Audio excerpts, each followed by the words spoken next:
Well,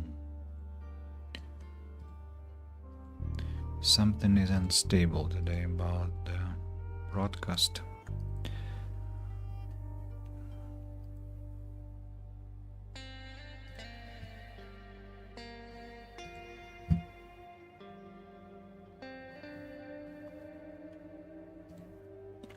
Now looks like it's stabilized. There used to be... There was some package loss. That's why I had to launch the stream several times. Trying another server. Now I return to my standard server. Looks like it's okay, but I'll wait for the restream services answer anyway. Well, Betrayed looks stable.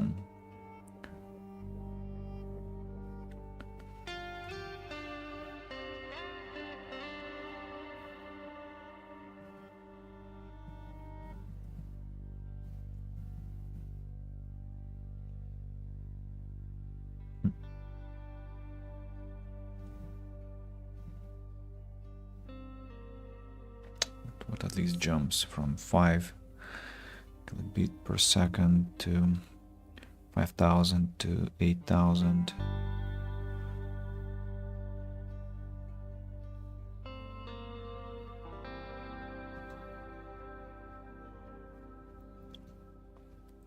Okay, let's I guess begin. Let's see where that takes us. I'm still antsy about everything, but anyway. Hello and welcome everyone. Here is Andy. Here's Al Bonfire. Today we're playing Rue Valley again, part 3, probably the last one. And yeah, so I hope the stream is stable. If something happens, I will not learn about it immediately. Unfortunately, I'll have to wait. I mean, I won't have to wait. I'll have to check from time to time. What are these fluctuations?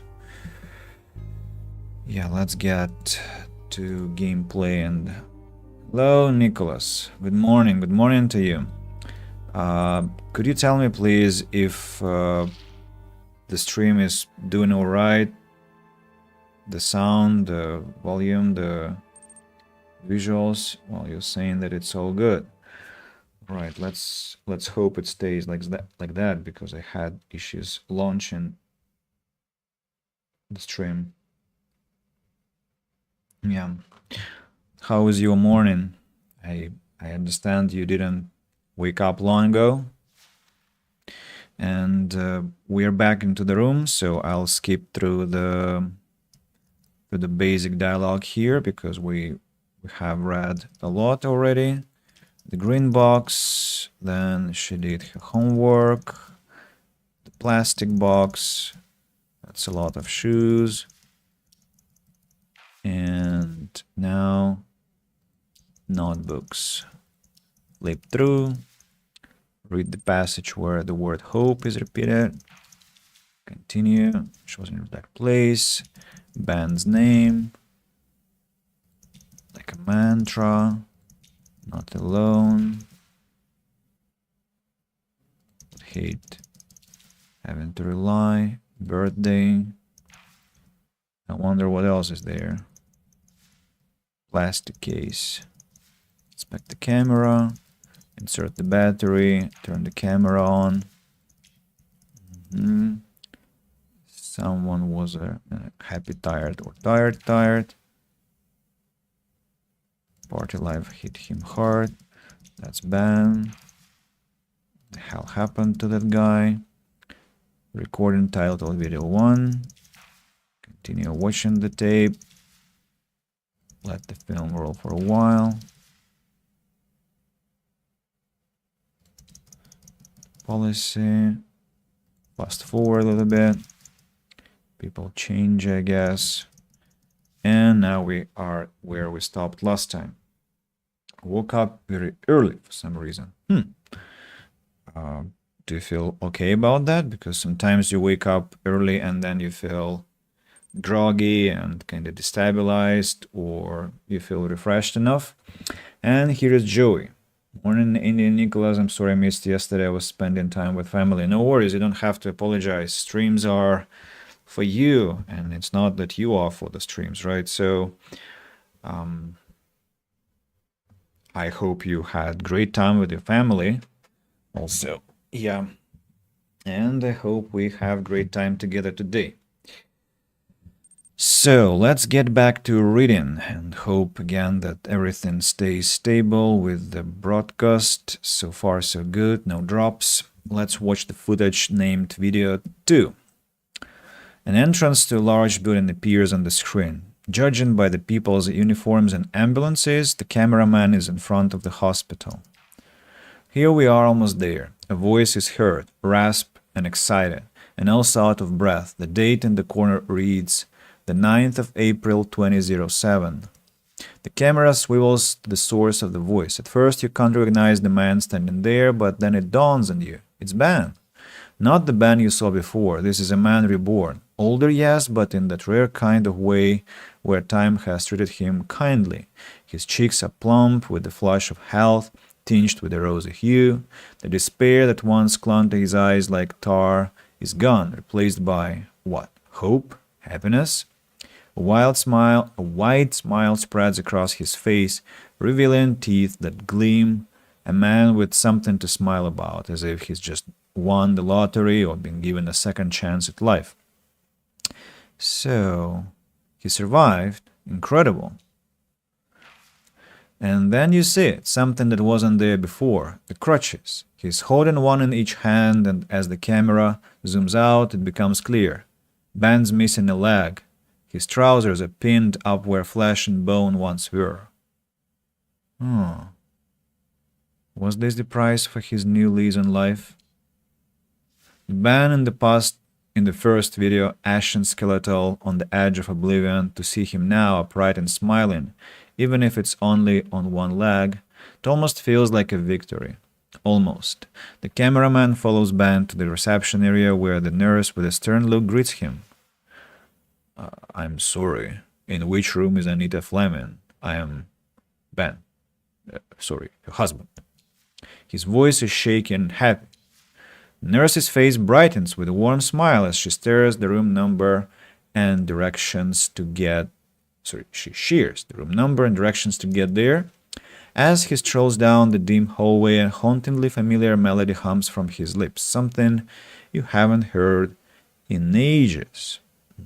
Is that Here Comes the Joy Bundle? Either way, it's unmistakably a children's tune. They arrive in front of the room. Ben opens the door, and there she is, Anita, cradling a newborn in her arms. Robin, here's Daddy. Come meet your daughter properly, Dad. There must be Robin. Up close, her tiny face resembles a wrinkling musk, puffed up like a little balloon. She's crying with all the might her new lungs can muster. She's adorable. They both are, I guess. Joy radiates from Anita's tired eyes, a weariness that has nothing to do with the burdens of before. I'm always pretty groggy, regardless of how much I sleep.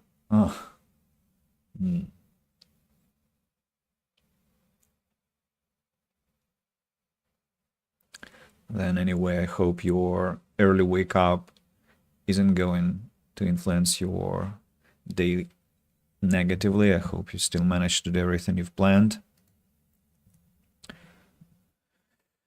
So let's go video number 4.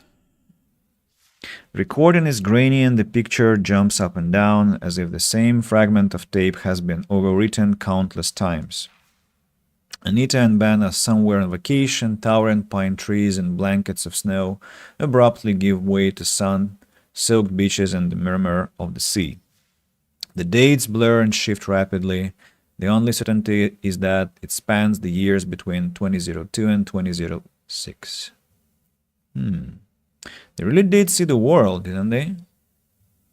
The motel must have been thriving to have afforded them such experiences, especially before Robin was born. Yeah, I thought just how they got such an amount of money for that. Video 07. The recording flickers to life, showing a parking lot in front of the motel. Anita and Ben stand among a number of people. The date reads the 17th of October 2000.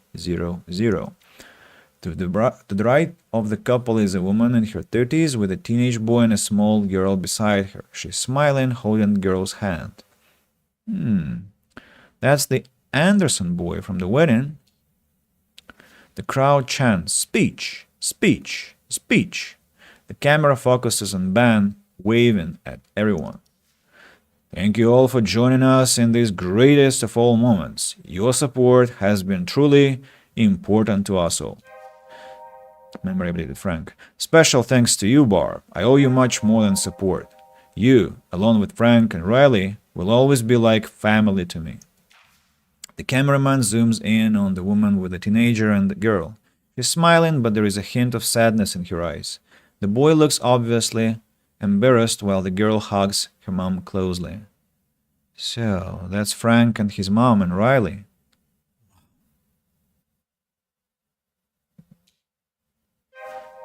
This tape seems full of surprises. You wonder what you'll see and hear by its end. Continue watching. Ben turns to Anita. She holds him under his arm, and they walk to the entrance of the reception area draped in red tape. She pulls scissors from her handbag and cuts the ribbon while holding it with her other hand. The cameraman yells, "Now!" The crowd erupts, shouting, "The motel is now open!" Clapping fills the air. Some even clap their hands over their heads. Confetti flies around Anita and Ben, the wind catching it and scattering it everywhere. It's like the colorful snow made of pure happiness. That's nice. I'm glad I saw it. Sometimes moments like these bring light into life. I hope that it's not so terrible out there. And let's run the last video, number 8. Anita stands surrounded by a group of people. Ben is nowhere in sight. No familiar faces here. The ambience also looks out of Rue Valley. The date in the corner reads the 22nd of August, 1998. Looks like a graduation ceremony. This doesn't look like an ordinary school, though. One of the people, you've never seen him before, clears his throat to get everyone's attention. As silence falls, he waves to the cameraman. The recording shakes as the cam guy adjusts something off screen. Look at that. The size of this hyphen is almost the same, or maybe the same as the size of the dash. Suddenly a song starts playing, muffled like it's from a portable speaker. I can't decide if I know or don't know the song. Does it really matter? He turns to Anita. This is a special moment for you and for all of us as well. I'm proud to give you a reminder of how far you've come since you first came to us. He hands her a small box. Anita gazes at it with a smile, humming along to the song's melody. What's inside? Open it, please. Anita opens it and takes out a small plastic token. That's the same thing that she was holding in her hand tonight and fiddling with. And she smiles. The speaker says, "And don't forget, when the going gets tough," the whole group shouts, "Turn right." They start clapping and embracing Anita. This feels like a cult. Anita turns to the camera, waving the token while the song increases in volume and nothing can be heard over the melody. What is going on here? What kind of ceremony is this? What does that token mean?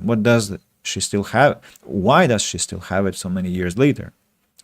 Well, turn right. I've heard that phrase before. You encountered it when you rummaged through her notes. Maybe you should look for more info about it. So let's look at the mind map. What have I learned?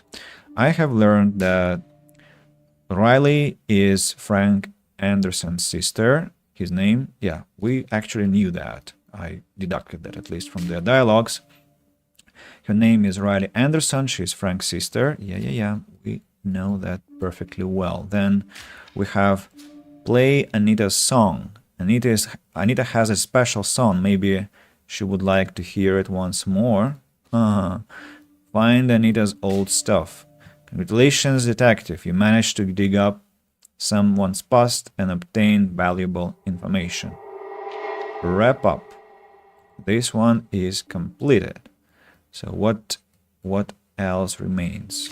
So the song, then fancy sports car, enter Frank's room. We already committed to this one. Rue Valley sucks. I'm not sure what I have to do with that. Yeah, and I think I had something else, no?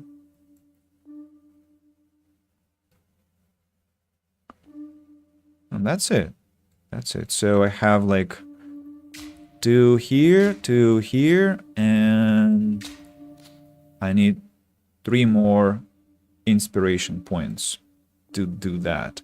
So now have to focus, I think, on Anita's, on our neighbors, on Frank's room, that is, which we will get to next day. Are you ready to check in now, Mr. Harrow? Yeah, I am. All right then, let's get you into your room. So, number 6, the What? All right. Skipping through the dialogue. I'm not sure whether I should be taking the key, but I just want to check whether we'll have anything interesting happening in our apartment now. Yep.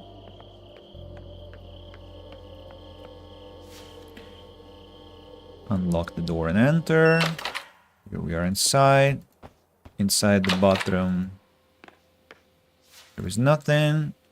Nothing at all. And then our suitcase. Put it away. And what now? Let's get into the bed.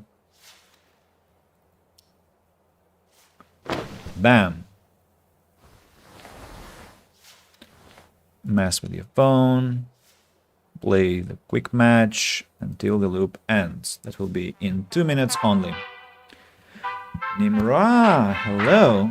Did you get my message? Yes, you did. I can see now. Yes, you did. Nimra, it's a pleasure. It's a pleasure. How are you? How is your birthday going? Let me introduce you to the people on the chat. So there is Nicholas DeBory, and there is Josiah Matt, Joey. Yeah, they're both from the US, and Nimra here is from England. She has been on my channel for a very long time already. I think it's certain that she's been here for more than 2 years, probably 2.5 or maybe even 3 years. So yeah, and she has a birthday today. I have a few things to do, but I'll be back in like 15 minutes. Sure. Afternoon, I'm guessing for yes. I suppose it's what, like 3 o'clock in Britain now.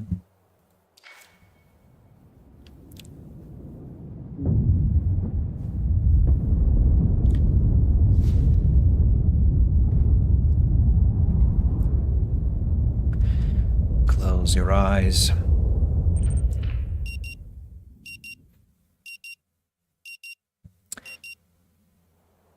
Yeah, here are the greetings for you, Nimra. Still with me, Mr. Harrow?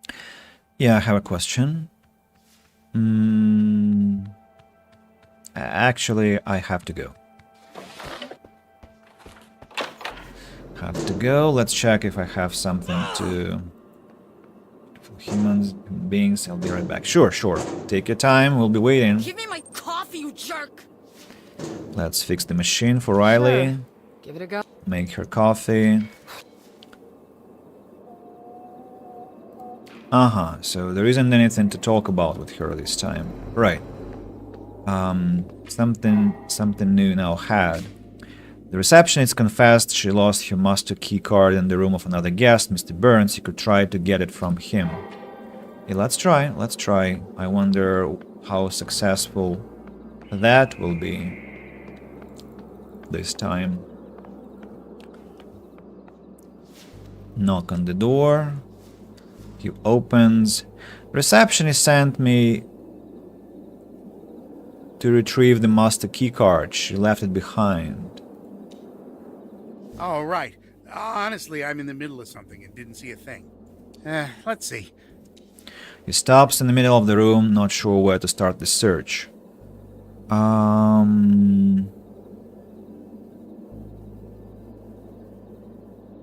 She mentioned ending her rounds by the bed. Probably best to start there. Sure, let me take a look. I don't see anything. Hold on, here it is. Right on the nightstand. You did. Jason's expression shifts as he nears the door, happiness turning to doubt. How do I know you'll actually give this back to her? Well, please, how would I know if it's in your room if she didn't tell me? That makes sense. Although you could have overheard her complain about losing it. His eyes narrow as if recalling something important. All right, I've got much more important things to worry about. Here's the key card, but I'll be checking with her later. Sure. Thanks. So I get the master key card, and let's not waste time. Because we only have, like, what, 10 minutes until he goes down. And the update is, you have the master key card, now let's see what's in his room. Frank, I'm coming. Wait until the loudest thunderclap causes a blackout. I could wait for the thunderclap, by the way. No, let's use the master key card to open the door. Attention updated. Attention updated. What does it say? All the doors in the motel automatically unlock during the power outage just after the loudest thunderclap. The master key card, which opens every door in the motel, is in Jason's room. You managed to enter Frank's room. Let's search it thoroughly. Funny that after so much struggle, I found 2 ways to enter instead of just 0. Let's have a look. A worn-out plastic folder sits neatly on the table, packed with papers and held together by a large rubber band. The front of the folder shows a picture of a huge rocket with a group of people in red jumpsuits. Above it, the Coral Destiny logo stands out in full color, along with some small print at the bottom of the page. Coral Destiny, these guys again? Local suppliers of free water bottles and, oh yeah, space exploration and colonization. The fine print at the bottom of the page confirms it. The real question now is, how is Frank connected to them? They've got a facility here. Chances are all the locals are tied up with them somehow. As far as you know, Frank's just a mechanic at the local gas station. What could he possibly have to do with the Space Faring Corporation? Probably nothing important. Let's check out the folder. Inside the folder is a jumble of printed documents and handwritten pages, all mismatched in size and color. It's an eclectic mix. Some pages look official, while others are covered in messy scrawls, like notes scribbled in a hurry.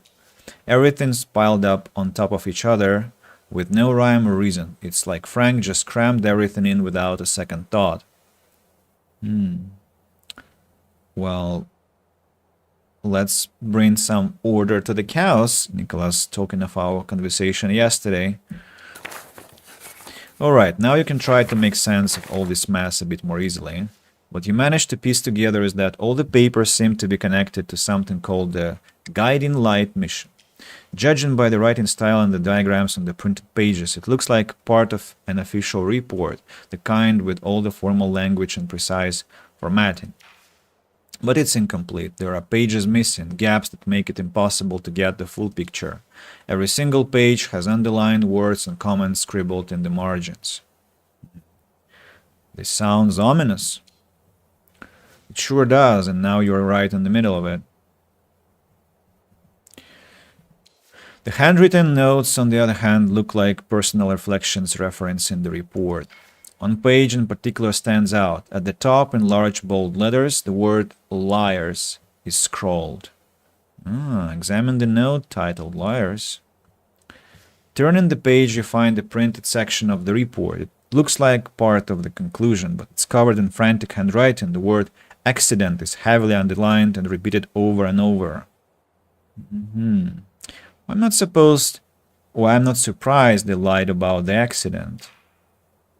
Hold on, Frank's calling them liars, but at the same time he's been exhibiting some erratic behavior lately. It's hard to tell if he's onto something real or if his mind's just spiraling out of control. Let's go through the handwritten notes. Despite your best efforts, the handwriting is nearly unreadable, a jumble of disjointed sentences. It feels more like stream of consciousness than anything coherent, just fragments of thoughts scrolled down in a rush. By the way, guys, is American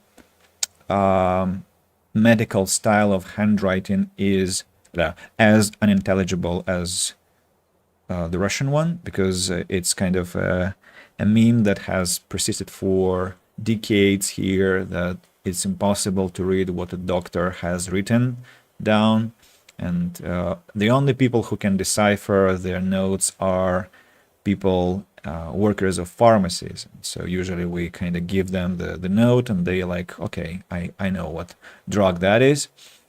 Yes, but thankfully now it's mostly digital, so they type the recommendations, they don't write them down, not too often anymore, which is a relief.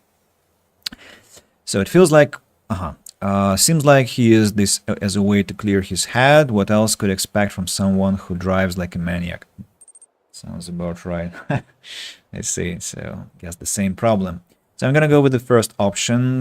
He used this as a way to clear his head. I've seen Russian doctors cursive in we have the same joke in the US, but nothing is that bad. I think there was a meme that kinda that made its way to the American meme area about the word paracetamol and how it was written by some Russian doctor, and it actually resembles just a zigzag line and nothing more. Well, I think it's very exaggerated. Like they do write words. It's just it's very hard to read those. Not that it did him much good, judging by the state of the rest of the notes. Take a deep dive into the printed pages. A lot of this is just technical mumbo-jumbo procedures the crew was supposed to follow during the mission. The comments in the margins are mostly explanations of clarifications, as if Frank was trying to make sense of the technical jargon on his own. You get the impression he was determined, almost desperate, to figure it all out himself. Turns out he's not just a careless driver after all, there is actually a brain behind it. You never imagined Frank would be capable of diving deep into something like this. So, it's all about the Guiding Light mission and the so-called accident. Interesting. It sounds like something that should ring a bell, but then again, you've written about everything under the sun except space, so it's no wonder you're out of touch on this topic. True, after a certain point, it all just starts to blur together. Maybe this is a sign the time has come to specialize in one topic, space. Yeah, let's specialize in the topic. Maybe, but that decision can wait. Right now you need to dig deeper, find out more about this somewhere else. The folder's a start, but it's not enough. There are too many gaps, too many unanswered questions. Intention updated, search Frank's room. I suppose I can wrap it up now. No, I cannot. You found a stack of documents on Frank's table related to the Guiding Light mission, and so what am I supposed to do with this? Other than mentions of the Guiding Light mission accident, it's just a bunch of technical mumbo-jumbo. Okay. Because of the damage to my hands, the only thing I can write is in cursive is my name, and it took me a long time to do. Is it possible to practice your muscles, your motorics, until you refine your handwriting, or it doesn't change however much you practice?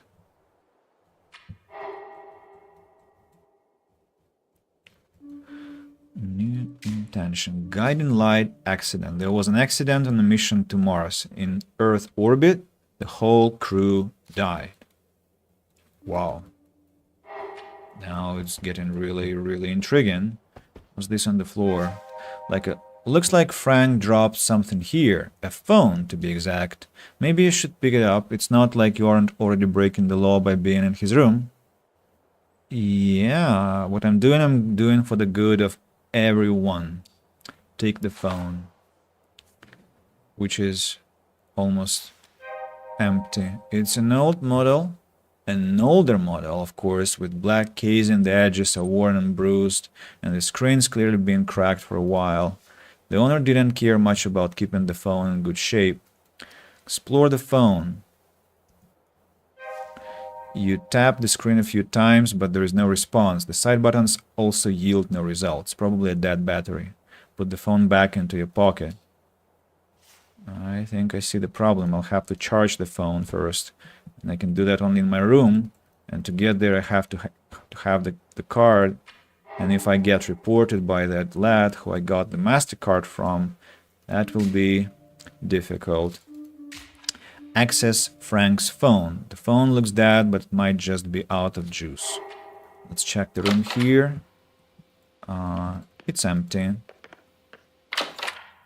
Have to practice a lot and my hands shake all the time and I can barely grasp my pencil. But is there some positive dynamic? Like, does it get better or it doesn't? Let's commit to opening his phone. There has to be a phone charger somewhere around here. I'm pretty sure you even packed yours, or did you? Yeah, let's get out. Then go here. Hi, yes, Coral Destiny. I mean, do I even have to talk to her? I suppose I can get into my room by my MasterCard that I have. Am I right? Yeah. I totally can do that. Open the suitcase and find the charger. Unzipping the suitcase, your eyes dart over the few packaged items. You really hadn't planned on staying here long. Now that's an amusing thought. The open zipper grins back. Turn it over, shake everything out, and fish the phone charger out of the hip. Now dig out the charger without making a mess. You plug it in the socket above the bedside cabinet, aiming the phone's charging port with the cable connector. Sorry, I need to check one message out.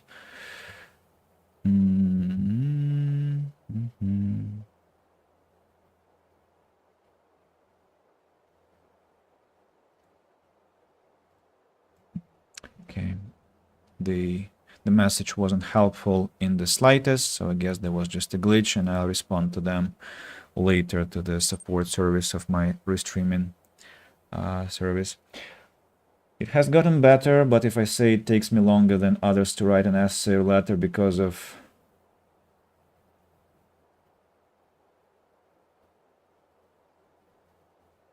I think you wanted to say something like it has gotten better, but maybe you can say it takes me longer than others to write an essay or letter because of the shaking. Are you in university now? If you are talking about writing an essay or a letter, are you a student? Or it's connected to your job? Let's insert the cable carefully. It's an old phone after all, and it's a precious one. Wrong side. Oh, come on. Aren't these things universal? Flip it and try again. Run again. Flip it and try again. You've done it. Third time's the charm. What was he doing there? How come? Okay. Or is it this quantum position of USB flash drive? Like you have to plug it, it's wrong, you plug it again. By rotating it, it's wrong again, and then you rotate it again, and then it gets plugged. Something like that. Maybe it's a similar thing. You left the phone in your room. Why did I do that? Oh, and I have to wrap up this mission now. Battery is dead. Let it charge a bit more. Okay. So I have to do something in the meantime. What could be that? What could be that? I don't know. Can I talk to Ban in the Ban? No, not Ban. Don't remember his name. Nothing happens. Knock again. Nothing happens. Knock again. And again. And again. And again. And again. And again. Okay. It's probably not there. Then what am I gonna do? Okay, let's enter. I'm not in school any longer. I was just giving you an example. Right. Got it.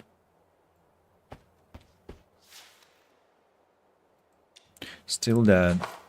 Hey, no, wait. Put the phone back.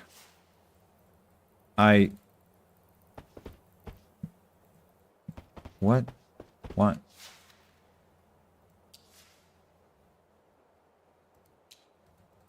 Wait a moment.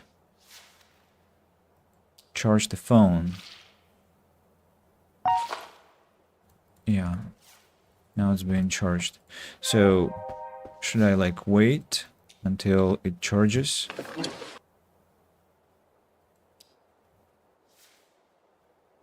Play until Frank's phone is charged. Yeah.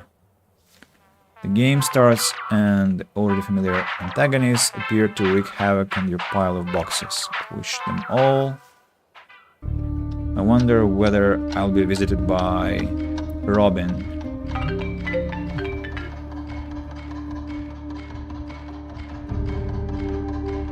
It's that long? Wow. Enough of this for now.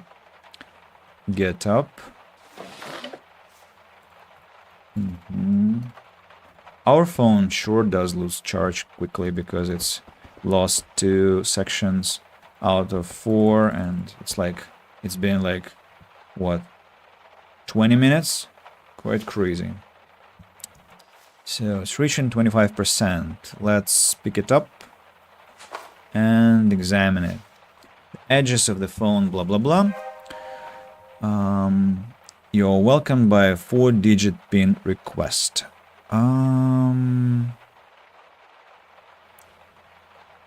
Let's try 1, 2, 3, 4. Shaken animation behind the cracked screen tells you that the PIN you entered is wrong. Maybe 1337. Another shaken animation, another wrong number. Maybe we should try again when you actually find some number that might work. I want to try once more. Let's go 7648. As you type in the last digit, you expect to be greeted with the same shaken animation, but instead a message pops up. The phone has been disabled after too many incorrect PIN attempts. Try again later. You'll have better chances looking out for 4-digit number that holds some meaning to Frank. Right. That's logical. I was expecting that.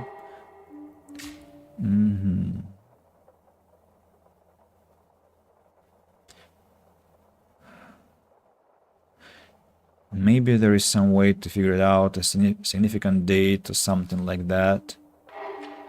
Significant date. I'm ready to give my preliminary review of Disco Elysium, by the way. Ah, yeah. So far, I don't despise it, but I found it very frustrating. How's that? Why frustrating? The rules stare down at you, judging they know you're breaking them.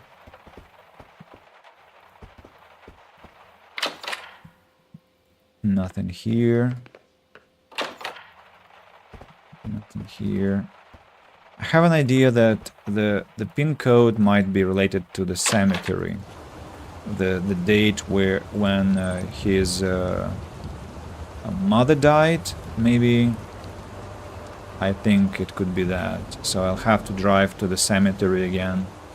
But let's try our luck in the office. Are you ready to check in now, Mr. Harrow? Why is she not asking about the master key card? I've been loving the writing when it comes to the exploration and details of the main characters in a world, but the second the writers begin to touch the external world, they fall flat.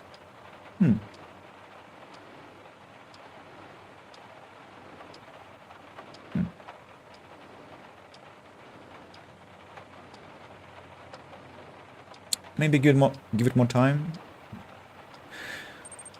The authors have a clear way in which they desire you to view the world in the characters in it, maybe, and the characters in it, and they don't give any grace to sad characters in doing so.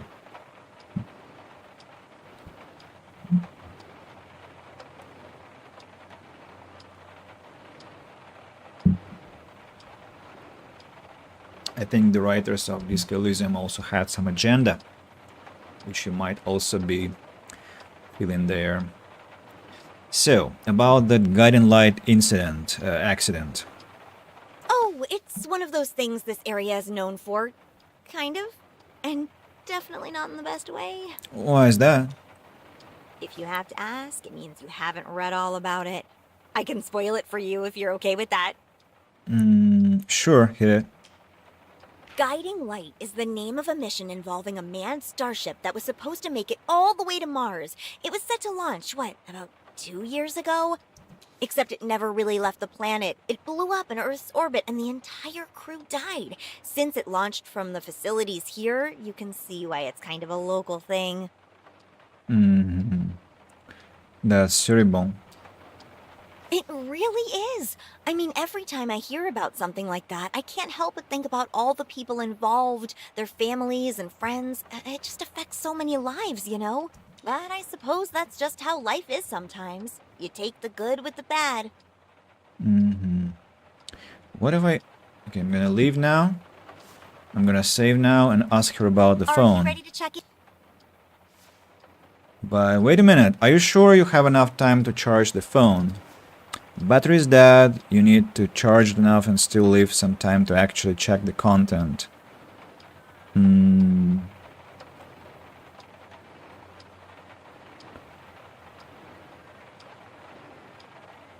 How do I charge it then?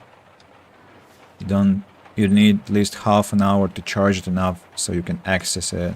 Just bring it to a charger at the earliest possible moment. Maybe I can make it. Well, it doesn't sound like a bad idea at all. Excuse me, do you have an extra phone charger lying around? I'm pretty sorry, Mr. Harrow, but I only have my own. Could you charge this for me? I mean, sure, but to be perfectly honest, Mr. Harrow, it's going to take like forever. My charger is super slow. How could it not be? The way she abuses that phone, it's a miracle that poor thing hasn't self-destructed by now. Okay. No problem at all, I'm in no rush. Hand her the phone. Okay, I will. Okay, if I get into my room now... So, number 6. Wow.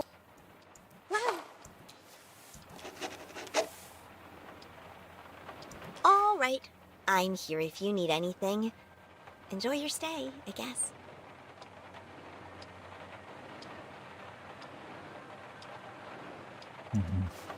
Strange. I'm still surprised that she doesn't mention anything about the MasterCard, but okay, I guess. Are you talking about a book, Nicholas? It's Disco Elysium. It's a game, one of the most famous RPGs out there. It was made, I think, in 2019, and the RPG community are in deep love with it. It was based on... I mean, it rather was inspired by Planescape Torment and...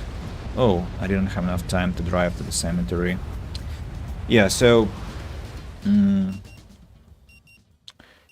It's something I really profoundly enjoyed playing and streaming, and Still with me, Mr. can Harrow? definitely recommend it to anyone who likes reading very meaningful literature and at the same time play the game, and you're not against slow-paced narrative or rather gameplay.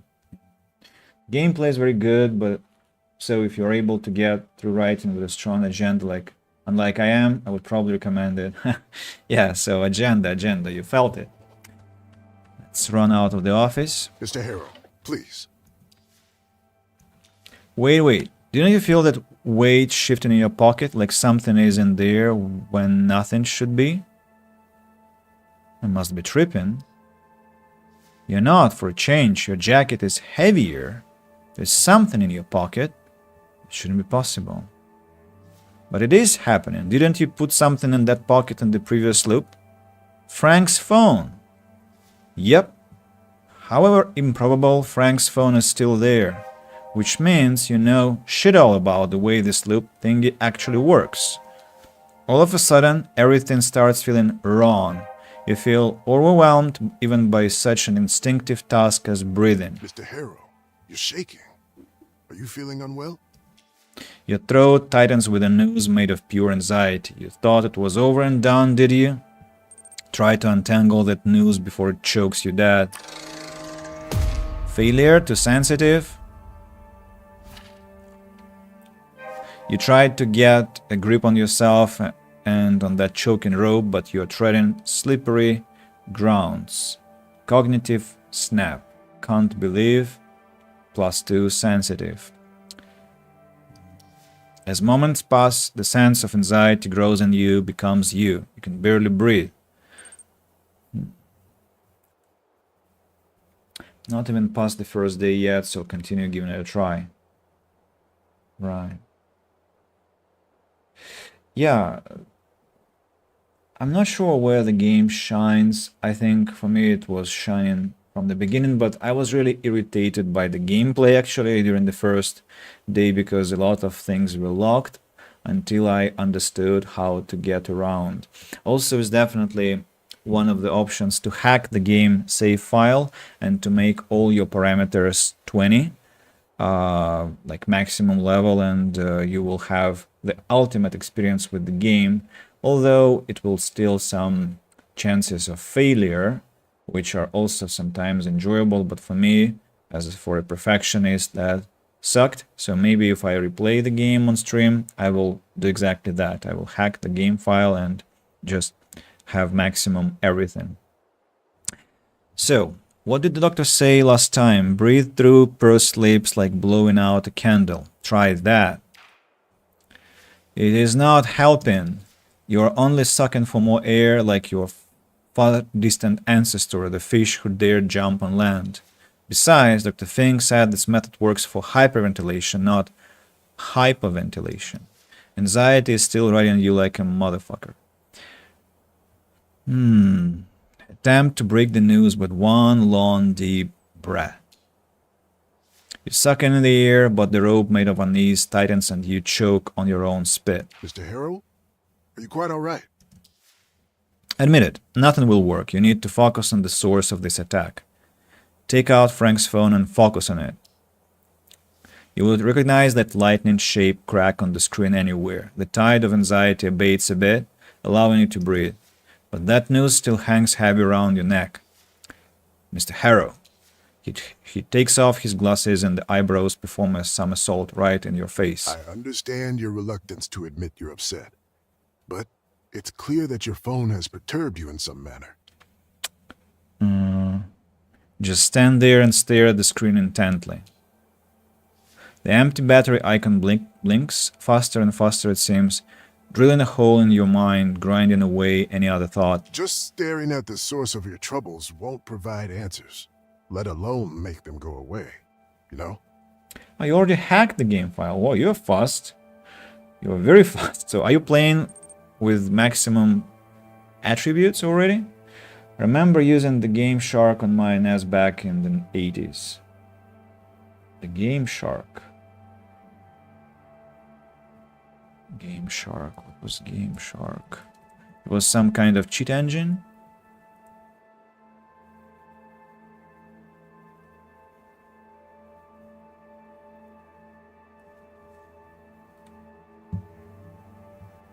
Hmm.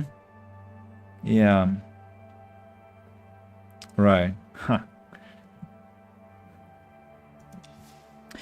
Even before this phone episode, at the beginning of our session, you looked rather worse for wear. May I ask how's your sleep these days? I sleep just fine. Lion, get him off your back. Is that so? He seems to inspect the dark circles under your eyes. Well then, just in case you're having trouble adjusting to your new bed. He opens his hand, revealing a single purple pill lying on his palm. Thanks, but no thanks. Suit yourself. But please bear in mind, I'm offering just a mild, non-prescription herbal hypnotic drug. This is not a sedative. Far from it. Do you have a spare charger by any chance? No, unfortunately. Good night, Mr. Harrow. Good night. Didn't Spit it out already! modify attributes, but I changed dice attributes, but I changed the dice values, so I just Come have on, loaded you thief! that's in my favor. Wow, so early game it will be easier, but late game it should I'll break even you open if I out have a to. bit, depending on how they balanced it. Right, you're 44 years old. Right, so you're 9 years older than me, because I'm 35 currently. Give me my coffee, you jerk! And I guess you had great times with those vintage consoles, because, well, I mean, I also had, you know, in Russia we didn't really have this NES. We had the widespread pirated model called Dandy. We all had Dandies. Then there was Sega. Then there was PlayStation 1 for those who were well off. Then there was Dreamcast. In parallel with that, some people had Game Boy, which was a very it was a shocking thing to see it for me, because it's just something from a different world. But I did have a PlayStation, I did have a Dandy, not a Sega though. And my aunt and uncle had Dreamcast in the noughties, I think. Yeah, Dreamcast was also cool, very cool. It felt like some new gen. And I didn't have a good computer until I was 17, I think, or 15. And before that, I had to use an MS-DOS computer with Norton Commander, and I played those games from the 90s, from the 80s, you know. Let me delete the message from the bot on Twitch. Sorry for that.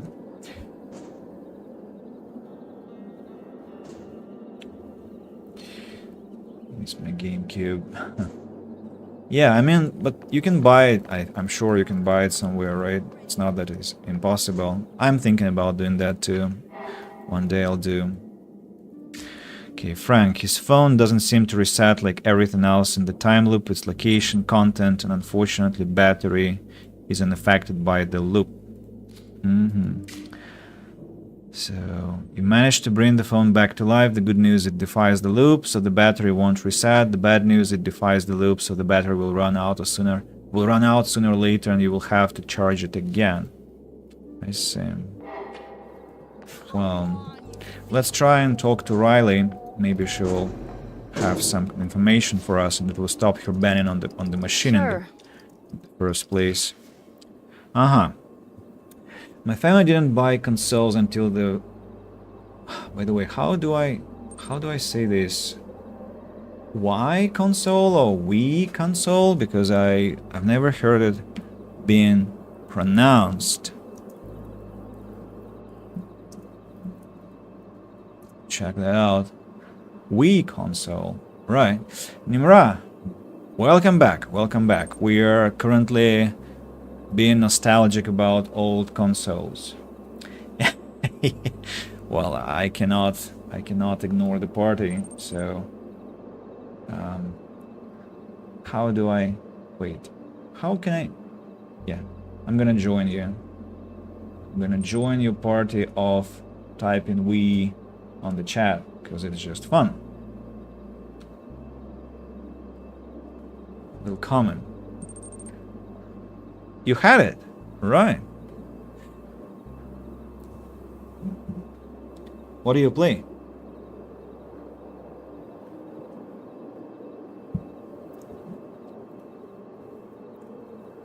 Also, Nimrod, tell us, how are you celebrating your birthday? And I'm not gonna ask a stupid question. I'm gonna ask the second question immediately. What are you eating your rice with today? Oh my God, I'm the oldest of our little group.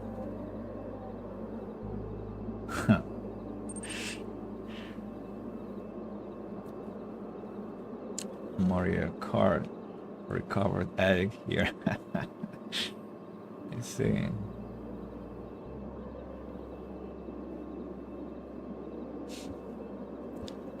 So, talking to Riley, you're probably familiar with the Guiding Light mission and the accident. Her face turns sour at the mention of the mission, eyes narrowing as they lock onto yours. Do I have a tattoo on my forehead that says I worked at Coral Destiny, or is it just my energy today? You strike me as someone who knows these kind of things. Someone who knows these things, really. And what exactly gave you that impression? Is it my pilot jacket, my sunglasses, the attitude? Then my mom is making a stew of cow's feet, I think.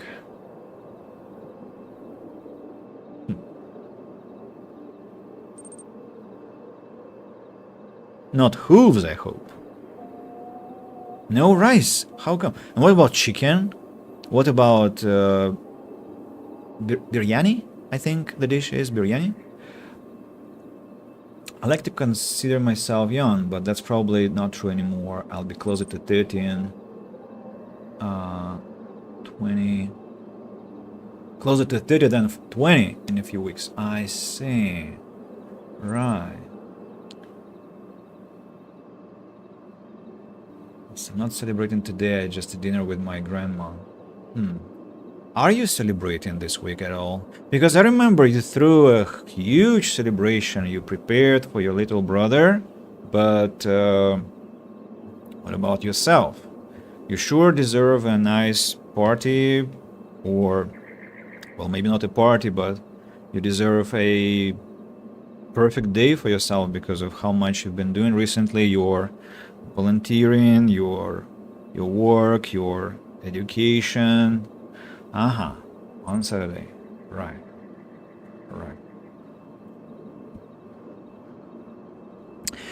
So, I assume you drink a lot of coffee, and knowledgeable people do tend to drink a lot of coffee. Well, I wasn't expecting that as an explanation. She lets out a small laugh, her tight lips relaxing into a smile. All right, you managed to cheer me up somewhat. So I guess it's my turn to return the favor. Do you need the whole story from the beginning, or just the part about the accident? I know the basic info, but it wouldn't hurt to hear it again.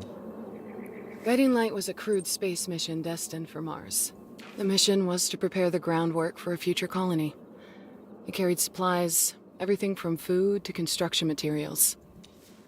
She pauses for a moment, her gaze drifting off. Where's the voice actor again? Actress.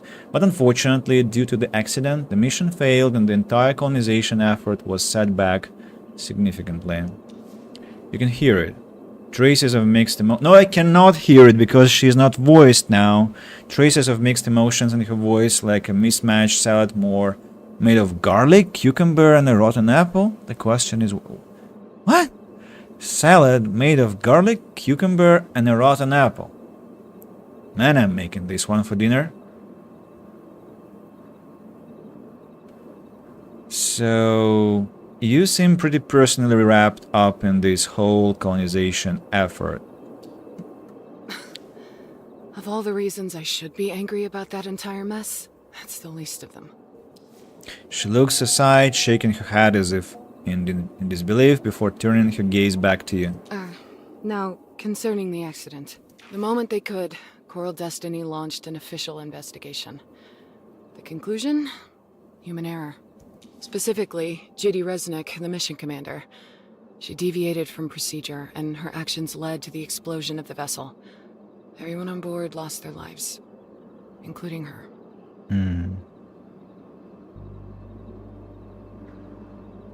That sounds terrible.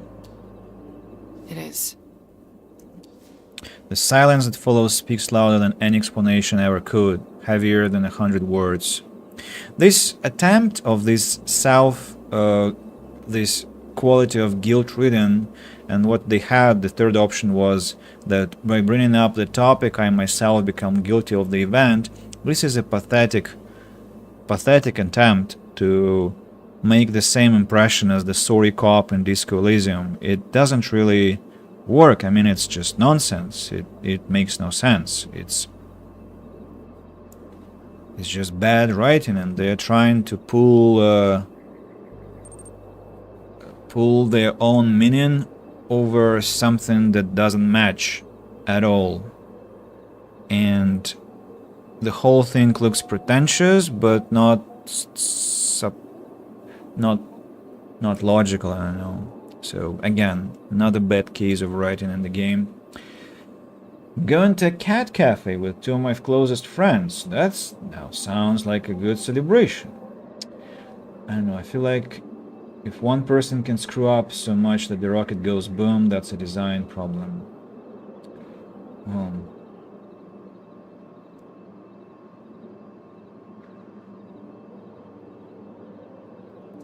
I mean, there are those anecdotes about effective managers, so efficient managers, and what terrible mistakes their decisions lead to. So I don't think it's impossible. But I mean, if you wanted to say that it's impossible to say that one person is to be blamed, then I mean, yeah, it's definitely shared responsibility, shared liability here. But the one in charge usually has the power to push the process forward, right? And so in this way, the level of guilt increases. Yeah.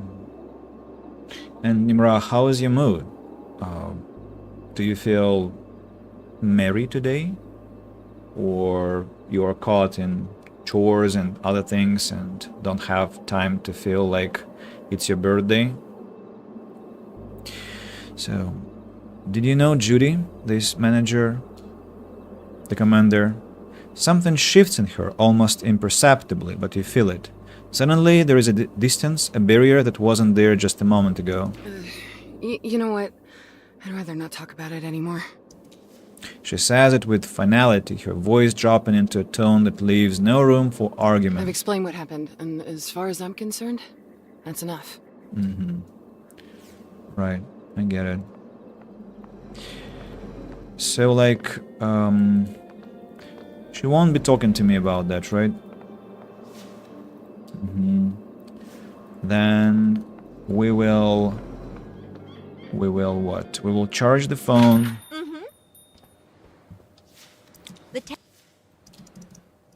Oh, hello, Mr. Harris. Can you charge this for me? Hand over the phone.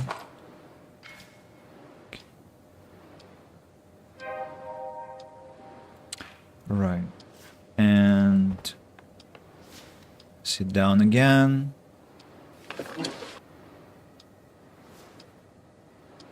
Wait until something interesting happens.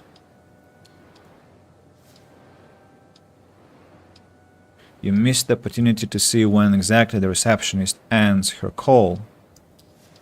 That would have been useful information. But you can always come back earlier next time. Let's see what happens next.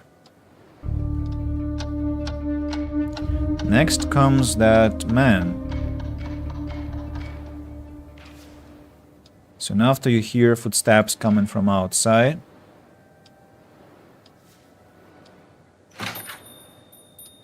Jason Burns is talking with the receptionist. Let's see what else happens. You're sure you missed some important events before this moment, but you can always do that another time. Now let's see when the man leaves the reception.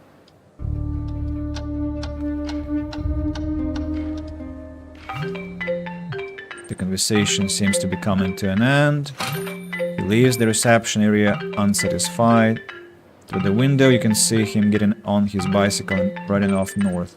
Stand up. Gosh, I hate this.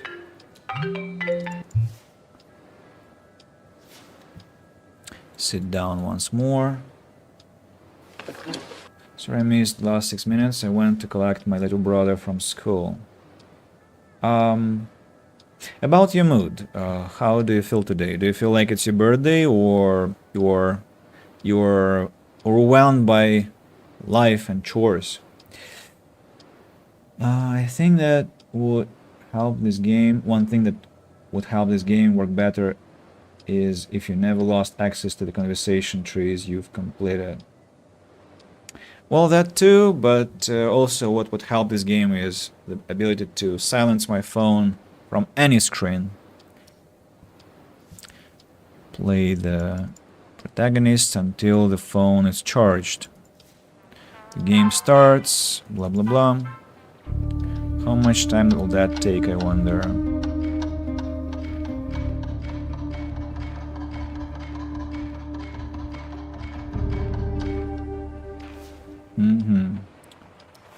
Okay. Let's go talk to her. Are you ready to check in now, Mr. Harrow? No, can I get my phone back? Of course. I'm here. Thanks. Thank you for your trust, sir. Oh, it's not that much charged, I should say, but maybe it will be enough to drive to the cemetery. Let's try. Let's try. How much time will that take?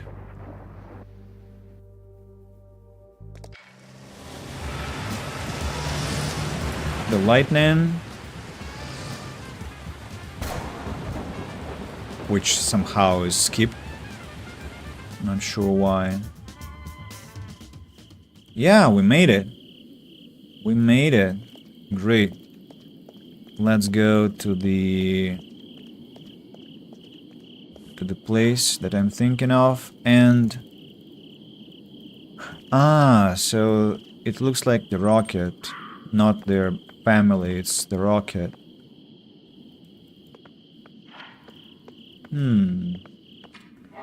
What's the game say? Phone is permanent, it defies the laws of the loop. What else do we have? Nothing. Having a good thing. Okay, sure. A good thing is extremely important. So I thought wrong. I thought wrong. I think I'm mistaken. I have to drive somewhere else. For example, let's check this one first. Maynard K, the founder of Botwood and K Cattle, blah blah blah. Okay, let's go to the... You know what? Let's go to the garage. I wonder whether I have enough time to do that, or it will be already the end of the loop.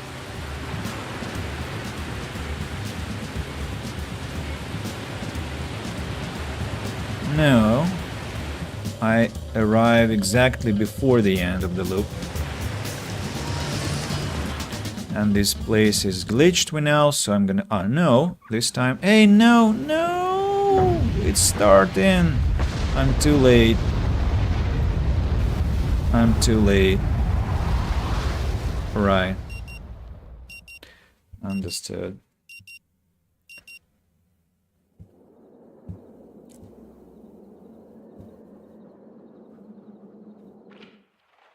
Still with me, Mr. Harrow? Yeah, sorry, I have to go. Mr. Harrow, please. Let's I'll break you open try. if I have to. Riley again. Maybe she will be able to talk to Sure. us more benignly this time. No, she won't. So we will... I want to talk to our friend here and ask him about the connection to the gas station lady. Because it's quite interesting. I feel hopeful about the future. I feel like if I continue working on myself, then that will open up more doors of opportunities. Right, so you actually gave such a comprehensive answer.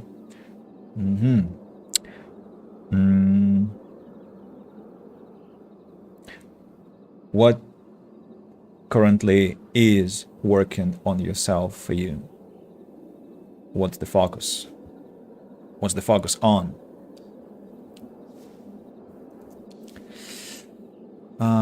Hello, sir. You know Max?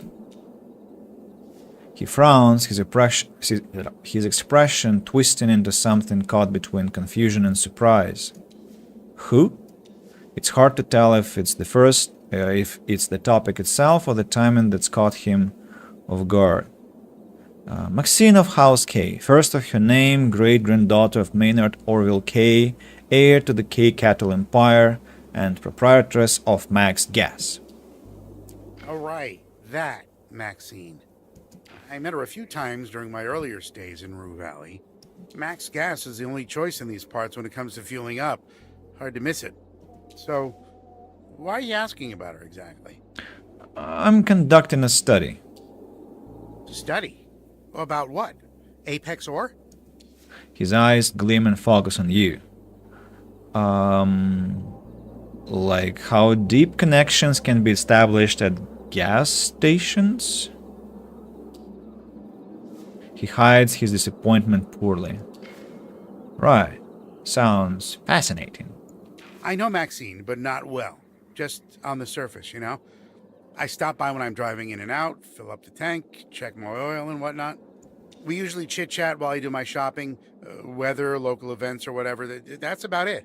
Granted, I don't drive anymore, so I wouldn't call myself a regular these days. Yeah, he did visit the gas station today. She also sells these mini croissants. They're damn good.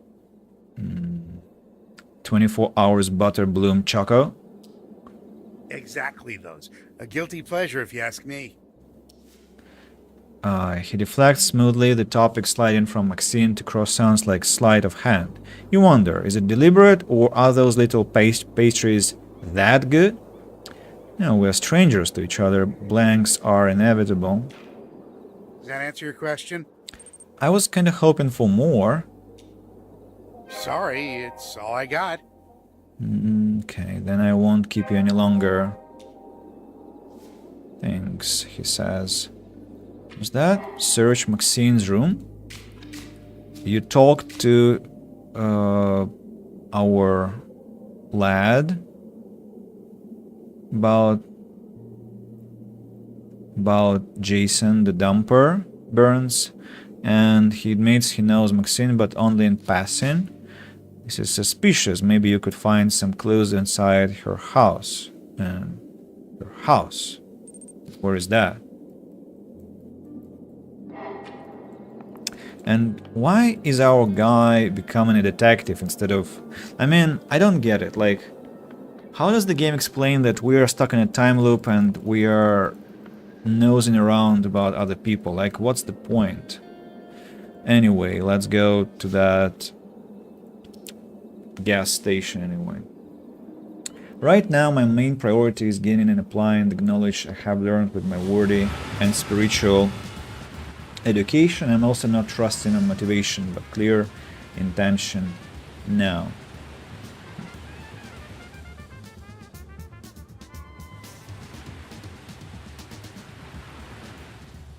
How do you separate one from another? Like what is motivation against intention in your case?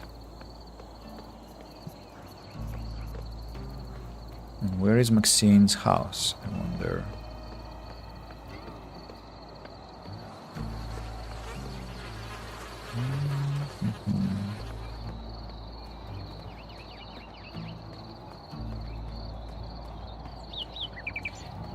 Have I missed something? I have 5 points of inspiration, but I don't know where Maxine lives. Maybe I should ask her about that. That's a possibility.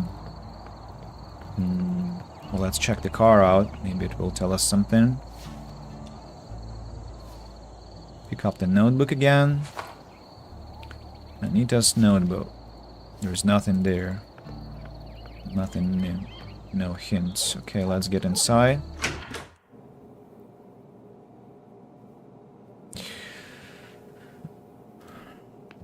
Welcome to Max Gas. You need some help getting gas in that city car yard, or you want something else? We got no booze, mind you.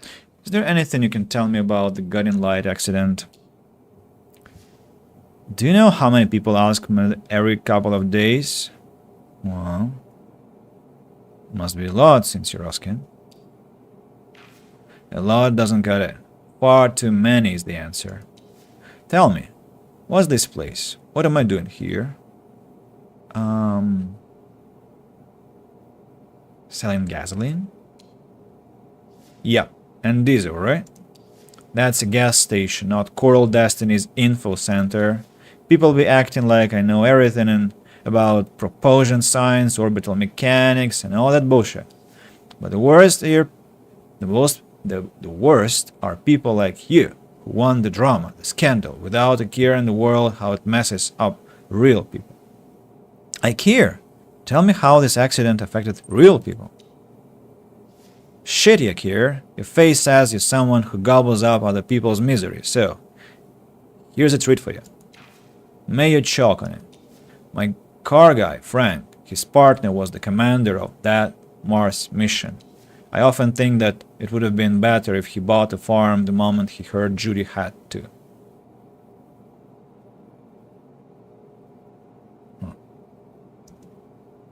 Sorry, who is Judy? You know who is Judy. Why are you asking stupid questions? Judy, the commander of the mission. You heard it from Riley. Are you simple? Haven't you been following the tale? Judy's Frank partner was Frank's partner. She died in the Coral Destiny accident you asked about, and took all the blame for it. And it messed up Frank's brain so much that he was never the same. Well, don't get me wrong. Even when Judy was alive, Frank could be brooding in the dark, especially toward everyone that wasn't her. But now, it's like he's walking black hole, part of my Coral Destiny term there, just sucking the life and joy out of everything that gets near. And the worst thing, he's making my life hella difficult. On good days, I can barely make him come to work. Imagine the bad days. Sometimes a man in that condition needs to be prodded out of his stupor. You would know. Try that. Worked like shit. He just disappeared for a week, came back leaving the same old black slime trail of depression. Listen, I don't want to yap about this no more. It will just give me heartburn. Pretend you're just looking around. So our guy is stupid, or the game is just badly written here again. So we already know that that lady, Judy the astronaut, named Judy, died on accident during the Guiding Light mission. She and Frank were in a relationship, and I know where her grave is. Why can't I go there already? Why does the game is so restricting? Judy and Frank were in a relationship. Maybe the pin has something to do with Judy. Yes, of course, it's her graveyard date of birth or death. I don't know. Just go and check it out, you man, stupid freak. Just, I don't know.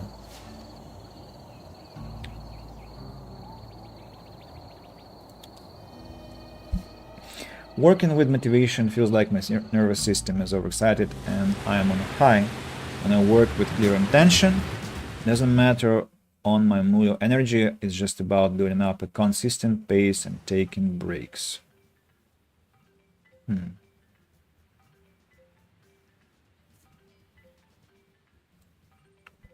I want to keep prioritizing the stability.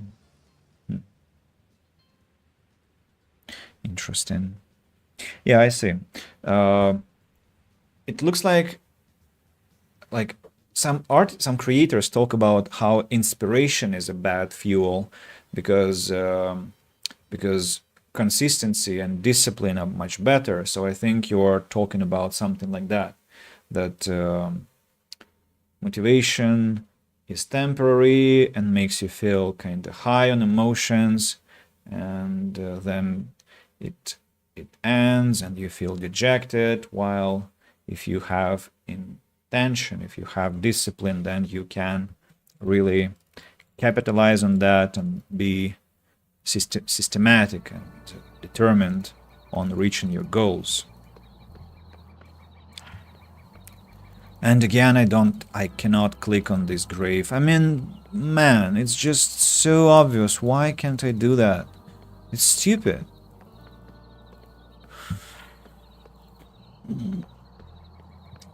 I don't know why the game just locks me behind that. I need to find someone who will tell me about things.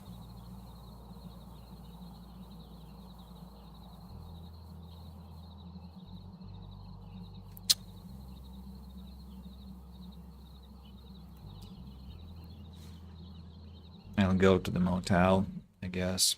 Charge my phone. If I can. Which I cannot, actually, because I don't have access to the room. I can only ask the receptionist to do that. Man, I'm irritated about the whole thing. Check in now, Mr. Harrow? So, charge please. Charge this for me. Hand her the phone. And leave. And what was that update of the intention? Left the phone on the reception desk. I wonder what will happen if I keep the phone there. Actually, what will happen if I keep the phone there? Will it end up in my pocket or...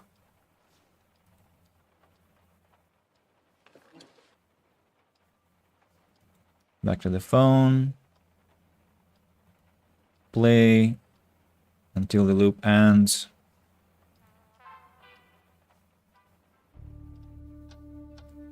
I think I mentioned I'm spending a part of my afternoon with cats tomorrow. Yes, you did. You did. So that sounds like a very nice thing.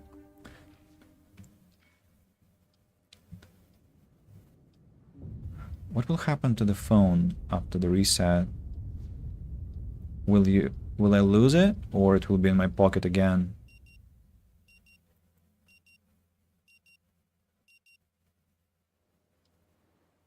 I'm also glad that you're not just spending your time with cats, but also with friends. That's really beautiful. Let's go check if I can get my phone back. Physical antenna. Yes. On the... Oh, hello, Mr. Harrow. How are you? Can I take my phone back? What will happen if I say that? Your phone? I don't have your phone. Did you lose it? I can help you find it. It's on your charger. Mr. Harrow, I would remember if you gave me your phone. My charger is actually super slow. She takes a glance below the counter. Oh, wait a minute. There is a phone here. But how do I know it's yours? The screen is cracked. Okay, but how did it end up there? I put it there while you were on the phone. All right then. I hope it's charged enough. Here. Uh-huh. Thanks. Thank you for your trust, sir.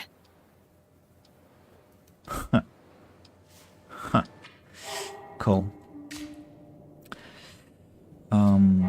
Let's get out now. Go to Riley. Give me my coffee, you jerk! I think I figured out the time loop, Spit it but I'm out not already. sure how the protagonist is supposed to figure it out from his investigation. I mean, I'm sure it's connected to the Come on, space you company and to Frank and yeah. I'll break you open if I have to. And I'm glad that you feel excited and to feel relaxed, Nira. Give me my coffee! coffee, Happy you to jerk. hear that, to read that. Let's make coffee for Riley. Sure. And nothing to learn from her, unfortunately. Maybe I already know the date. I need to get to the... Okay, maybe the pin is connected to Judy somehow. That line of thinking has its merits. A 4-letter word represented by numbers, something to do with Judy. On the screen you can even see the letter under the numbers. Now, what's that one special word that Frank would use? I guess Judy, 5839. Finally, the generic lock screen fades away and you can almost hear the pixels screaming as they die. The woman in the Coral Destiny spacesuit greets you instead, her face shining with a contagious smile. Ah, it's that simple. That simple. I didn't have to go to the graveyard to learn the date of her death. Okay. Have you met Biker's Lady's brother yet? On the first day. On the first day, during the first loop, and then he drives away, breaks the transformer, and that's the last time you have seen him. So...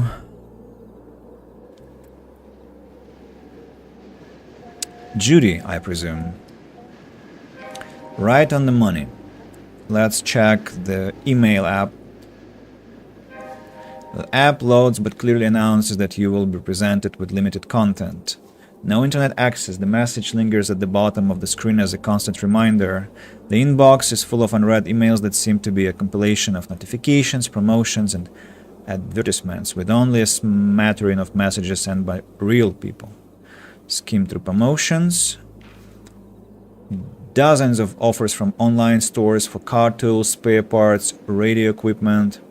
Car tools and spare parts I get, but radio equipment? Wait, a man can't have a hobby? Besides, imagine what someone would say if they saw your promotional emails. Your promotional emails. Check notifications. Unread updates from the mobile network operator, Coral Destiny, and some bank spam. Okay, mobile network operator emails. A list of messages notifying one Frank Anderson that he must pay his phone bills for the past 3 months or risk losing his registered number and facing a lawsuit. Frank must be dead broke or just so preoccupied that he forgot to pay the bills. A dead end, anyhow. None of these emails were ever touched by a human, Frank included. Okay, check how far the list goes. Some thumbing, and you've reached the end exactly 1 month ago, the 8th of July 2027. The hell? Try refreshing the app. Nothing is happening. Surely the lack of internet is not helping. And what? And that's all? End of the interaction with the phone?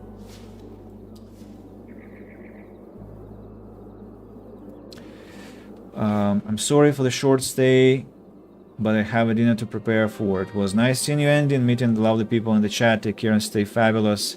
Thank you very much, Nimrod. Take care again. Happy birthday and enjoy today and enjoy tomorrow. May the cats be lovely, your friends be chatty, and you have perfect vibes together. Looking forward to talking to you next time.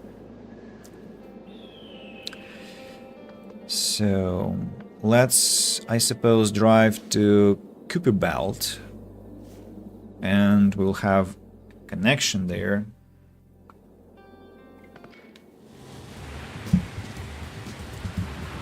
And we might play the piano there too. Oh no, we have to listen to the noise. Status gained. Soaked. Okay, I'm soaked, no problem.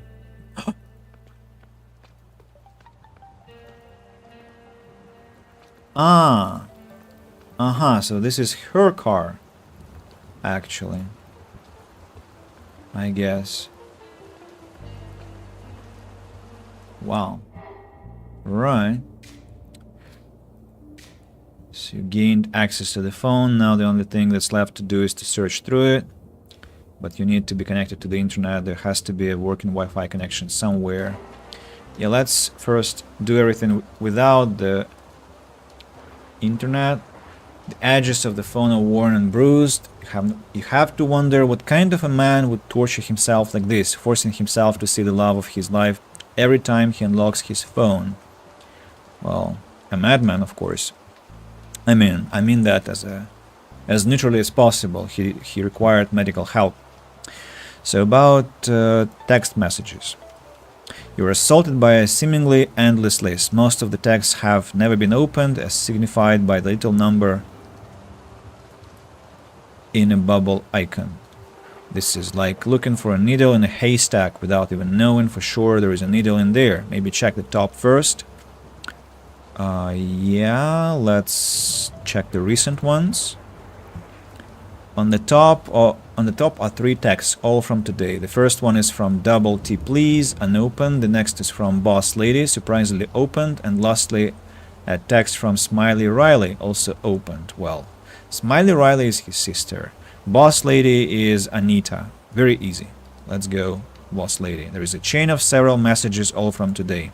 Frank, you know I'm flexible and all, but Anita's car must be fixed like yesterday. She's calling me so much I wanna buy it a shotgun. Read further. Earlier today, call Anita, now it's urgent. There must be something interesting here. Or not, as far as you can skim read, it's all about work, but you do see Frank has very flexible working hours.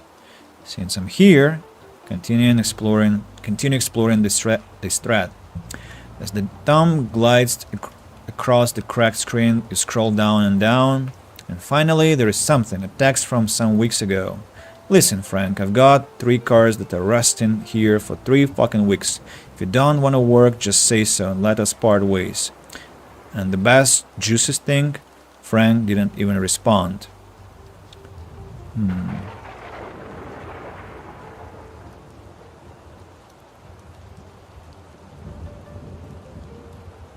Since he's still working for Boss Lady, maybe he did that in person.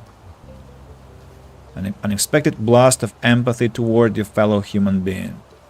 What got into you, Mr. Harrow?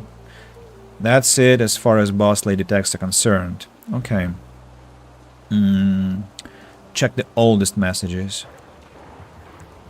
You had to scroll down so much that you don't have an opposable thumb anymore. At least not for a while. An opposable thumb? What?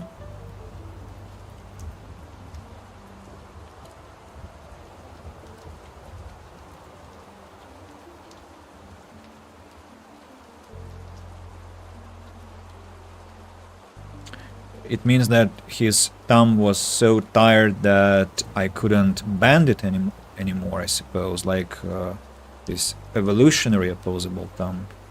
Okay. And all this for an automated message from the mobile network operator with instructions on how to activate the phone. Okay, let's skim read the contact names, scroll up.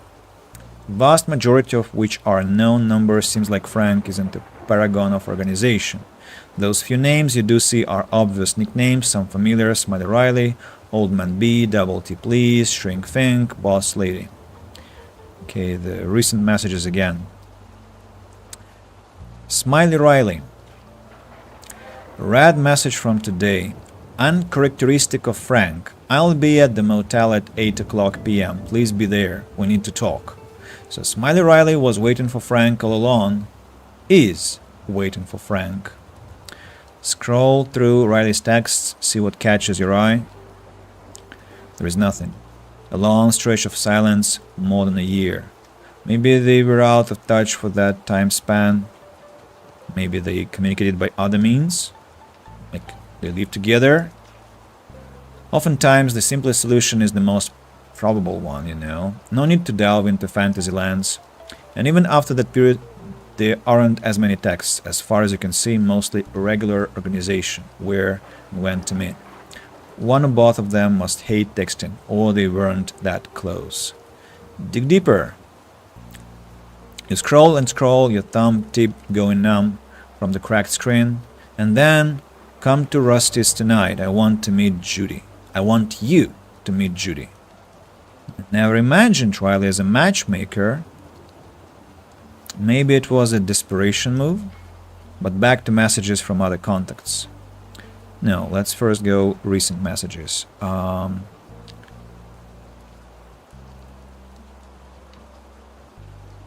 What does Anita want from Frank?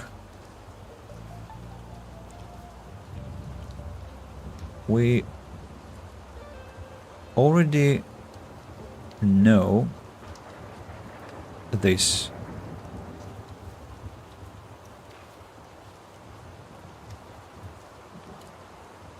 What? Why am I repeating this conversation? Okay, check the other texts. Maybe a search? What are you looking for exactly? Judy? Seems to be the only person Frank really exchanged messages with. The last chain of text reads, "Hey, before I go, radio silent.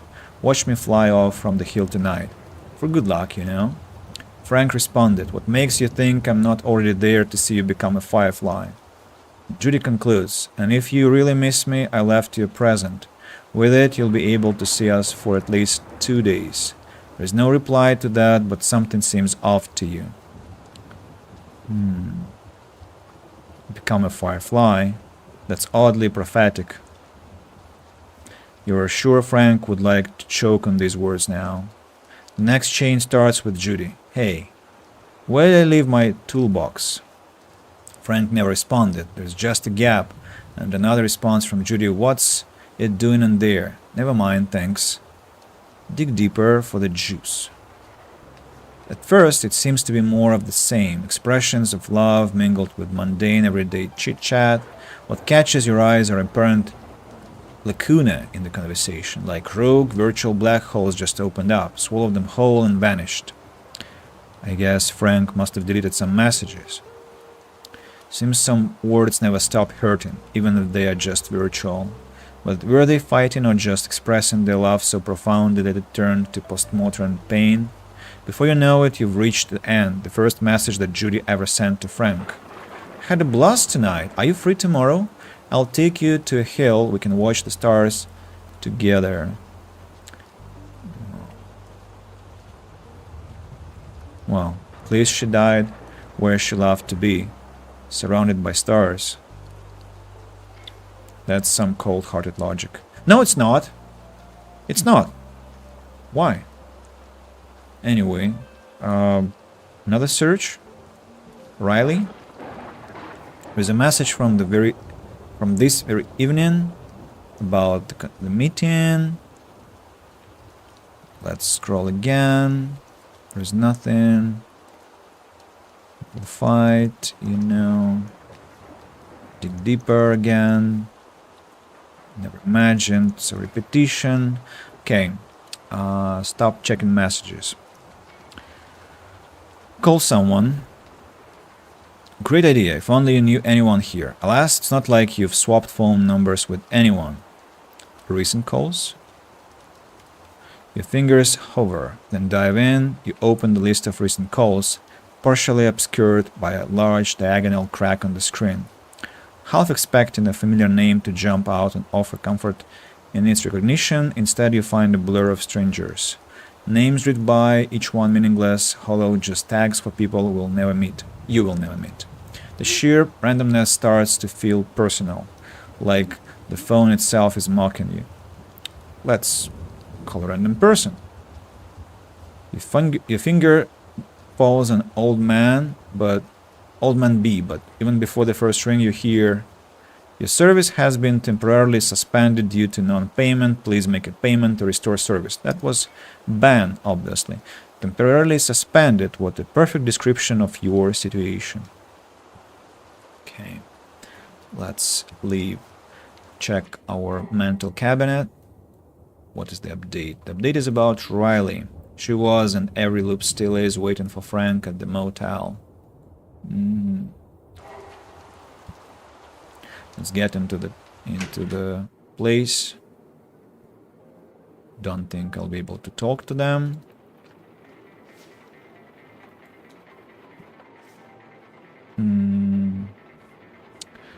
Let's continue with the phone. Check connection. You can see that the phone is connected to the Kuiper belt. Seems like the internet works. Check the email app again. Before loads, the app notifies you that it's properly connected to the internet. The inbox is full of unread emails, mostly promotions, blah blah blah. A lot of personal stuff, but also some weird things among the rest. Let's get into the personal email juice. If you were hoping for a treasure trove of information, there's only disappointment here. Seems like Frank's not too keen on emails. There's a message from a familiar name, Ben Fleming, and another from Rosetta Simmons. Who is that, Rosetta? Frankie, you're still not returning our calls. Hope you're taking care of yourself. Paul and I are coming to the valley for the anniversary. If you can't be at the memorial, let us take you out to dinner at least. She might be gone, but we're still family. So, that has to be Judy's mom.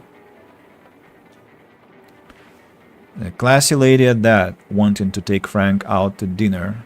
What's Ben up to? When the male subject is thought of you, you don't know what exactly to expect.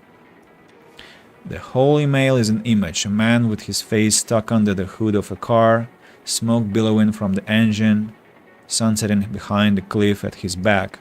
There's a caption as well: when your car breaks down by the roadside, at least you have a good view. Well, at least Ben is trying to cheer Frank up. Man, do you know? Sorry, what do you know? Maybe Frank likes dad jokes. What's so bad about dad jokes? I mean, once in a while, not when they come as a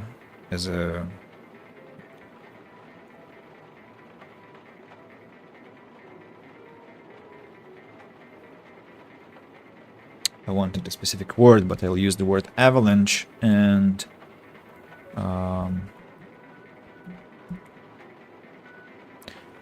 yeah, I wanted to say when they don't inundate, but I still think I wanted something else. Doesn't matter. The strange emails. There is a number of emails with the exact same subject, and you're not sure if they are part of a chain of different emails. Find the first ever email from that sender. It takes some scrolling, but you find it. 112-524-11125 starts the conversation. My place tonight? I knew it. Frank had a lover. This is why all the secrecy? You would just love that, wouldn't you? The very thought makes you salivate. Why? What? Frank simply responds, I can't tonight, busy. Then just a couple of minutes later, come on, my place.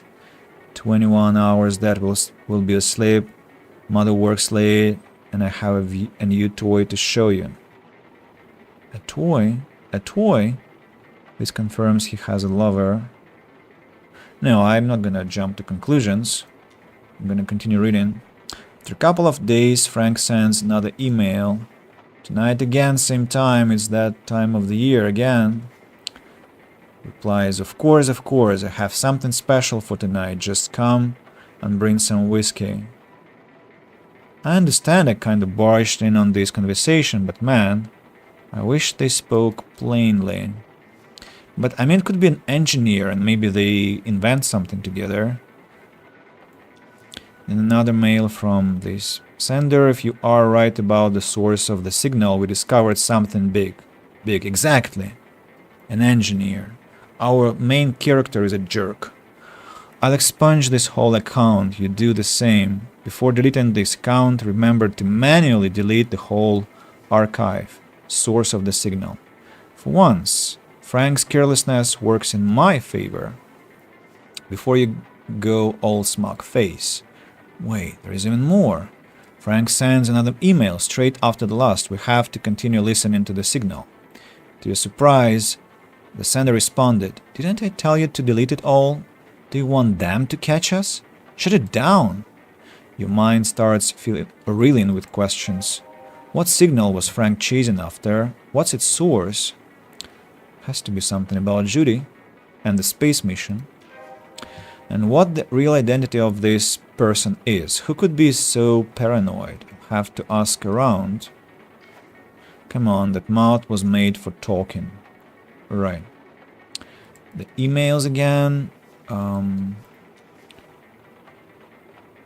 How many mails there are? Scroll and scroll. The list seems endless. You'll have to come up with something else. Okay. Notifications again. Coral Destiny emails.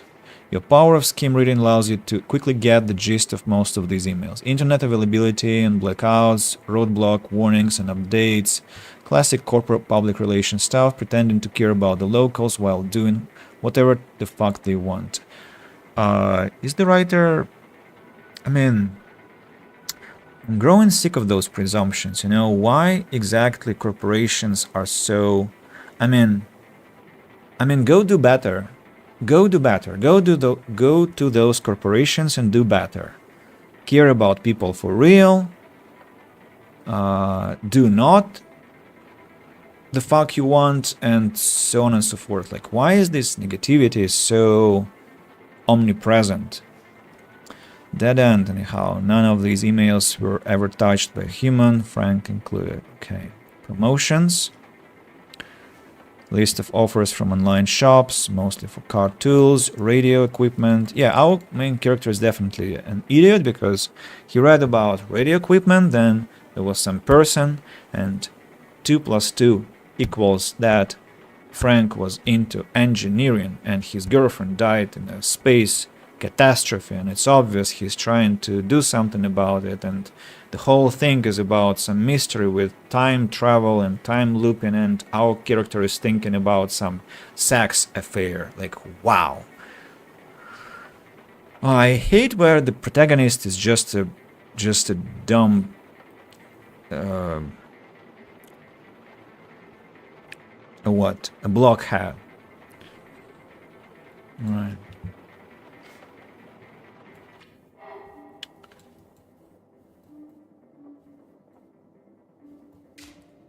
So you managed to bring the phone back to life. Unfortunately, it won't stay that way, but at least now you know where you can do it again. Hold to wrap it up. The signal. Frank was trying to catch some radio signal. The signal must be somehow connected to the time loop. Really? He had email conversations with some mysterious person. The email is blah blah blah. So it looks like the person who was designing the mind map kinda tried to go from the logic and practicality and intellectual perspective, while the person who was designing the dialogues did not have the same thing on their mind.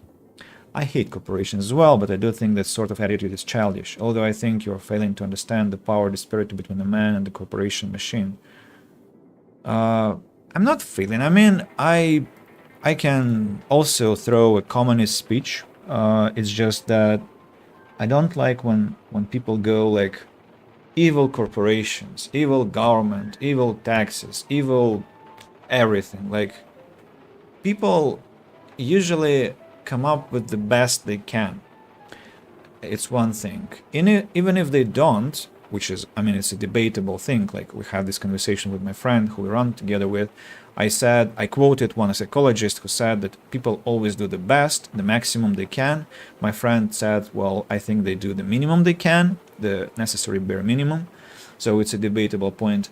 But the second thing is that the same people who criticize are no better from those who they criticize, because, like, I'm sure often are no better. I mean, they would be placed in the same... I mean, even without that hypothetical swap of places, if we take this person and scrutinize what this person does in family, in work, in education, in personal life, there will be a lot of stuff to criticize, and I mean, it's just, as you said, childish, it's infantile. So, and when it's presented like the point of view, like the kind of one-sided correct paradigm, it's unpleasant. And this is how it happens in the game. Good human within the corporate machine whom uses their position to do anything besides for the goals of the corporation, such as being moral, will be replaced by someone more. This is the same issue I had with Disco Elysium. Yeah, I understand. Disco Elysium has it too, but it's just the quality of writing there is better. It's better. And actually, you know, a funny thing about Disco Elysium and my life. So in 2020 and 2021, when I began playing Disco Elysium, I wasn't political at all. It was before the war. So Disco Elysium kind of raised some questions about politics that sowed those seeds of doubt, of like, you know, this moment, like why is it that? And then came the war, and I began watching all those political podcasts, and I got really political. I now cannot imagine a day without checking out mass media about politics, and it's just so different from when I started playing Disco Elysium. Funny. As for the replacement, I would say, without delving deeper into, without, how to say, I don't want to be arguing. It's just that I think it doesn't happen. It doesn't have to happen always. Like I'm sure good people can, not good people, but so I'm sure people with good intentions can survive in the system. And it's like you grow up and things affect you, but then you mature and you start to affect things. And I don't think it's impossible. The more I learned about politics, the less political I've become. I began late, maybe that's why. So what do I do? I have the piano, have the phone, have the fancy car, and this obsession that Rue Valley sucks that locks my motivation point. And I don't understand. I don't have an idea what I'm to do with this one.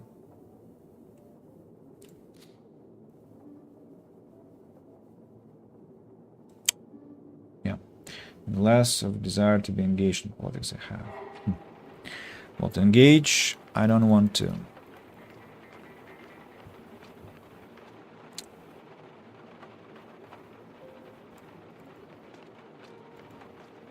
So, the piano.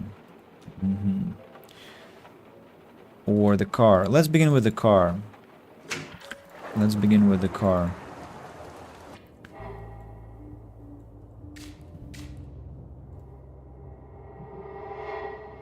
Attention acquired. Steal the car. What for, though? Get in the car and drive north or south. Let's drive north, if I can.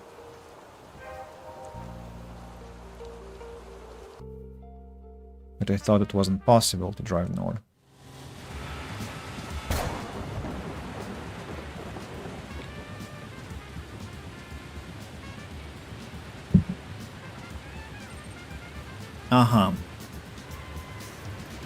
Sadly.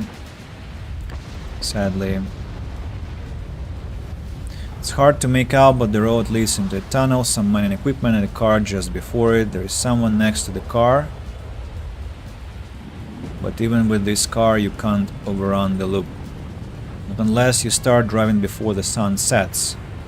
Close your eyes and end the loop in the comfort of your new car.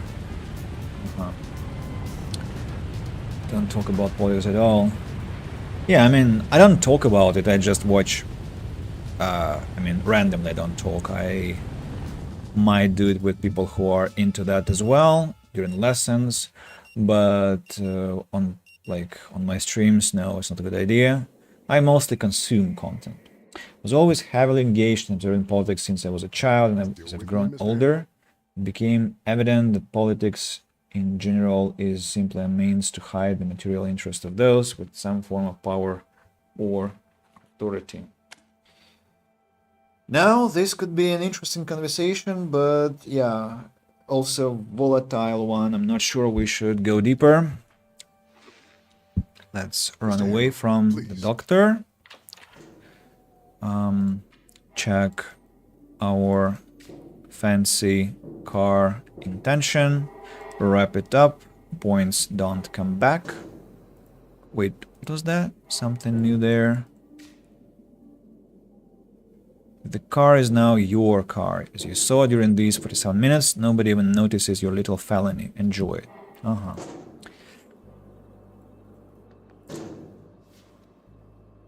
Maybe it can help. Sure. Make her coffee. Wow, no.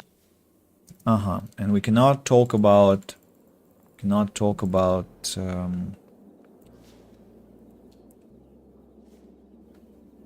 should have pressed Cooper Belt. Couldn't talk about Judy and Frank.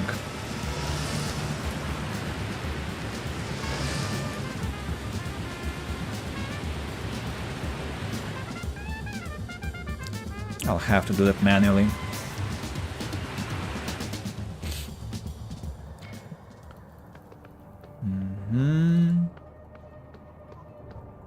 The roadblock again. Walk the rest of the way.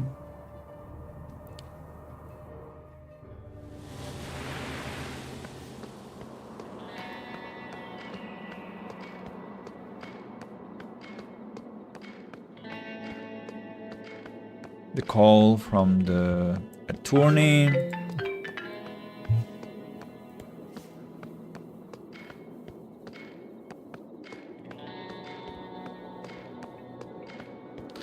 The game said I should start driving before the sun sets, but the sun has already set.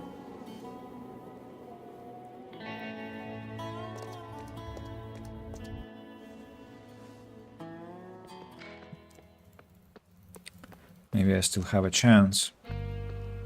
Let's see. Let's see if I do.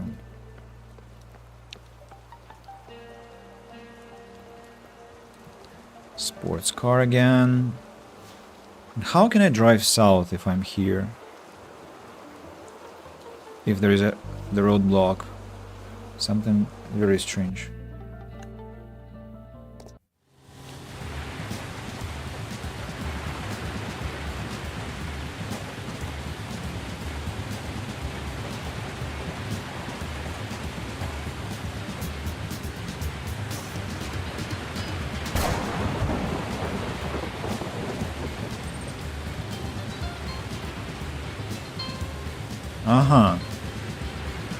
So I'm not making it.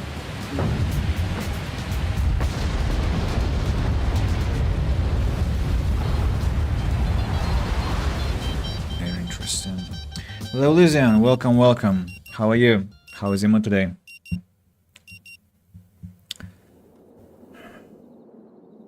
Let's try again. Let's try Still again. with me, This time. Mr. Harrow, please. This time without going to talk to Riley. Spit it out already. The car, Cooper Belt, all these freaking animations. I'm gonna silence the game because I don't enjoy the music at all.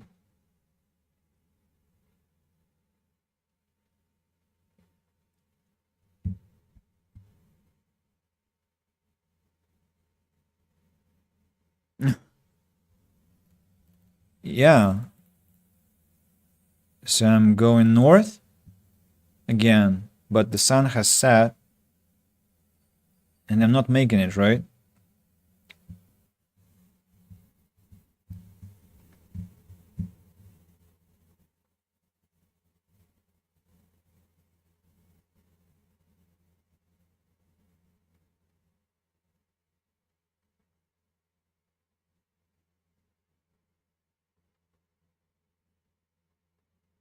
Yeah, I'm not.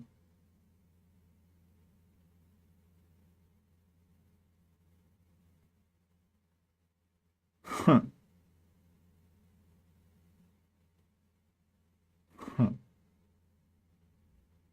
very interesting.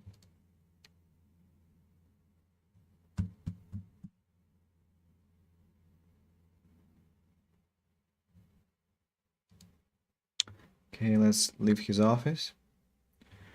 Bring the sound back. I'll break you open if I have to. Riley, calm down. Okay, what do we do?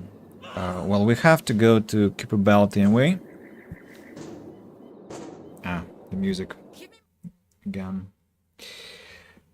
Now I understand the annoyance of that reviewer who said that the unskippable interactions, animations here are very annoying and pointless. In Deus Ex, they were about what? Loading times anyway. But it's fine. Yours, Spy, watch for Tales. This stream is quite entertaining. You mean Rue Valley? Or Yes, Richard. I don't care. I've already told you it needs to be. some kind of token appears in her hand, spinning from finger to finger. A brief pause follows while she listens to Richard, daggers shining in her eyes. Give me just a moment. Then the daggers point toward you. Do you always eavesdrop on the conversations of strangers so flagrantly? Or am I a special case? Uh-huh. If you've come for the bar, the entrance is right there. Just remember to wipe the sand from your shoes. Wipe at least 3 times. Or, if you didn't come for a drink, move exactly 5 yards away from me. If you didn't come for a drink, move exactly 5 yards. I was just passing. By all means, continue. There's a whole firing squad behind the lady's eyes, with no choice but to move away. She continues, talking in a hushed voice, still casting an occasional glance towards you.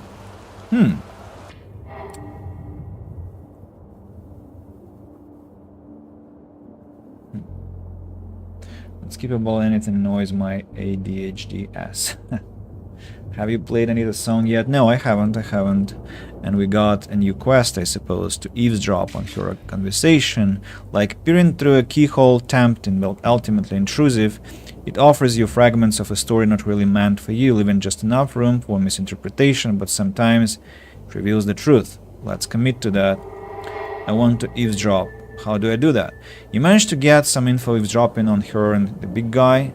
Now go back once she's on the phone again and hear what the fuss is about. So it means that I'll have to go back next loop, I suppose. Okay. I see. Can I play on the machine? Until the loop ends, until Anita goes to the roof. No. No.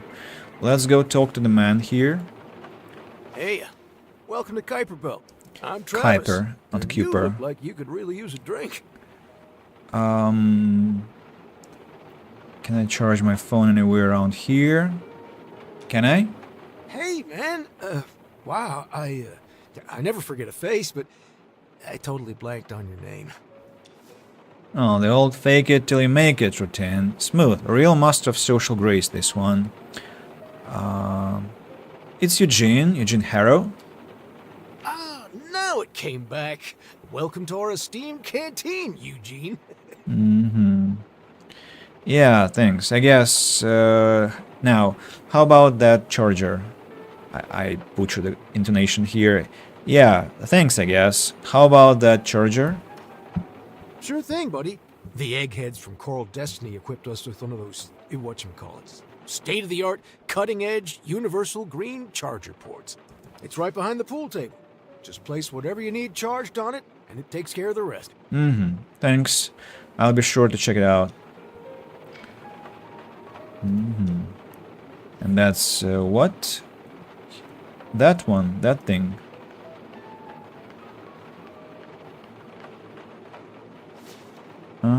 An expensive-looking wireless phone charger. Inspect it for any instructions.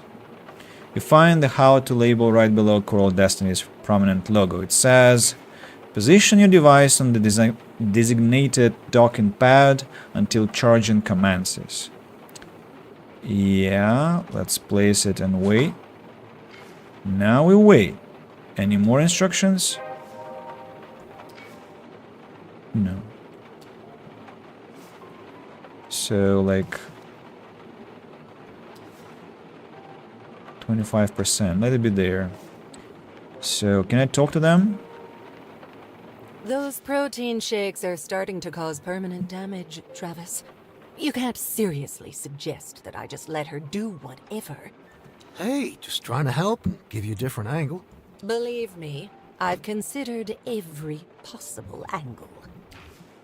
A token appears in her hand and starts spinning from finger to finger. If you just stand there, she'll chase you away like before. Pretend you're a regular at the bar and do something inconspicuous. But what?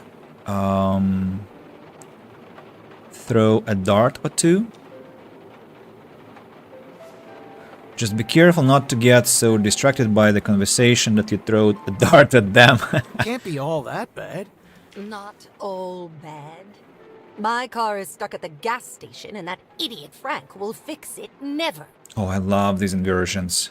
Like in that song from the World of Warcraft game about Arthas, the Lich King, this Ankaronet Tanagor, Morokangalor, Morogorum Palaum, Ravali That was that language that they have in the game. I'm not sure if it is Elven, the Elven language or something else, but the translation was, long live the king, may he live forever, may his steed fail him never.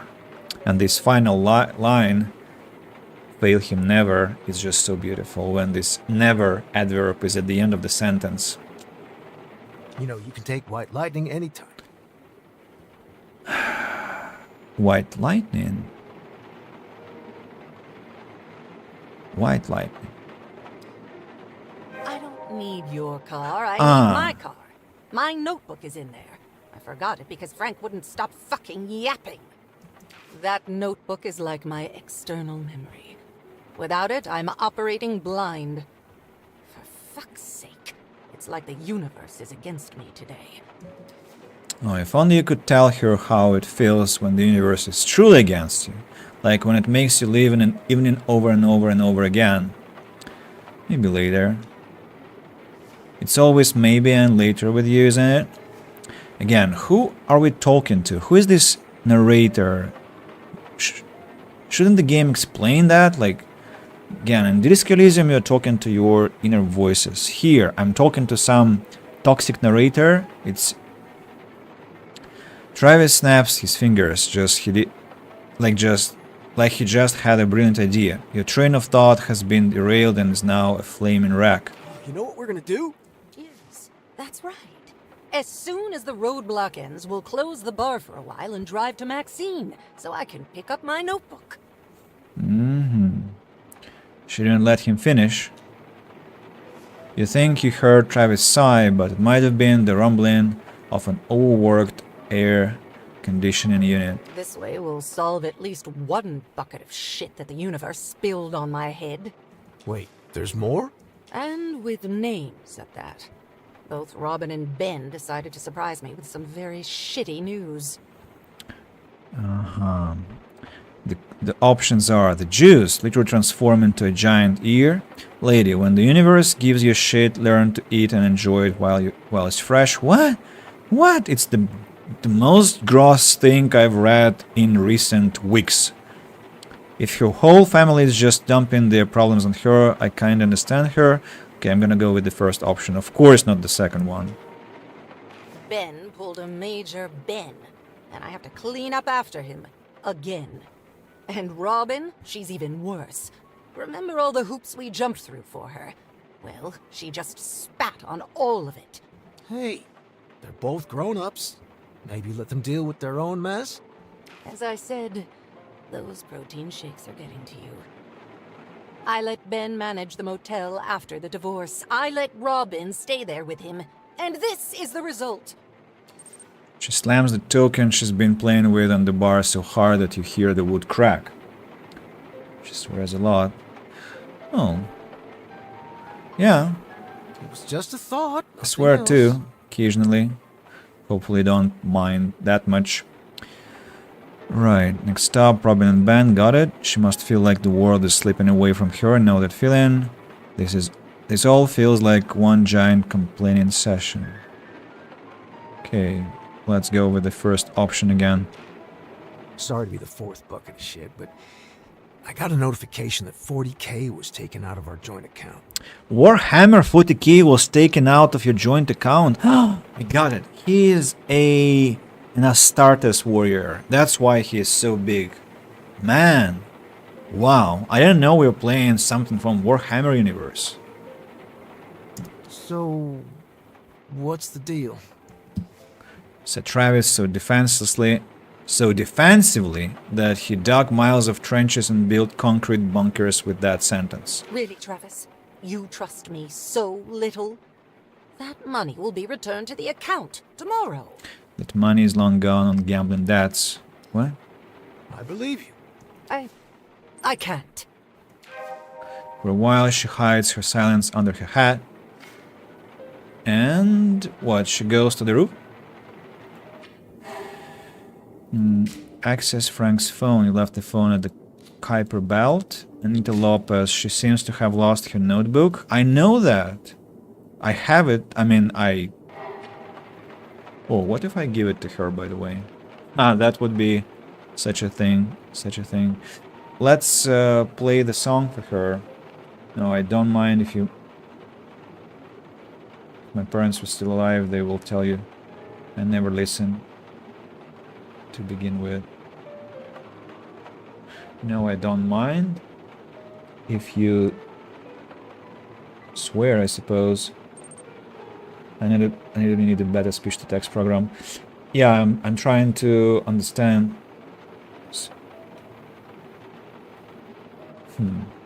Yeah, if you maybe can just try again, and I'll try to piece it together. In the meantime, we'll take the quest about the special song and see what happens after that. Isn't there a piano at the Kuiper Belt? You could test your musical abilities. Let's try. Play the song for Anita. There she is, just about to argue with Travis. Don't let that happen. Play the song. Well, at least I won't have to read the notes.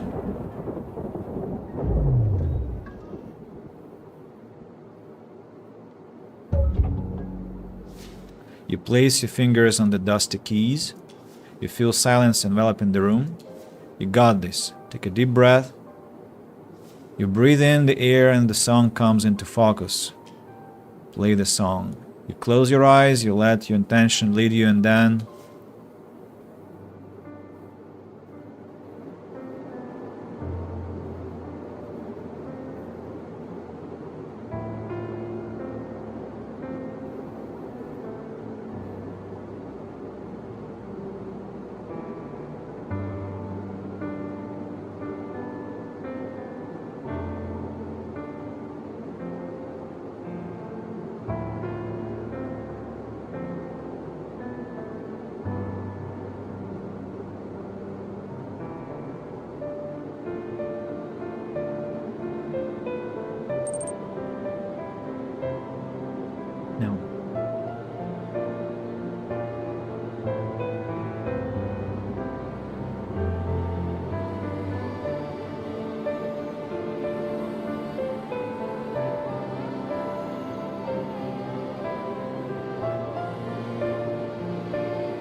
I was trying to make a joke saying I don't mind if you curse and turn around. I'm trying to say if my parents were still alive, they would tell you I never listened to begin with, as you ask if I mind.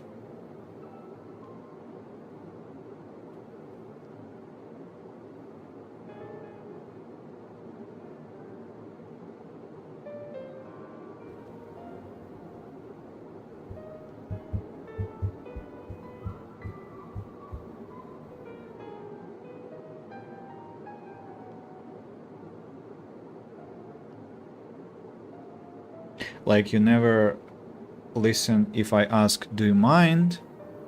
You wouldn't like react to that. Is that the point? Also, I'm sorry to hear about your parents. I didn't know that fact about your biography.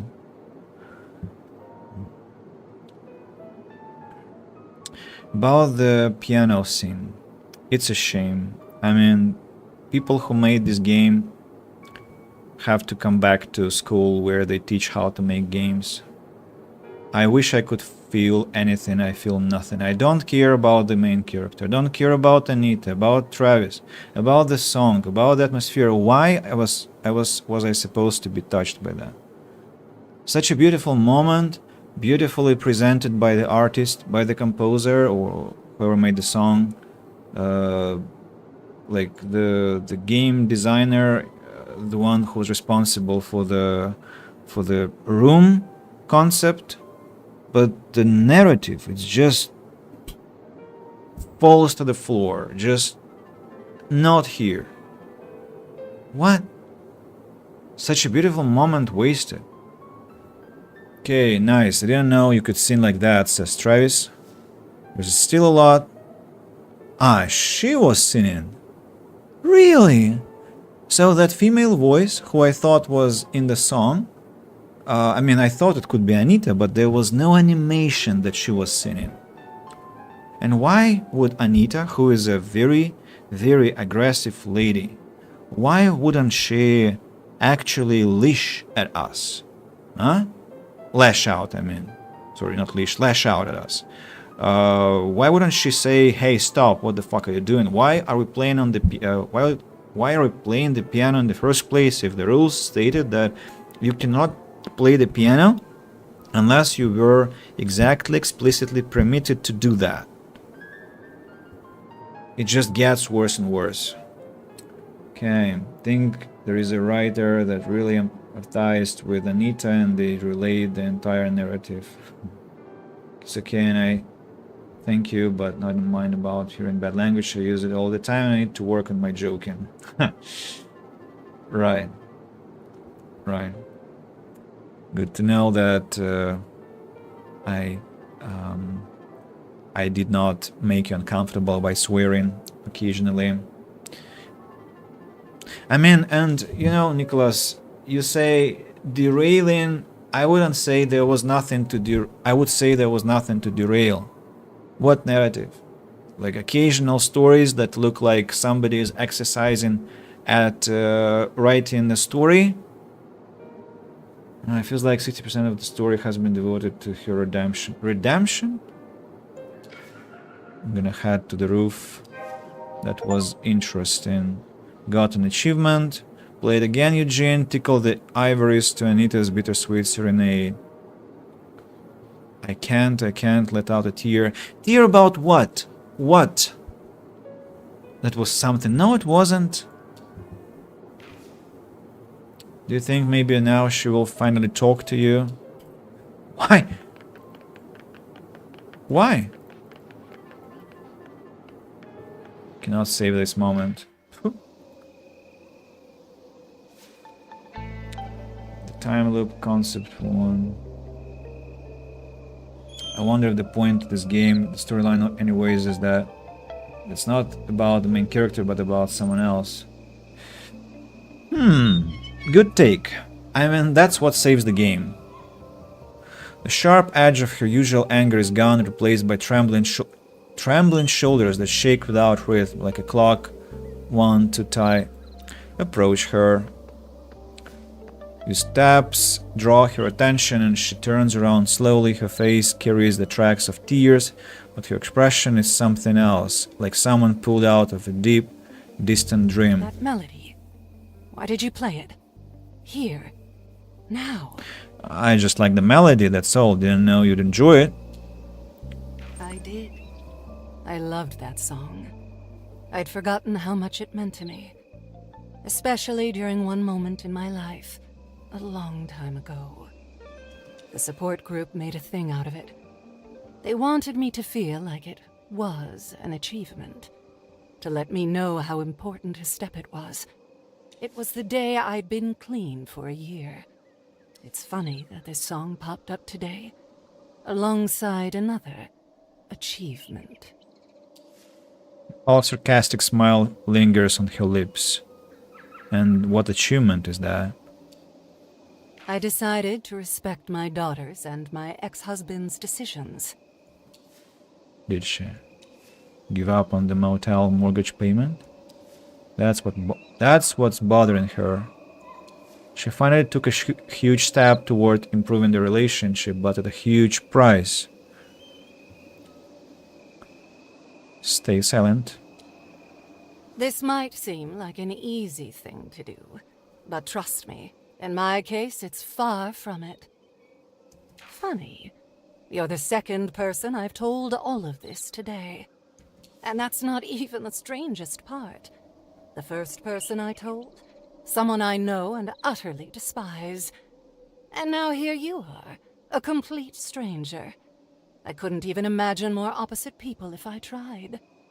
Maybe that's the thing, though. We can only be truly honest when the listener either hates us or knows absolutely nothing about us. There's a kind of freedom in having no expectations to live up to.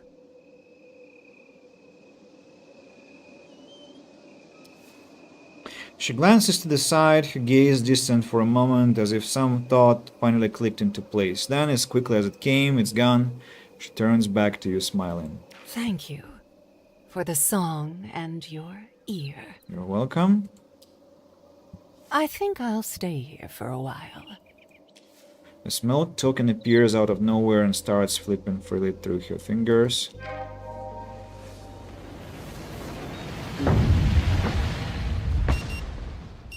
I understood nothing about the motel.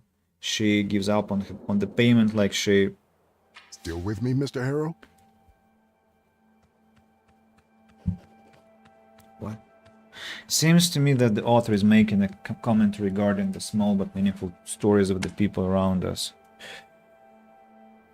If only those stories didn't suck.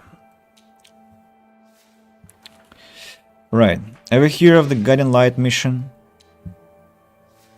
Instead of answering, he stays silent. His bushy eyebrows shoot up like rockets, his eyes widening as if some unfathomable truth had just been revealed. But then, just as quickly, his composure returned. Guiding Light? Why do you want to know that? I asked first, so you answer first, and don't skip any details.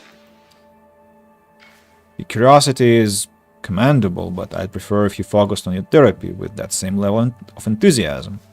He dodged the question like he was swerving to avoid a stray animal while speeding down a desert road. No, he didn't! He didn't dodge. He just commented upon your inability to stay focused during therapy. And, I mean, he dodged like shit. I mean, it's not dodging, it's just changing the topic like sloppily. And not only that, the absence of the usual follow-up question, something like how is that related to you, is highly unusual as well.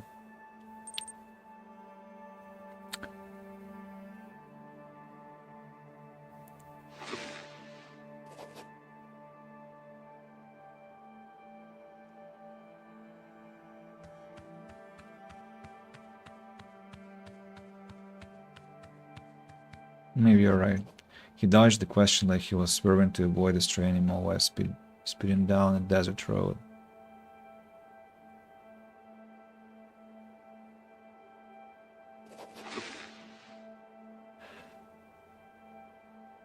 No, I think what really riled me here is two things.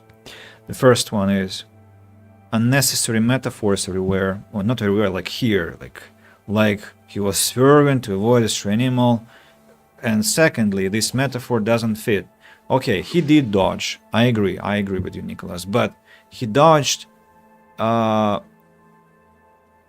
If it was connected to that metaphor, he would say like something like, "You know what? I need to have a swig of my whiskey right now. Like right now, I need to check my washing machine right now," and that would be dodging like that, like rapidly and abruptly and out of nowhere. But he did that kind of, gently. How is it compared to swerving to avoid a stray animal? I don't get it. It sounds beautiful, yes. Does it make sense? No. Like most of the text here sometimes. Okay, another mystery. Does it ever end? I suppose no. Remember when you first got here, it seemed like the kind of place where nothing ever happens. Quiet, uneventful, just another forgotten town.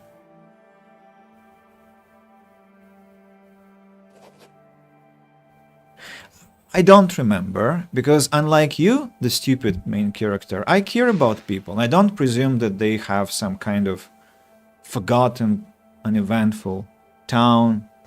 Everything happens everywhere. Just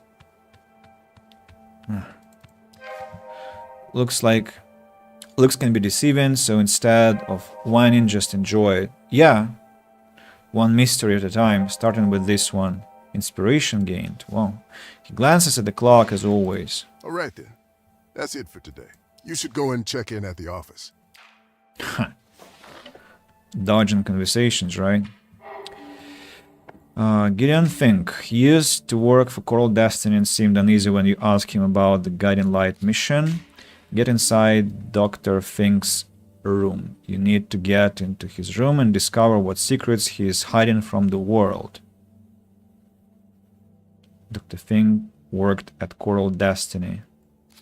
1 point of energy.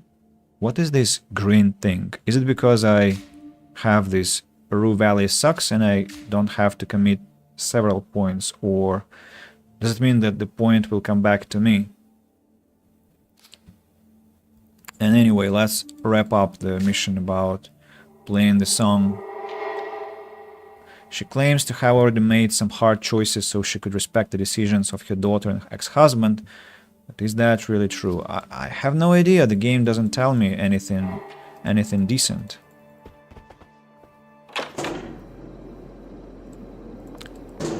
Let's check writing. Spit it out already! Maybe I can help. Sure. What do you know about Dr. Fink? Why do you ask? Is there a particular reason?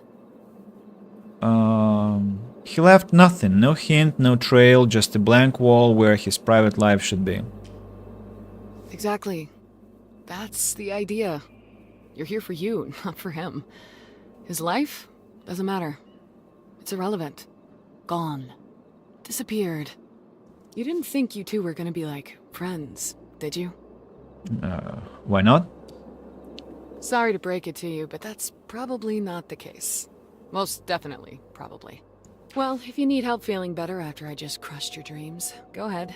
Ask away. Maybe my answers will help. Maybe not. Who knows? Maybe they'll just make things worse, but hey, that's the game, isn't it? First of all, how long has Dr. Fink been living and working here? If you're asking how long he's been in Rue Valley, at least 10 years. He came here to work for Coral Destiny. Lived and worked on campus at Starbase 1. That was his life. Until a few years ago. Specifically, he stopped working for them 2 years ago. Packed up, left the campus, and moved to the motel. He's been living and working there ever since. 2 years ago? Oddly specific thing to have locked in your memory. She shrugs, her tone casual, but her body language betrays something else. A secret, hesitation, or just tiredness. Well... Any idea what he did before Coral Destiny? No clue.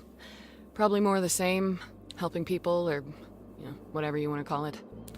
He's got the look. Someone who's been through it knows what he's doing. His methods are unique, in a way. But that doesn't mean they don't work. They work for my brother. That's all I need to know. And for that, I'm grateful. What was he even doing there? He's not an engineer. No, he isn't. But space exploration, colonization, it takes more than just engineers and scientists. Space travel grinds you down. Days, weeks, months inside a pressure-sealed can. Nothing but metal walls and the cold black outside. It does something to the mind. Ask any submariner. Ask any prisoner. And then you land and you realize... this is it. The rest of your life. A foreign sky overhead. A different gravity under your feet. A planet that does not love you. Does not want you there. And home? You'll never see it again. Dr. Fink's experience in selecting the right people and teaching them to endure the pressure, clear their heads, make the right call when everything is wrong, tolerate the unknown. It was invaluable. Without the best people with the right set of skills, you won't last long out there. Makes sense. It does. That's why his work mattered. Just stopped. Just like that. That's suspicious. Yeah, well, you'll have to ask him for the details. All I know is he quit and ended up here. I mean, back then, all I ever heard were praises from the people who worked with him. Not me, though, for better or for worse. He dodged therapy. I didn't. We had an interview back when he was at Coral Destiny. He said I showed high resilience in stressful situations. Strong adaptability. Should have put sarcasm and gallows humor on the list. But hey, he told me I could talk to him if I ever felt the need, and that was that. So I guess me handling stress well is the answer. Sorry, no cheat code for skipping therapy. I think I'm out of questions about Dr. Fink. Good timing. I'm fresh out of answers. Right.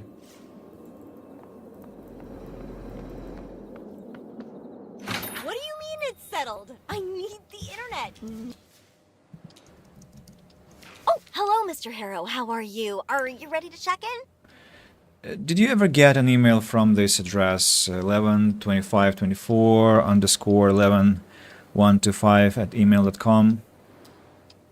That sounds like spam, or worse, a phishing attempt. If you get a message from an address like that, the best thing to do is ignore it. Better yet, delete it entirely. It did seem like a genuine email, like it came from an actual person. If that's the case, whoever sent it really doesn't want anyone remembering their email. Wouldn't surprise me if they end up asking for money. That's usually the endgame for people using those kinds of addresses. Some kind of signal was mentioned, but not money. Signal? That's a new one. Haven't heard or read anything about that before. But still, probably best not to take it too seriously. Let me check my phone just in case. Maybe I got something similar. Nope, nothing like that on my end. Best to just delete it. Can we talk about Dr. Fink in a little bit? We could, but I don't know if it's proper. You're his client, Mr. Harrow, and Dr. Fink is our guest. Despite her words, you feel she is eager to talk. She just needs a nudge in the right direction. That's exactly why I'm asking. Who knows him better than his hosts? This is true. Dr. Fink is with us for a good long time.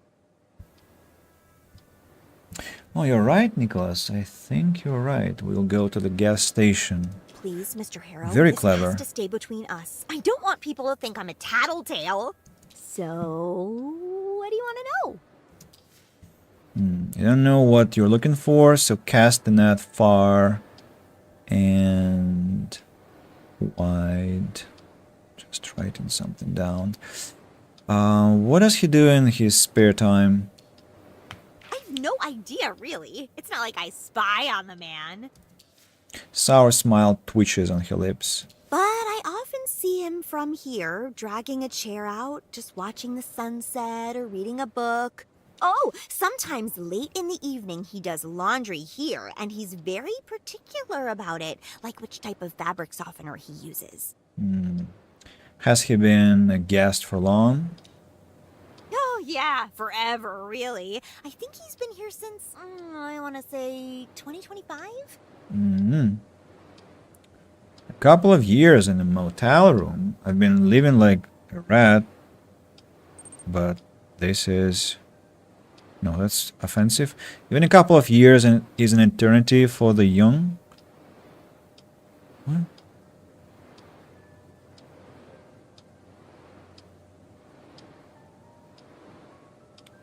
Okay, I hope I won't spend years here. Come on, Mr. Harrow. No chance in hell that your therapy will last that long. But just in case it does happen, I'm sure Dad will give you a special deal as well. Right. Robin is totally the type to spy on people. Yeah.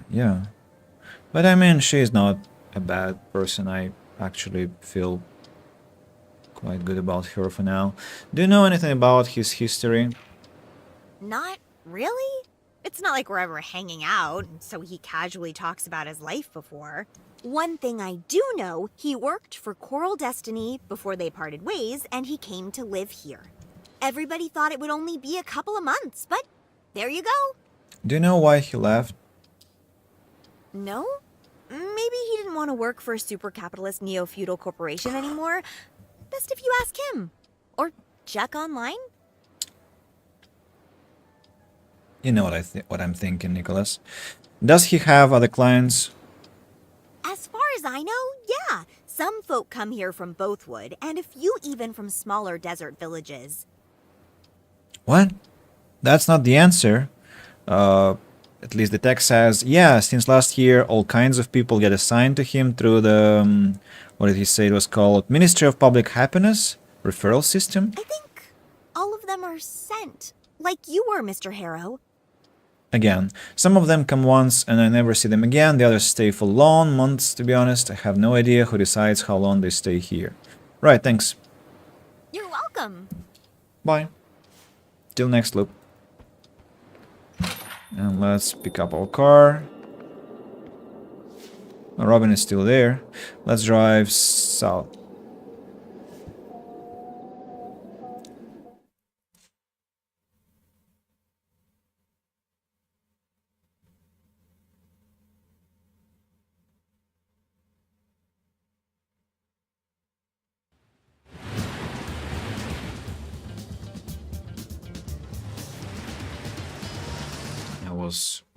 I added volume too early.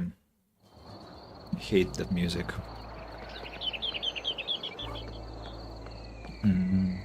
Wonder if I take the notebook and bring it to the lady, what will happen. So, Welcome to Max Gas. You need some help getting gas in that city car yard, or you want something else? We got no booze, mind you. I have booze. I have 8 bottles of beer in my fridge, don't worry. What can you tell me about Dr. Fink? Oh, the therapist that works from the motel, right?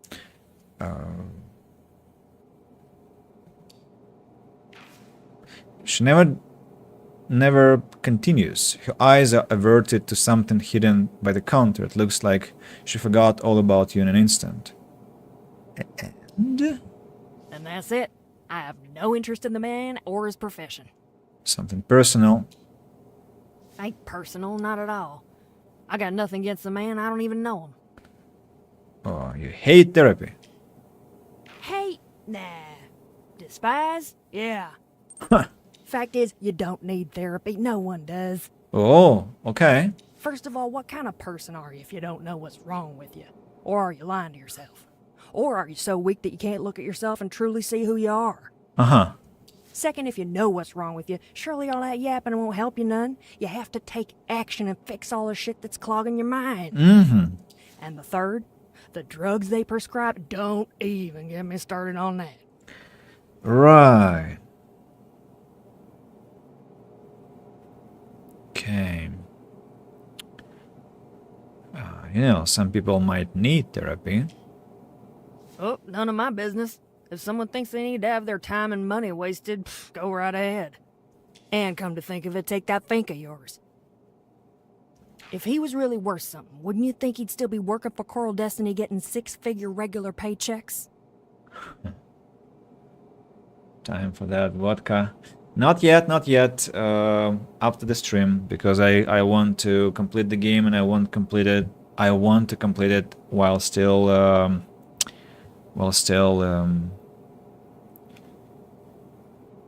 clear-minded.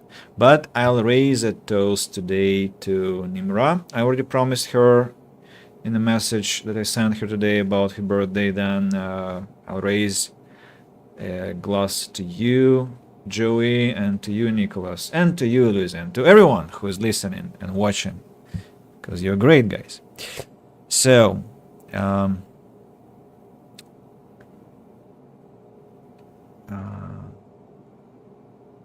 you sure know a lot about Fink. Balru Valley's a small place. Everybody knows everybody's business. Alex mentioned Fink to me. I reckon they met at Coral Destiny's HQ. Alex worked for Coral Destiny? Yeah, Alex worked for everybody around here. But Destiny's his own personal record. 2 weeks and 4 days. No. That's what happens when you don't go to work 5 days in a row and you're not the owner or someone indispensable. Mm-hmm. Listen, I've had enough yapping. Do you want to buy something? Cool, Amadzi, Elysian. This might come out of the blue. Are you familiar with the email address 112594_11125 @email.com? She squints, her eyes darting all across your face. The probing ends with a sigh. You look almost normal. I would have never guessed. But since you're here... She sighs again, this time not from frustration but resignation. When the sun sets... She stretches a hand toward you like she's giving you the proverbial microphone. The cold creeps in. She quickly flips through a little black notebook. Is that true? No, does not seem to be. You know what? I don't really give a shit. That email's one of my brother's pseudonyms. It was, at least. I'm sure he's using some other equally stupid name. So it was like a password I had to pass. So what was the proper response? She grabs the same black notebook and flips through it. I think for this week it's a Watcher in the Dark Awakens. I guess. Wow. Since you're looking for him, Alex is back at our house. Like he is ever anywhere else. Some directions to your house would be nice. Getting there is easy. You go north from here on I-14, turn left after the belt and follow the shit road till you see our ranch house. Now, was there anything else? Is that easy? That easy? Well, so the signal. You had email conversations about it with Alex K. You should be able to find him by going north from the motel and then turning left at the belt, following the road to the ranch house he lives in. So you were completely right, Nicholas. And search Maxine's room. The suspicious, maybe you could find some clues inside her house. Yeah, sure. Should remember about that too. And inside Dr. Fink's room. That is interesting too. It's funny how someone starts talking all philosophical, then start talking like trailer trash. Yes, that's a valid point. But I mean, her philosophical was also kinda not very clever too, because, I mean, therapy might be a debatable thing, but to discard it like that, no. Reminds me how you hated Tyranny's narration. Tyranny, I didn't spend so much time on it, but this one, well, I mean, I don't hate it, I despise it, to quote the gas station lady. So, we drive, wait a second. What did she say? She said drive north, no?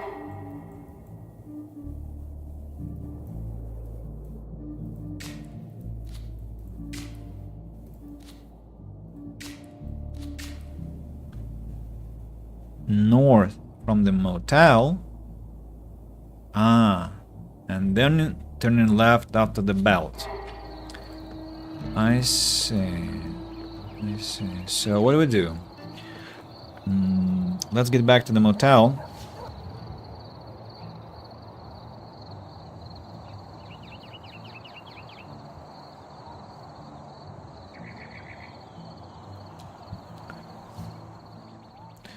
To the motel. Try to get into Dr. Fink's room.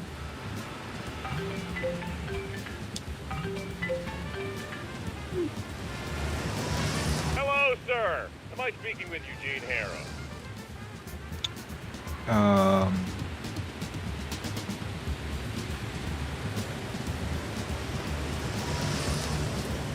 Yes, my name is Eugene Harrow and I'm a senior executive time loop specialist at Rue Valley Solutions. What can I do for you? Oh, well, my name is Percy Rugger, and I'm a senior sales executive at Ulterior Paralegal Exploits Consultancy. We'd like to offer our help regarding your case. That sounds great, Mr. Rugger, but I have a question first, if I may. But of course, Mr. Harrow, I'm here to answer any questions you might have. At your service, as they say. What can you tell me about Dr. Fink? Oh, and not voiced again. An interesting question, Mr. Harrow. First, though, I need to know your relationship to this person, you know, so we can avoid any conflict of interest. I thought you already knew every detail of my case. Mr. Harrow, the agency has insight into publicly available documents only, and the name of your therapist is not included in them, for your own protection. Of my own therapist, so you know that he's my therapist, literally. But maybe they scrapped that and changed the text into much has been withheld to protect your privacy because they found a logical error. But when we take over your case and sign the necessary contracts, we will be able to request access to all court documents. Kinds of documents related to your case, says the Till text. then, please provide me with the name of your therapist so we can start building a case. Today. Now. It's just ridiculous. He's just saying, can you... What did you say? He said something like, can you provide me the details about your therapist, who is like that Dr. King, and I say he's my therapist and he already knows that according to the voice actor. So it is a mistake. Very well. You said Dr. King... What was his first name? Dr. King. Fink. Dr. Gideon Fink. Across a crackling phone line struggling to hold a connection, you hear the frantic clicks and clacks of furious typing. He is not in our database, meaning none of our clients have been assigned to this Dr. Fink. Nor have we cooperated with him in any capacity. That makes everything so much easier.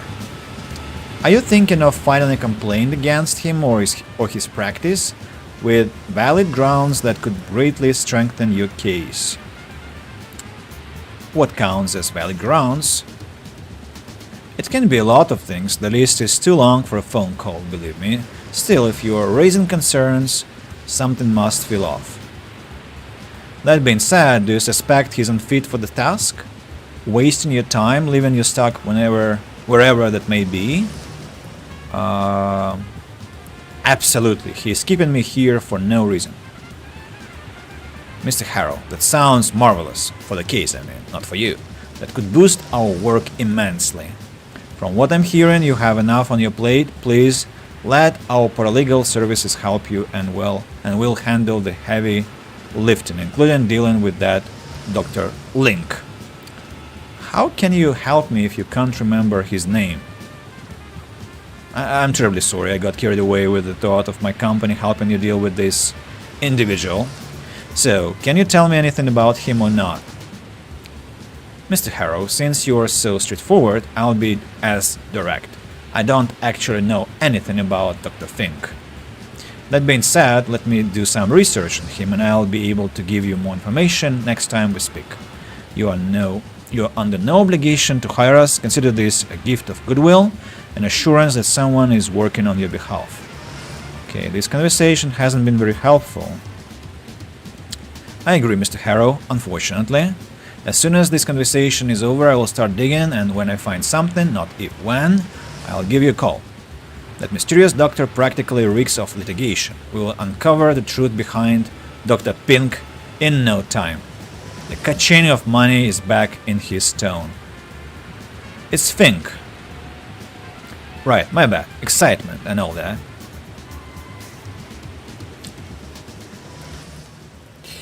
The logic is not far from reality. They know the information, but legally can't be known to act on it. Might.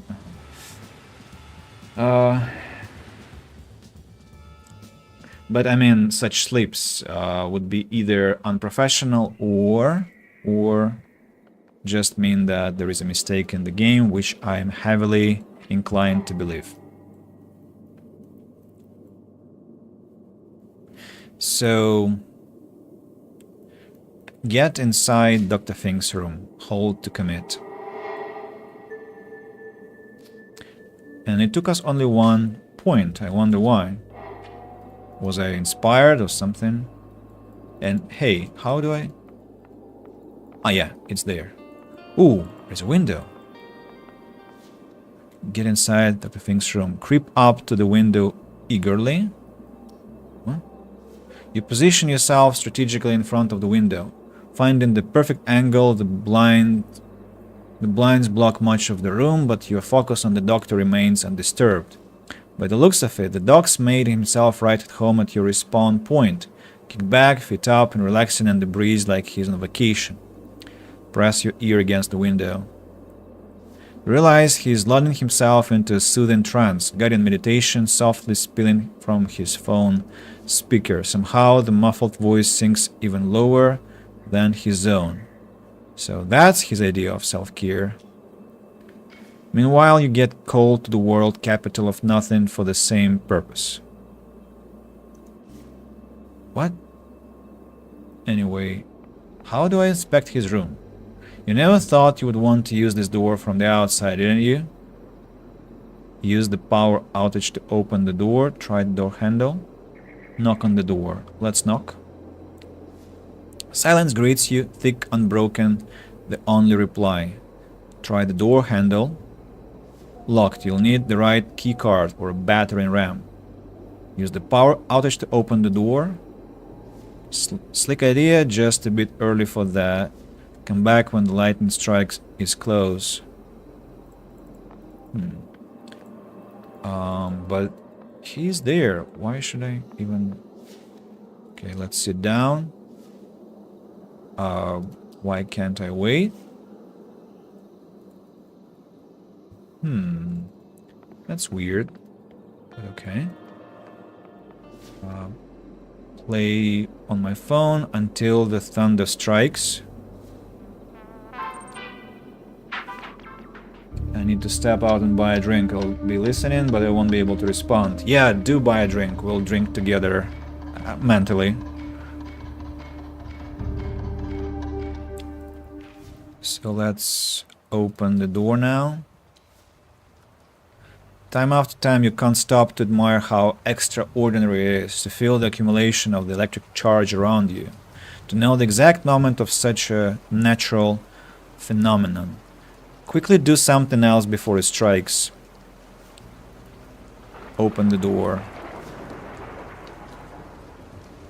Perfect timing, neither too soon nor too late. Here it comes. Bam. Right as rain, the old reliable thunder works its magic, clearing the path ahead for you to slink into the good doctor's room. The seconds drip down like cold honey from a spoon, slow and heavy, yet the silence stays frozen, your intrusion goes completely unnoticed. So he's not here. Or is he? How do I click on those shoes? Excuse me? There are shoes to click on. What's the hitbox there? I mean, man.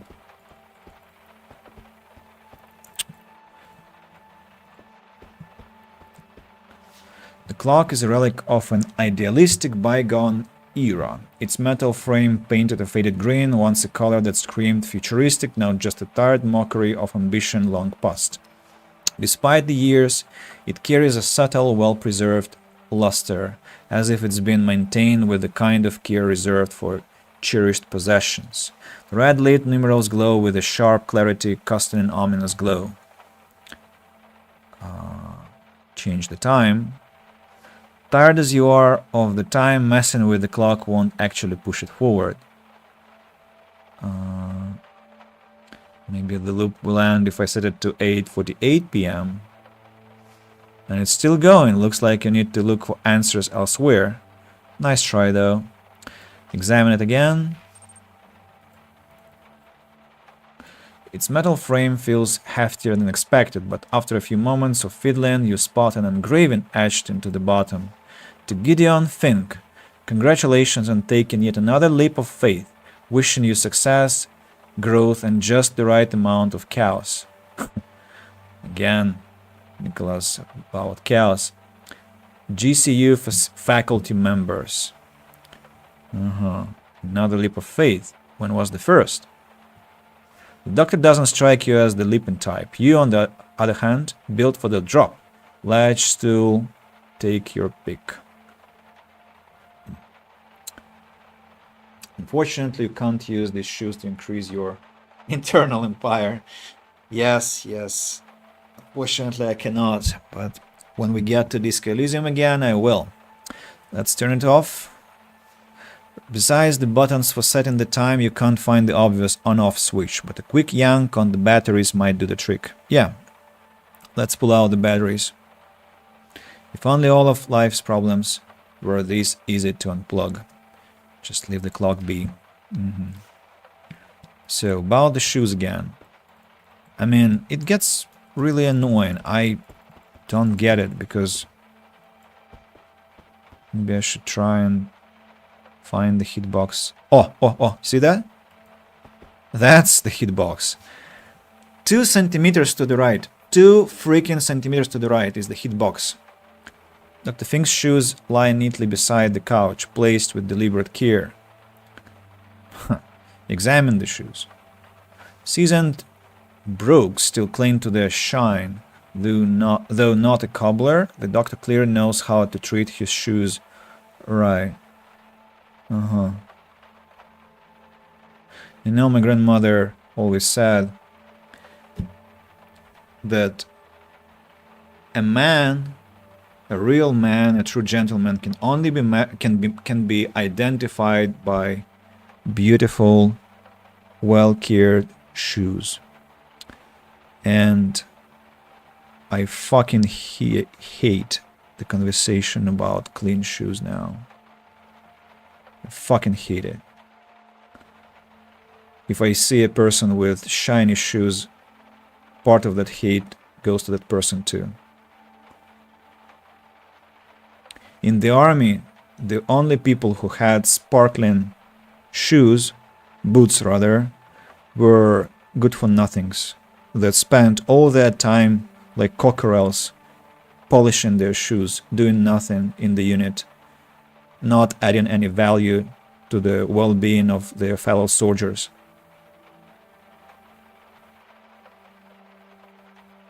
They only clean their feathers and shoes, boots.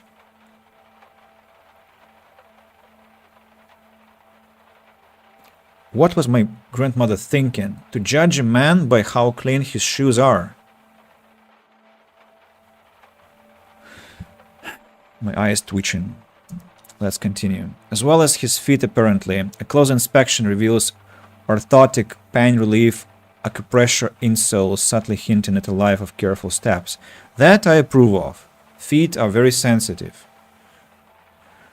Everyone's got their own way of easing the pressure. Guess even the good doctor isn't immune to a little well-placed cushioning, physically or otherwise. What's that supposed to mean? Of course, I mean, a doctor is a person, like, with the same body as you are. Why shouldn't be there some cushioning? Let's try walking in his shoes. Hopefully you mean metaphorically. No need to stick your foot where it doesn't belong. No, I can try them on.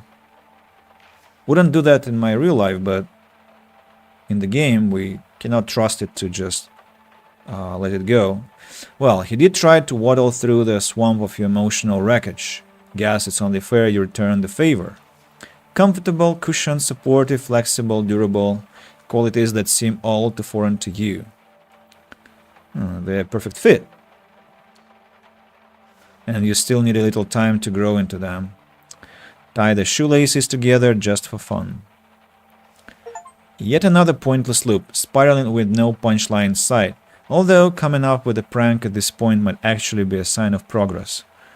The shoes rest. I didn't think of the prank. I thought it meant tying shoelaces together like on each individual shoe.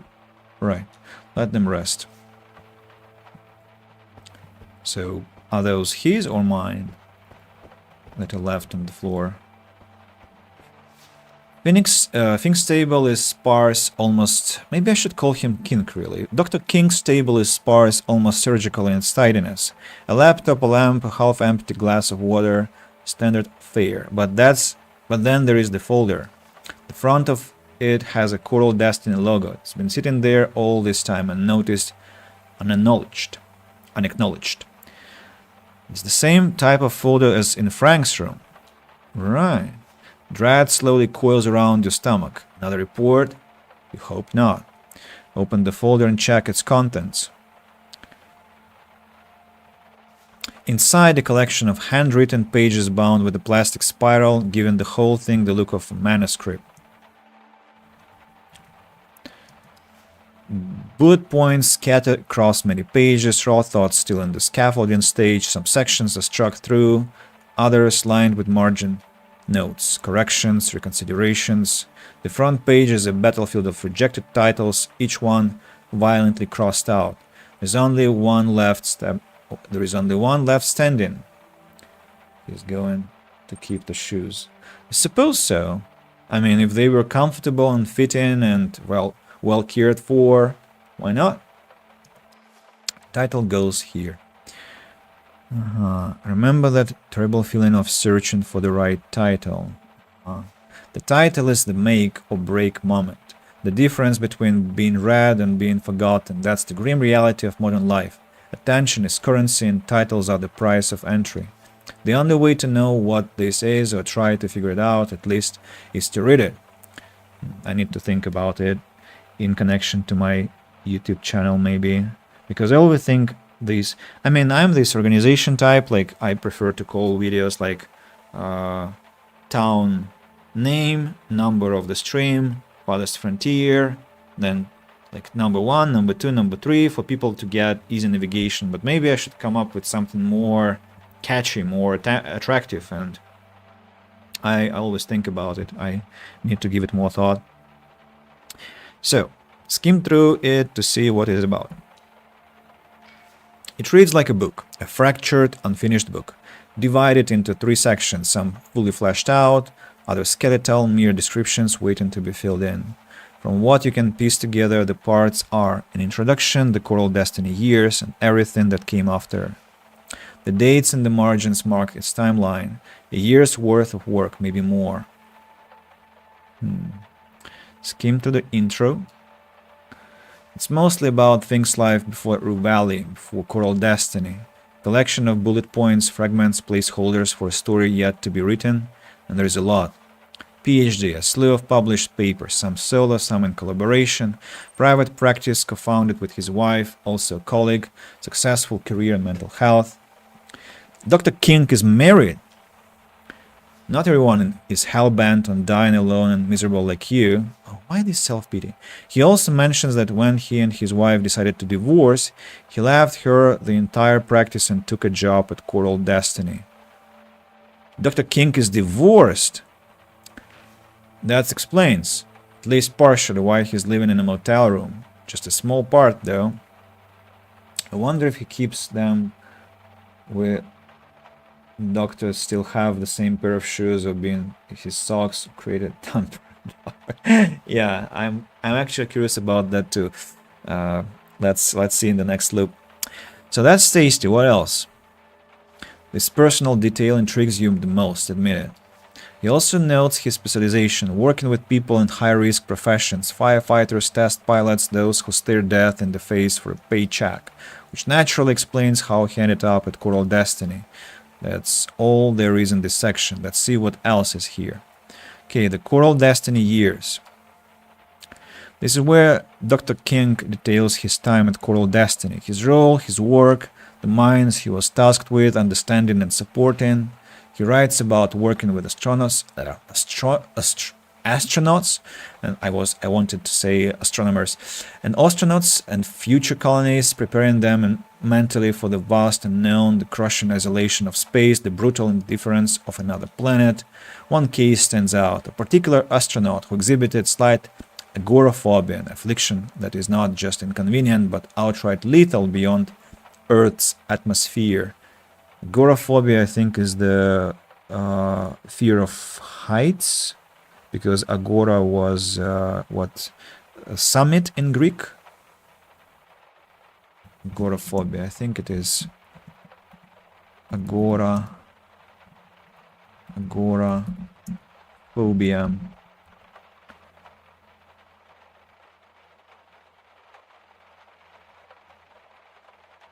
Ah, no, it's about public. Sorry, that's acrophobia.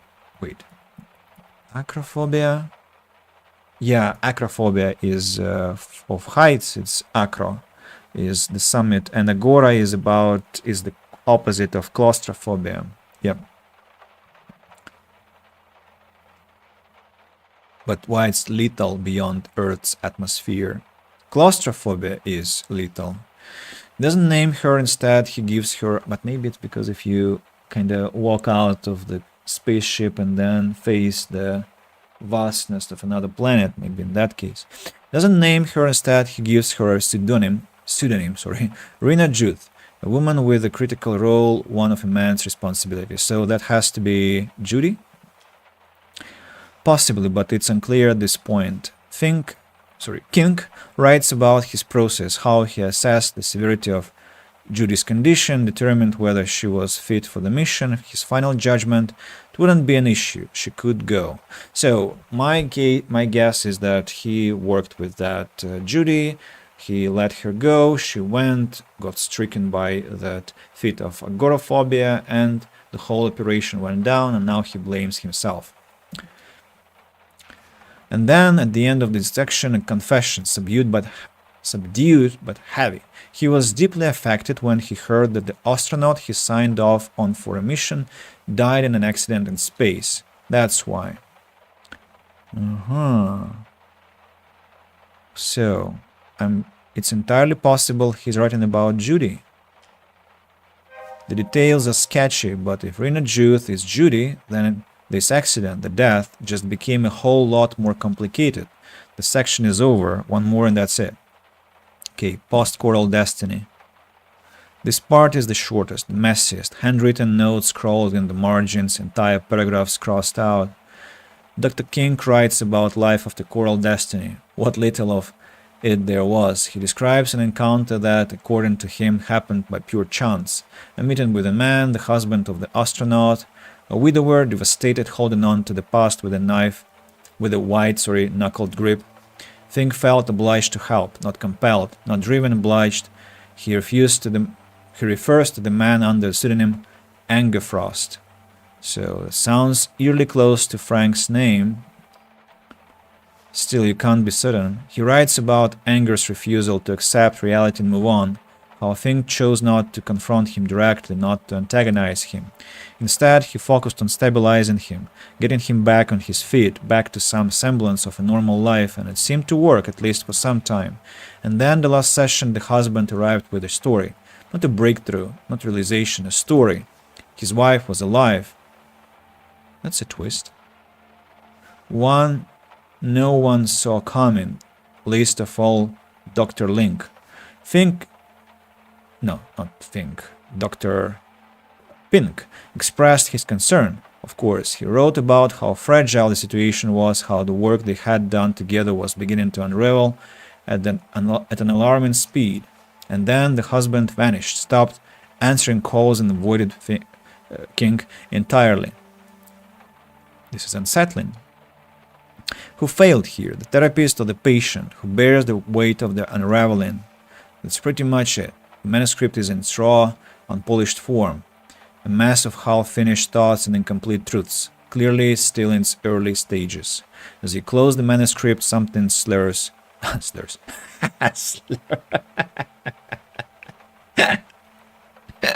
The document slurred at me.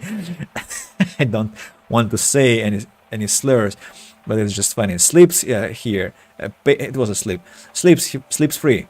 A pale envelope dislodged from between the pages must have been tucked inside, only to shift loose as you turn the pages. Take the envelope. It feels light in your hand. Inspect it. Plain white and remarkable. On the back, written in neat handwriting, are the words, "For Judy." Oh, come on, now it's too obvious. Rena Jude's actual name is Judy. The man has to do a better job of hiding his secrets from people going through his personal belongings after breaking into his private accommodation. Open the envelope. Inside there's a letter on a single page, written by hand. The date is the 8th of March 2026. Read it. Dear Judy, in your absence, this letter is the only way I can speak to you. I've recommended this method of communication to many of my clients as a way to cope with their loss. The irony of now finding myself writing one of these letters isn't lost upon me. A reminder of how life circles back in ways we never expect. How do you say goodbye to someone who trusted you with their deepest thoughts, fears, and dreams? How do you find closure when life ends so suddenly, so unfairly? It's funny in a way, and sad. No school teaches you something like this, something truly worth knowing. When I heard about the accident, I was hit with a wave of emotions I wasn't prepared for. Shock, sadness, anger. All your courage, resilience, and determination to face life's challenges, gone in an instant. But above all, there was a sense of loss. The thought that we would never meet again, never exchange another word. Unbothered, indifferent to the silence, to the void left behind, the absent doesn't shake the stars, doesn't hold the tides, it just is, and that is the tragedy.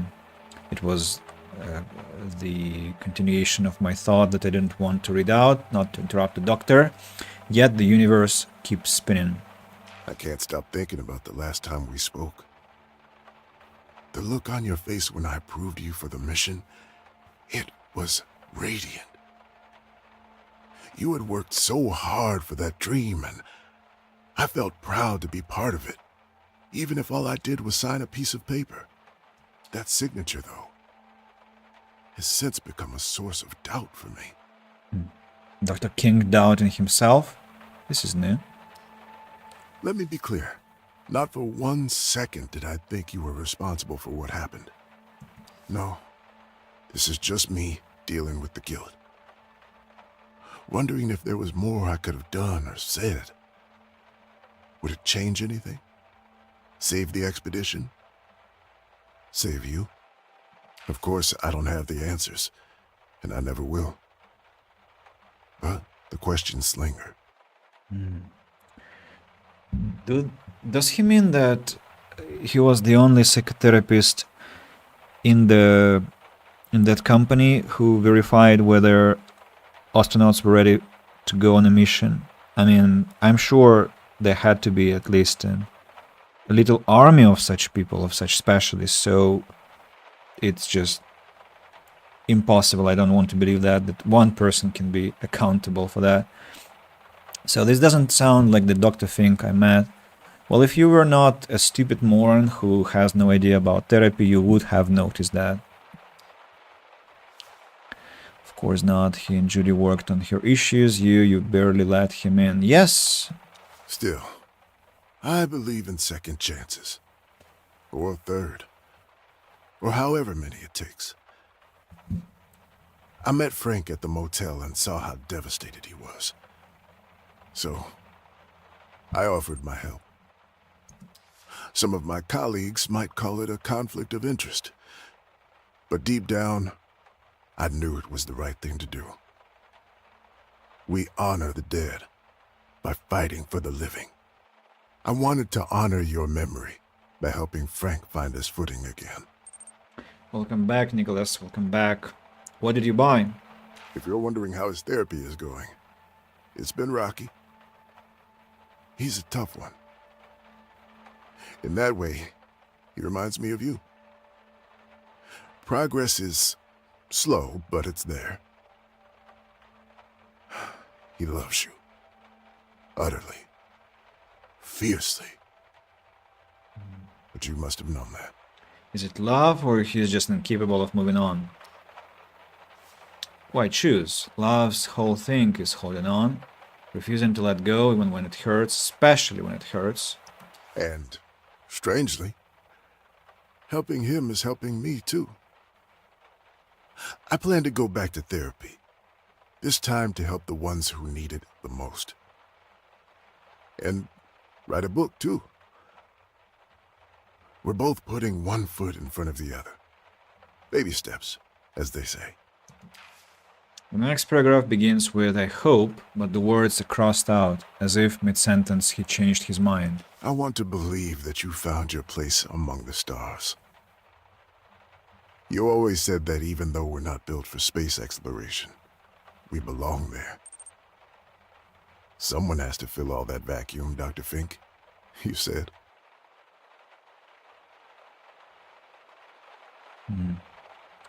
Good thing to say. I'm gonna take a screenshot of this one. I don't think the certifying therapist could be held liable for such an incident, regardless of how many are part of the certifying committee. The primary failure was that the rocket blew up. This means that the primary problem was one of rocket design, construction. Yeah, I mean, I was trying to say that I don't believe that he was the only psychotherapist on board. Therapist. Well, now you're there. Where you belong. Wow.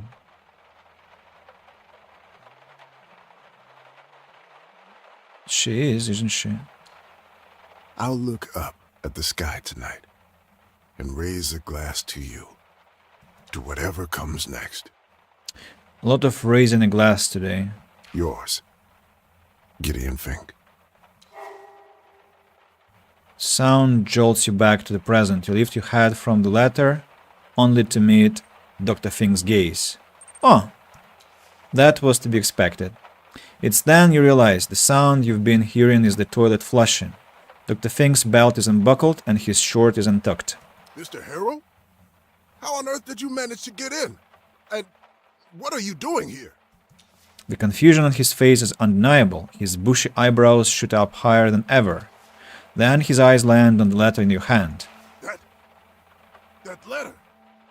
It's private. You have no right to be holding it. Put it down now. And get out of here. He stands there, angry and frustrated, his belt unbuckled, his shoes missing, revealing a pair of ridiculous socks. Behind him, the sound of running water from the toilet fills the room. I wish I had checked the door first. Let's hug him.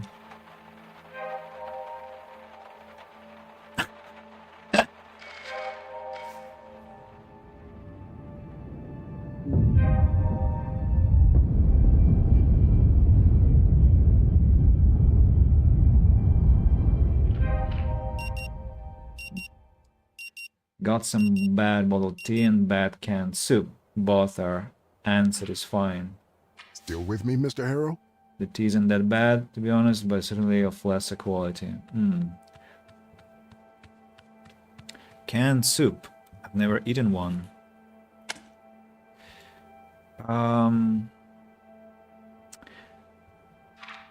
Hmm. Mm.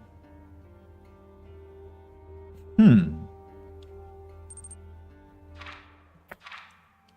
Cannot save now. Okay, let's... I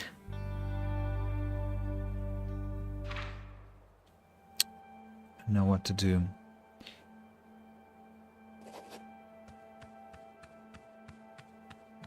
Now I want to load. I want to know what would happen if I press on the door. Best not to interrupt Dr. Fink's sacred alone time. Ah, he is there. Inside the toilet, and we know that. That's interesting. Okay, let's scroll through. Oh, gosh, I just shot my own leg.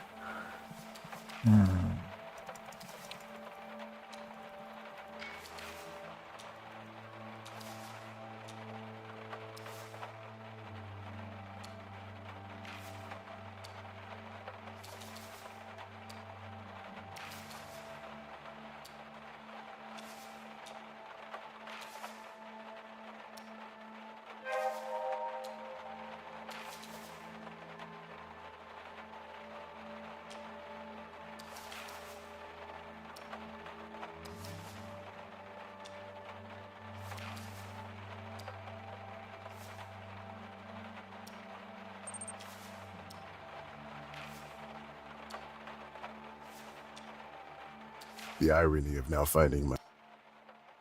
But above all, that signature, though. Of course, if you're wondering...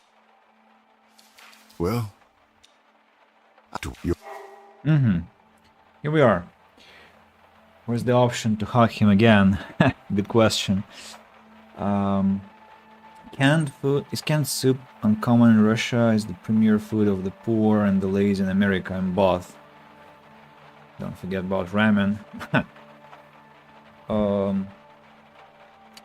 Canned soup. No, I think it became the thing in the US. I think it happened before Andrew.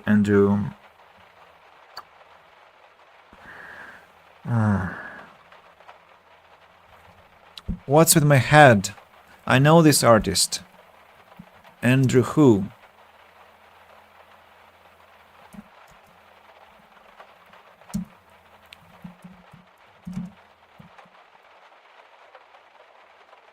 Warhol. Andy Warhol.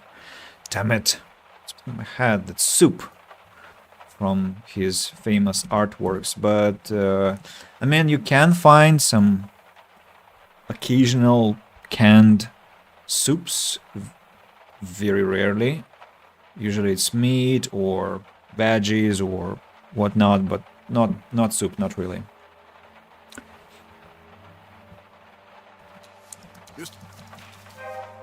Let's hug him again. Inspiration. Ate too much ramen as a kid, so abstain. Alright.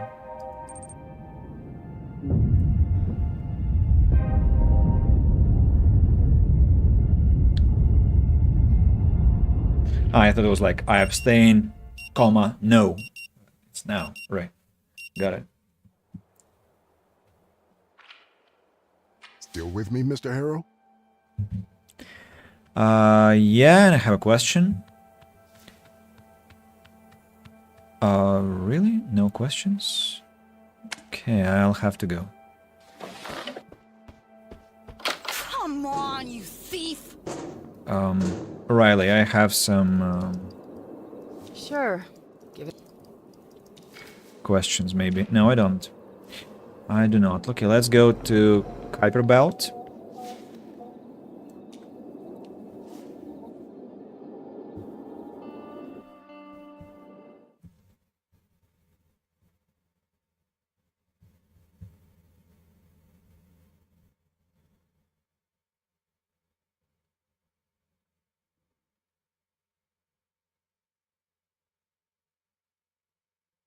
Wait a moment. What about the phone call? I didn't get the phone call.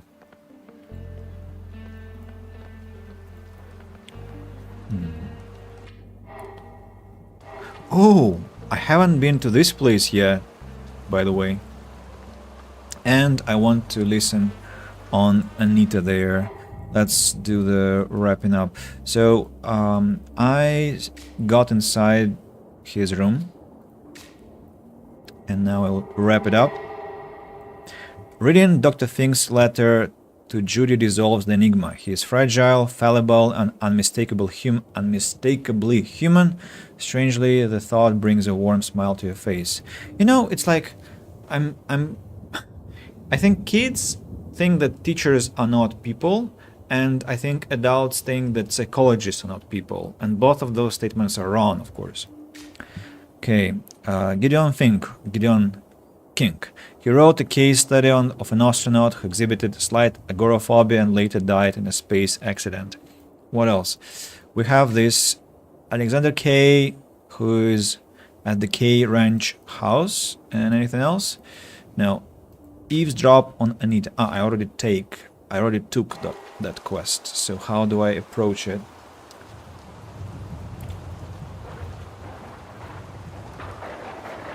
Hide and listen to her conversation. Alright. Quick, before she notices you snooping. Metal barrels, bushes over there, and cactus. I think metal barrels.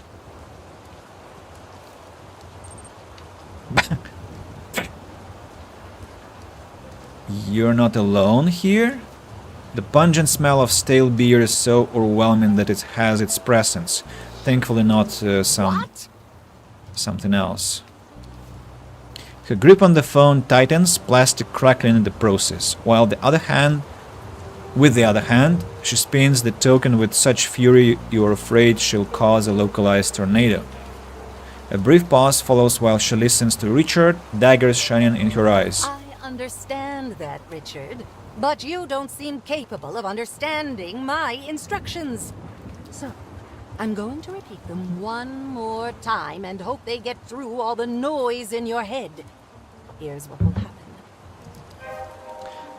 Robin will accept the invitation. You will make sure that the university's board disregards that whole past the deadline issue. What is it now? She squints her eyes and wrinkles pop up. In an instant, anger has added dozens of years to her face.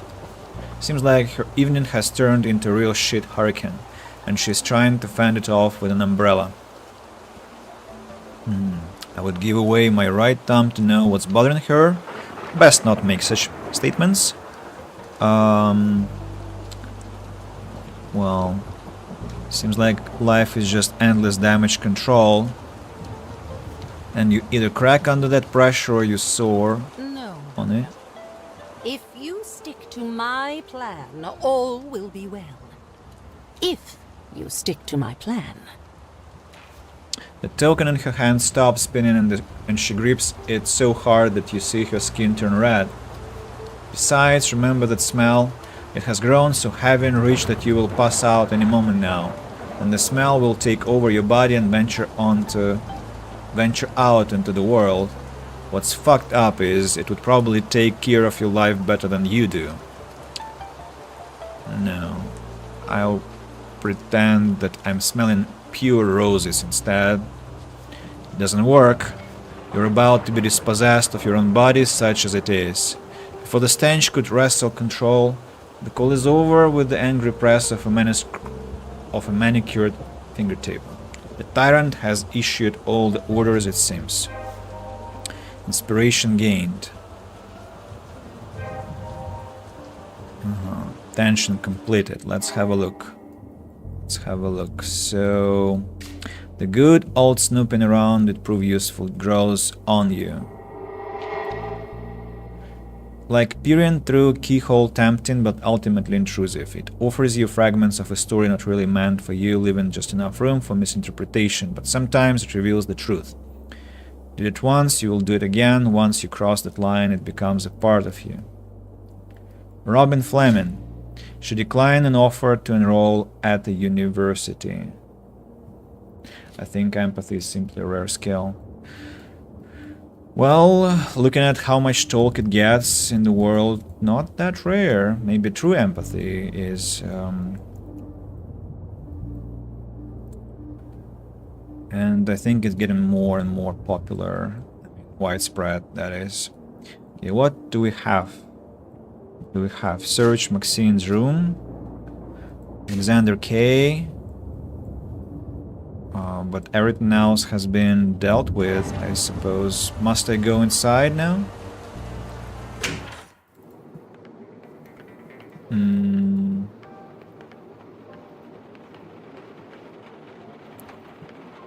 they don't want to be disturbed. Let's go pick up Frank's phone. The crack covers most of the screen, blah blah blah. Pick it up. It's fully charged. Look at that. Check the email app.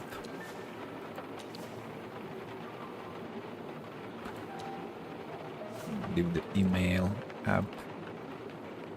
The piano. Nothing to be done with the piano. The door here. The book here.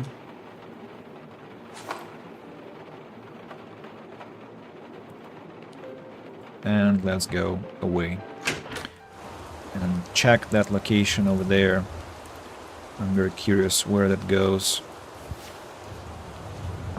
The way to the ranch, it's a bit of a walk, but hey, it's downhill. Ah, the ranch.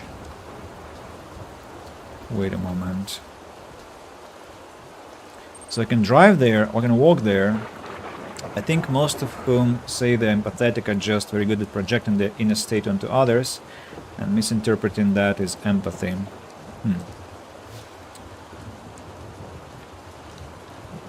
Drive north, drive south to the motel. So the ranch has to be accessed manually. I get it. Wait, what?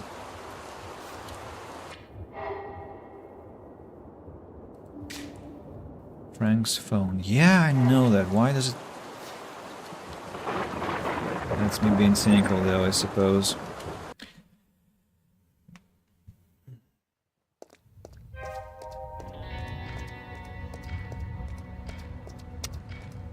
Empathy is a complex topic, yeah.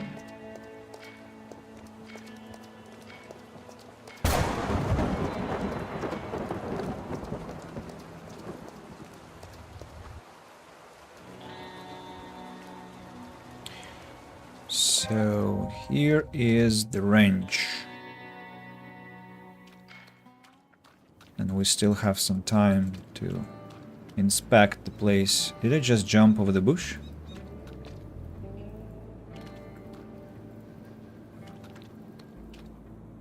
No, it was just weird animation. Alright. What do you want? What are you pointing at?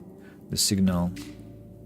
Had an email conversation about it with Alex K, who lives in the old ranch house you already visited. I did not visit it. It's my first time, literally my first time here.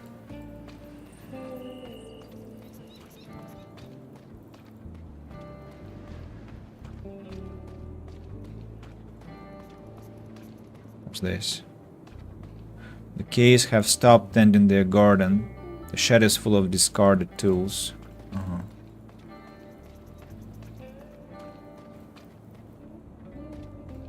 Let's check out the swings.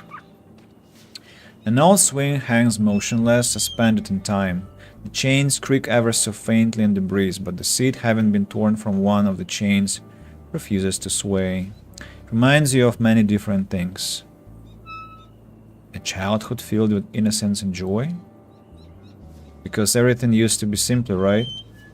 A simpler, brighter time when all you had to decide was how to have fun and how best to waste the endless hours. Never had to make the kind of choices that would eventually land you in therapy in this godforsaken backwater, daydreaming about better days.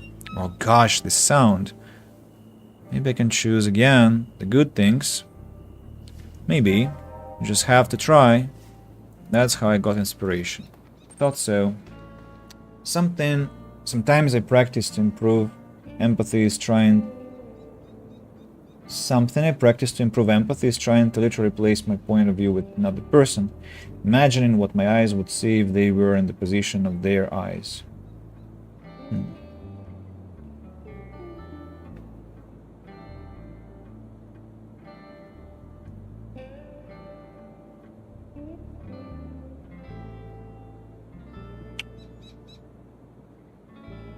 You know, my sister and I are very empathetic people. I would say we are super empaths.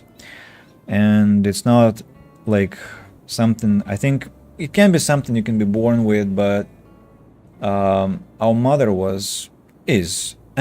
used to be violent. We were very harshly brought up, a lot of shouting, sometimes physical abuse, mostly mental abuse. And so I think it was like why we developed that skill of empathy was just out of survival. Like you had to understand that from the moment that the key entered the keyhole, or no, even it began with the elevator, the sound of the elevator going to the 9th floor, and then the footsteps, the speed at which the door opened, the lock was opened, the movements, everything had to tell the picture as fast as possible.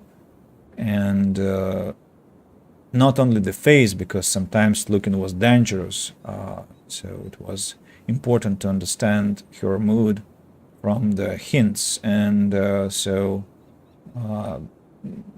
other family members were, well, not much better with their own peculiarities. So as a kid, as a teenager, I think you learn to adapt. You, at least it's one of the coping mechanisms, and so you learn to be vigilant, you learn to be sensitive to cues in the ear. And sometimes when I teach offline, when I taught offline, that is before the pandemic, it was very hard to be in a room with students because I was kind of feeling several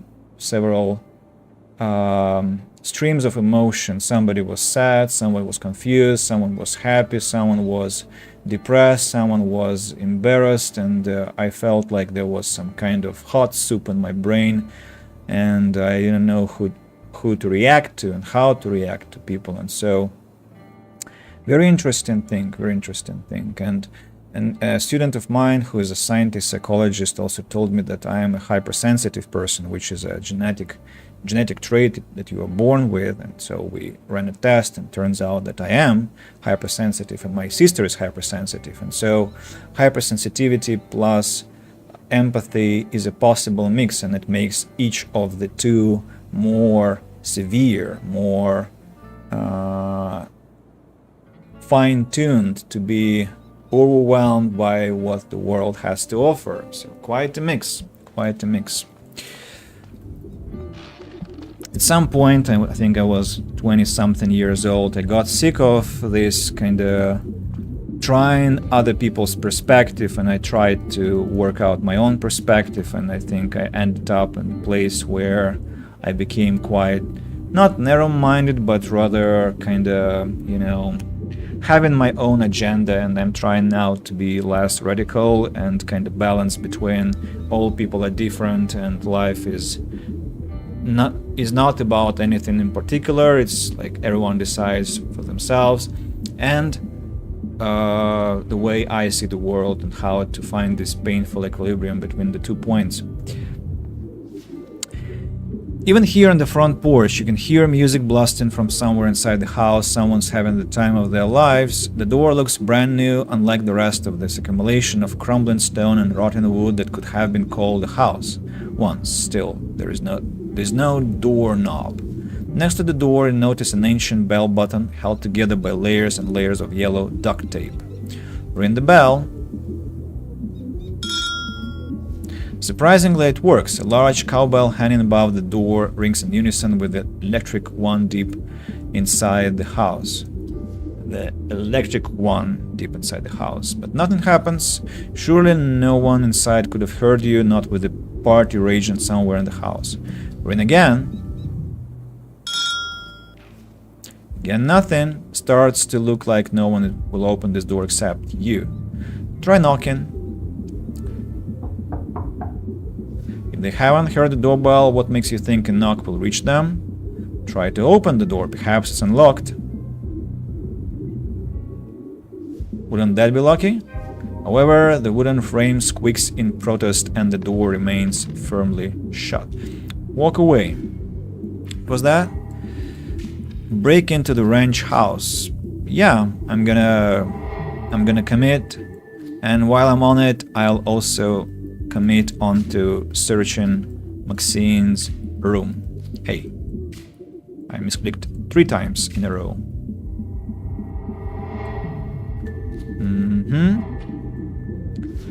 Break into the ranch house, push the door with your back, use your less fucked up shoulder to shove the door. Yeah, let's use our less fucked up shoulder. Doesn't help. Congratulations, has now become your more fucked up shoulder. Luckily, the loop reset should fix that. Perhaps it's time to stop being diplomatic and use more forceful tactics, okay? My back. It was your shoulder, not your back. It was worth a try. Enough with the pleasantries. Let's bring this thing down. Kick the door.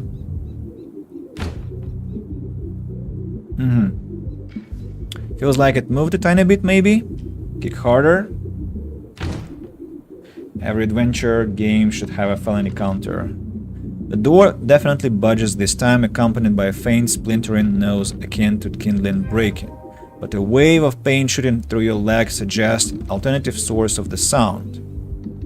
Need to hit it harder. Hit it faster as well. Let it all out. Pain is temporary. Continue to kick the door hard. It was your shoulder, and shoulder again, and shoulder again. And now it's kick. Wow, what a party. So there you are, knocking the door of a ruined house in the middle of nowhere. Why? I'm fulfilling my destiny? Destiny? No.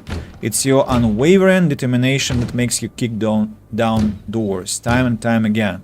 You won't achieve much from getting in though. Only a few minutes left until everything resets, and then you'll have to break in again. I may learn something, the loop won't change that. And then, what good is knowledge if you can't use it to change anything? It's not about that, it's just kick, feel the pain, repeat. And believe the next kick will somehow break the door. Hope that the next loop will somehow be the last. That's all you can do. Perhaps you're afraid to admit it's all hopeless because it would rid you of your only purpose to break free from the loop? Shut up. It's not debatable. I am going to escape. Alright, no need to get angry. You'll kick the door down and you'll get out of the loop. I get it. And you'll be back to your life, the one that brought you here in the first place. It will be different. The loop has changed me. Yes, the loop has given you a clear purpose for the first time in years. Once it's over, though, once again there will be nothing to fill the infinite void. Nevertheless, perhaps you hope the feeling of being given another chance will make things better. Yes. And actually, go away and let me kick the piece. You want me to go away? Maybe ask the doctor for another purple pill then? Don't want to hear it, but eventually you'll start feeling the void again, and then, sooner or later, a moment of weakness will come and you'll trip down into it once more. You might crawl out again even more than once, but each time you'll return to the starting point with little less optimism and energy. Face it, even if you leave the loop will never leave you. It will be different this time.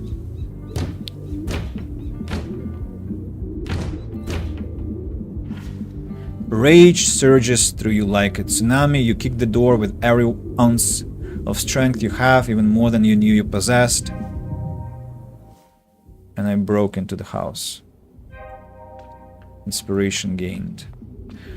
This would definitely get you killed. I'm assuming this is in Arizona, which has a castle doctrine.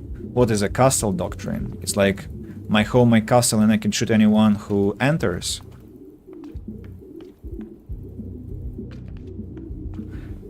Hurt foot, hard to walk, impossible to run. What do you mean impossible to run? I'm running right now. The game doesn't know its own limits.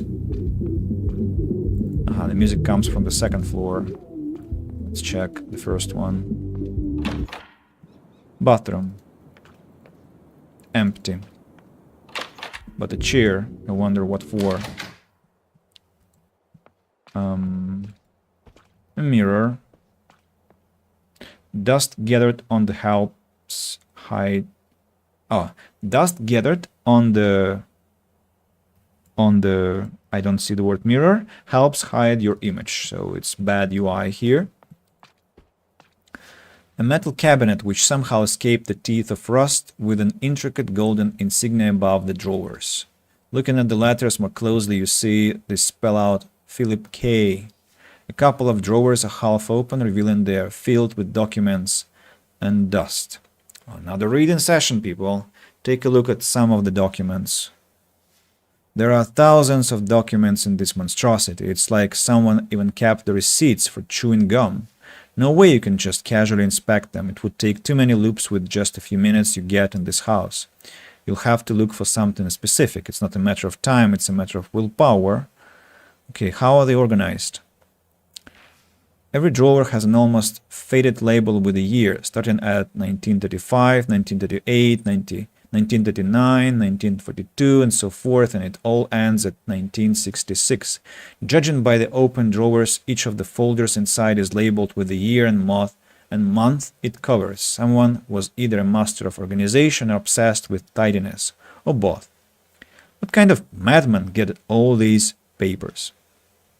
Madman or workaholic, it's all matter of perspective. Empathy. Why would anyone need all this paper? Have you already forgotten the age before computers and the internet? It wasn't so long ago. Valid point. And here comes the end of the loop. Where I'm from, it definitely gets you shot because almost everyone in Missouri has a gun. Just like the forefathers intended, right? Tally-ho! I mean, the laws for castle doctrine normally state reasonable force is allowed in defense of your property, so it would depend on the jury if deadly force is justified.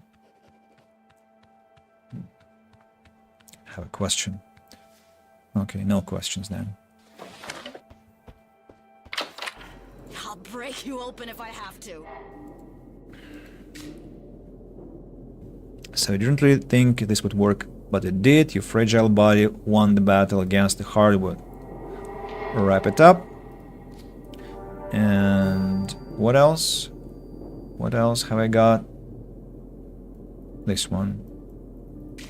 Enter the Key Ranch house faster. There must be a faster and less painful way to enter the house than breaking the door each time. You heard that Walter has a secret way of exiting, so there might be an alternate way to enter it too. Let's acquire the intention. And how do I do that?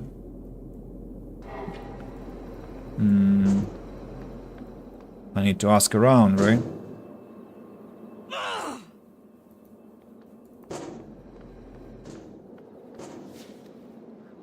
Go to Key Ranch. Damn, that coffee machine needs therapy of all the time. Yeah, totally agree with that. Totally.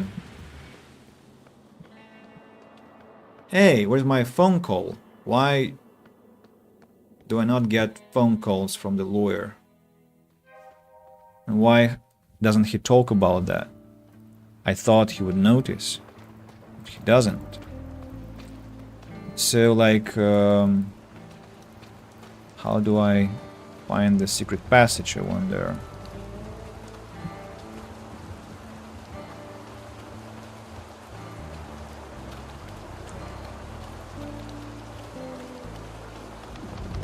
Well, we have to get inside.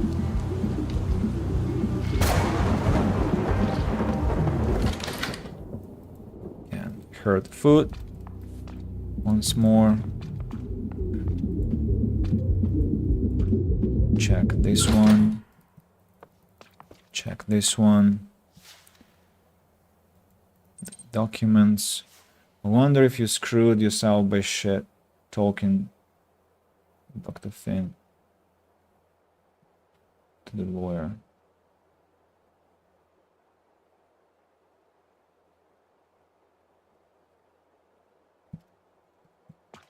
But I mean, it resets, no? Or you mean that they don't exist out of the loop, right? They exist within the loop because he did call us back each time. Or what, maybe I'm not getting what you mean. And which one is the room that belongs to Maxine? This one or... Behold, an old cowboy hat, an outrider no less, a relic from simpler, maybe rougher times. Take the hat. The rugged leather greets your fingertips, scarred by wind and sun. Beneath it rests a surprisingly soft lace strap, the kind of lace that would rather dance on a ballroom floor than face the desert grit. And yet, it endured, shielding its owner from the elements day after day. It's no wonder someone saw fit to display it like a trophy of a bygone era, a reward for loyalty that outlasted reason. Try it on. It settles on your head with uncanny ease, like it was made for you. It feels like slipping into someone else's life, someone bolder, that is. Our character has a fetish for trying somebody else's clothes, right? We've seen that some things don't reset, like Frank's phone, and don't think he's called you back since that conversation. Yeah. That's curious.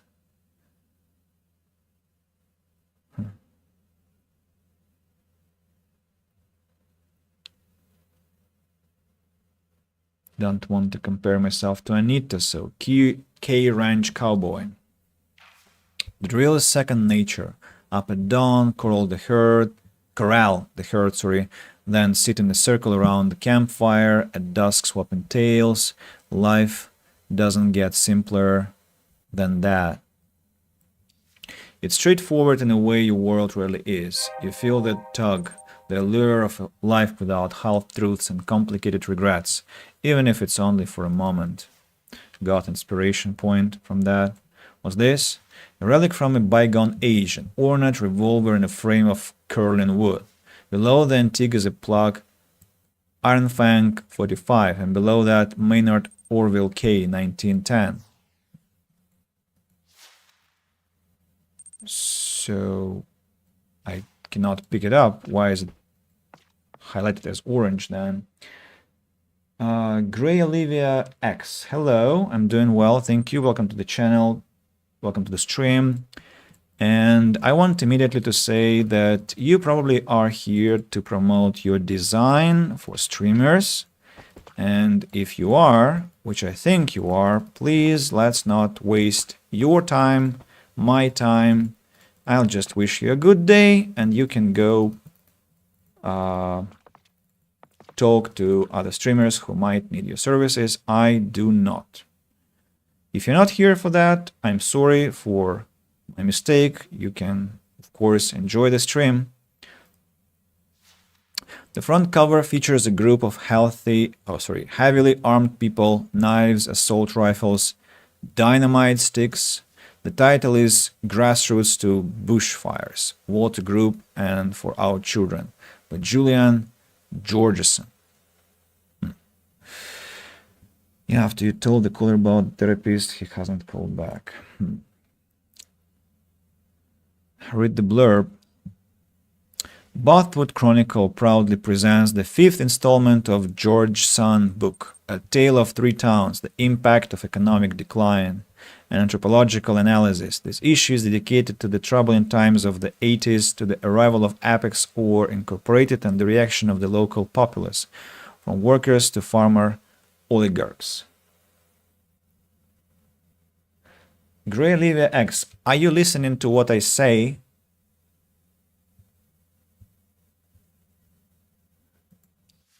The issue covers the formulation of the infamous Grassroots Walter Group and its transformation into the short-lived yet potent populist For Our Children movement, and the enduring impact of both on Rue Valley. published collaboratively by Bothwood Chronicle, Grey City University, and Coral Destiny's Community Relations Center. 5th issue. It's a wonder they got past the first one.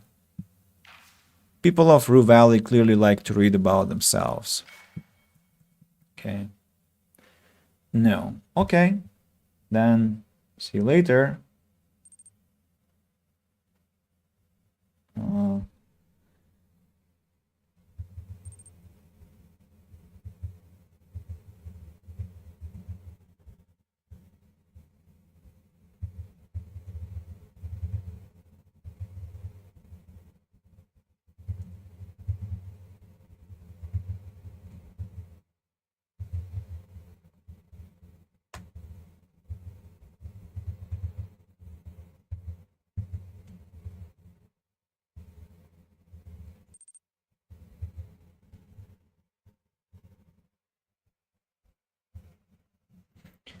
I sent you a warning.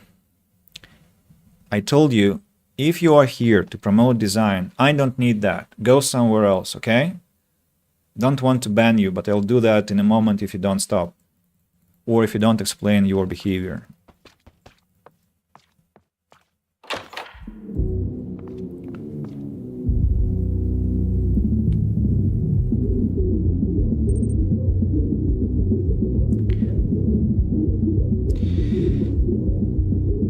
This was going to be Soldier of Fortune magazine. It was a great publication, except for a few long-time viewers. It seems like everyone Twitch is a scammer. No, not everyone, but yeah, it's just and I mean they're not scammers. I mean maybe they are. I have never had I had one person who even followed me on Instagram, and she actually had a profile, but maybe it's a scam profile.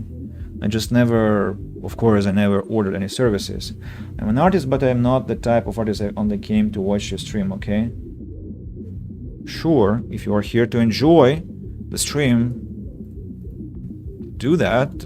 I wish you a great day, and I hope you enjoy our show. Right, let's try the next door.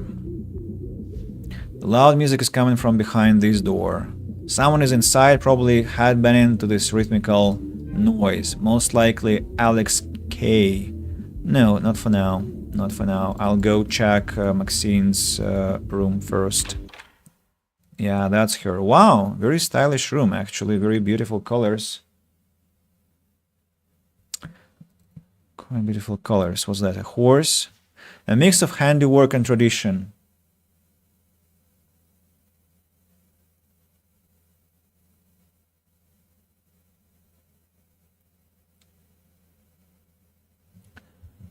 Do you have a channel, Grey Olivia?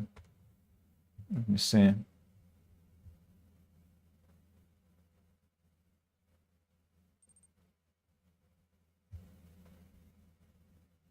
Look, you created your account 24 minutes ago. Look, I'm gonna give you advice before I ban you.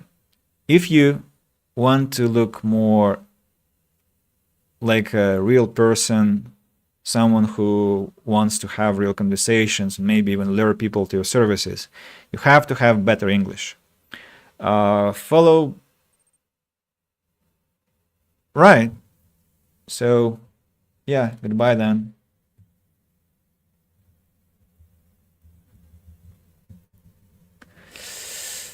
Okay, a mix of handiwork and tradition. It looks old, something that's lingered in this house for generations. Wait, what? So it's a paper toy or paper something. A booklet with a lot of text written in very small letters. What's that booklet about? In your hand, its true nature unfolds. It's not a booklet at all, but a collection of folded papers. It's a warranty from the company that installed the house's front door. 40 lock doors, locks and fortifications. It's this dash again. 40 lock doors, locks and fortifications. Let's read it all carefully. Maybe we'll get the way to open the door better. Legal jargon sprawls across the pages, dancing impenetrable. A fortress of clauses, terms, and conditions designed to frustrate more than inform. It's the kind of text that only matters long after it's too late. The date and the footer are the only useful parts. The door was installed and the warranty began on June the 15th, 2027. Recently, the footer points you to 40 Locked Doors website, 40lockeddoor.com. Could the support section hold the secret to unlocking the door faster? Possibly. Okay, that's something. I don't think I was savage. I think I was quite gentle. Actually, I actually regret a bit. We should have had a longer conversation, but next time, next spammer, we'll do that with next spammer. Right, find a faster way.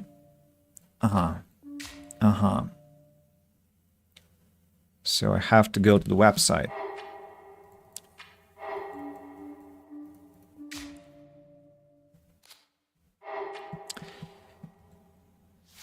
Golden trophies line a rickety shelf, not a speck of dust and grime on them. Let's take a look at them. Despite the deception casted by golden glitter, a scratch on one of the horse's legs reveals the trophy is actually made out of plaster. A cursive inscription on the trophy base reads, Horseback Shooting Competition, Bothwood County Fair 1994, followed by the first place, Maxine K. Wasn't Maxine like super young back then? What about it? You're telling me you wouldn't entrust your child to shoot a firearm from horseback? Please. Pick up the trophy shaped like a lasso. You have to admire the craftsmanship. The texture really feels like a real rope-bound lasso. The base of the trophy reads 1997's Cow Herding Tournament, Crimson Desert County Fair, and Maxine K. the first place. What's underneath all this gold paint? What about this trophy shaped like a golden spur? As the paint slowly chips away, your nails reveal a real rope underneath. Whoever made it probably used a ton of super glue to make it work. And the inscription reads, Roo Canyon County Fair and horseback riding Maxine K. first place with the year 2000. Who knew this place kept such strong traditions for a way of life that's been dead for more than a century? Some things are just hard to kill. What's with the Golden Scroll trophy? There is an inscription at the base of the trophy, 1995 Stockman's Quiz, Roo Spring County Fair, and Maxine K. the first place. What the hell is a Stockman's Quiz? Search the internet on your phone. Oh yes, no internet. You could remember to check it later when you're online, but let's be real, this will be the only moment in your life that you want to find out about the Stockman's Quiz, and the moment is gone. Seems Maxine was groomed from a very young age for a very specific way of life. One that doesn't entail owning and running a gas station. All of us are just ruins of our parents' desires. Hope she's happier now. No quarter for spammers. I mean, not really a spammer, it's a diligent scammer. Or, who knows, maybe even a designer spammer. So, which makes it more interesting, like a rare species, so wouldn't you want to talk? Maxine's trophies, she was a real cowgirl. What was that song from the Police Academy? It's tough to cowgirl. I don't remember, but Zed sang that song at night. Let me remember that. It's tough to be a truck driving cowgirl. That one, yes.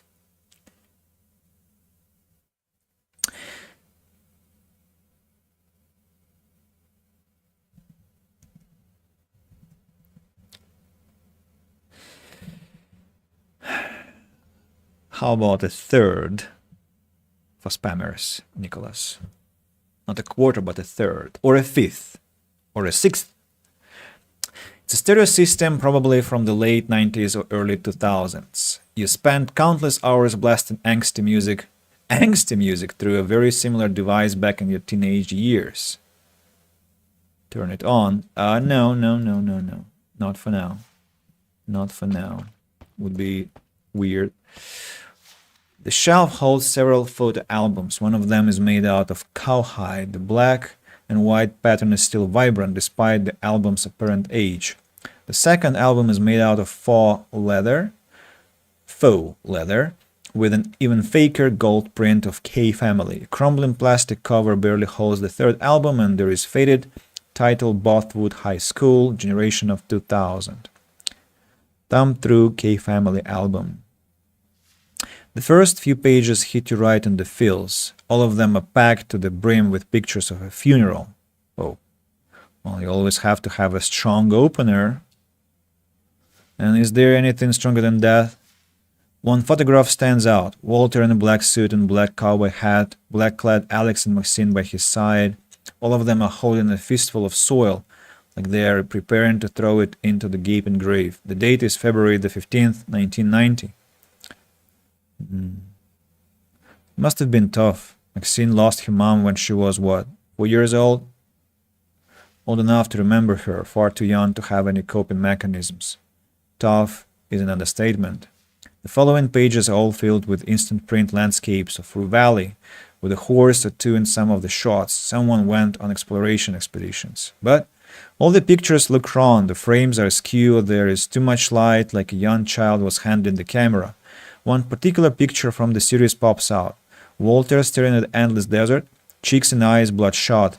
Below it says only, Pops, 1991. Wasn't saying it to disapprove, I thought it was funny. Yeah. It's just Nicholas is being quite what? Relentless about scammers and spammers.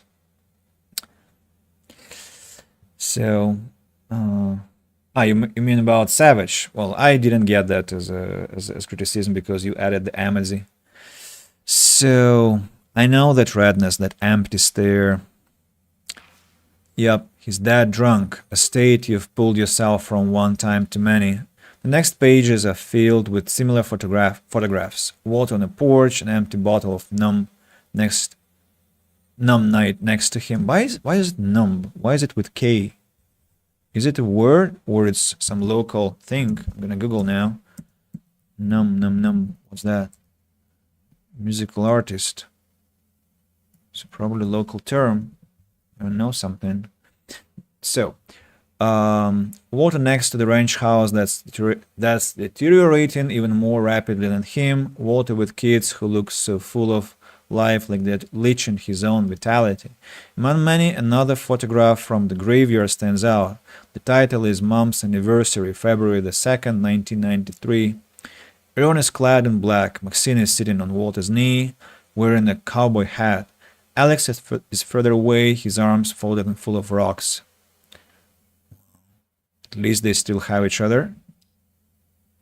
It's incredible. You found the picture so depressing that it drove you to optimism. You continue flipping through pages and start noticing a pattern established with the last picture. Maxine is always around Walter, always dressed like him. And Alex, he's always around, but always occupied with something else. One of the photographs from the period pops out. Maxine is determined, holding a golden trophy shaped like a lasso. Walter is gleaming with pride, and Alex is further away, his face filled with dismay. The title below reads, My First Golden Lasso 1997. Look at Maxine, 11 years old and already bagging trophies. And what were you doing when you were 11? Are you even sure you were potty trained back then? In the very end of the album you find an ancient photograph. It's so old that it has almost utterly faded away. A horse in full gallop, a rider standing in stirrups, spinning a lasso around him. I assume it's supposed to be a product name. I guess, like some booze, local booze. Check the Bothwood High School album. It's filled with prom photos of pimple-infested teenage faces that mean nothing or less to you. Look for Alex K. Alex sports punk, spiky hair, purple suit jacket, and once black t-shirt with Leo Thatcher for mayor. Search for Maxine K. Maxine took her prom picture in jeans and with a cowboy hat. How's that for a statement? Is Frank here? If you hadn't seen Anita's old camera recording earlier, you surely wouldn't recognize the man. Frank looks like life wasn't kind to him, but almost normal. Flip through the whole album. All in all, 32 pictures of teenagers that made an effort to look their best or their worst. At the end of it, you find an instant print picture from the celebration. It says, Frank, Alex, Maxine, 2004. Frank and Alex are draining whiskey bottles from intertwined hands while Maxine is cheering them on. Take the Cowhide album. The touch of preserved hide makes your skin crawl. You feel like this album is more than 100 years old, like it will crumble in your hands. You should see the way I talk to my neighbors in the same apartment complex I live in. And how do you do that? Maybe you can quote. Let's open the album. The pages are yellow and thin, and each is filled with duct-taped instant print photographs that were also popular some 40 years ago. Flip through the pages, see what this album's story is. The album is mostly filled with instant print pictures of a man in a cowboy hat and a blonde woman that's taller than him. Below every photo are names of Walter Kay and Helen Dewey and dates in a time span of 1980-1981. Seeing dozens of pictures from various locations, it seems to you that Walter and Helen have explored the whole area, from mountain slopes to river canyons to vast open expanses of a desert.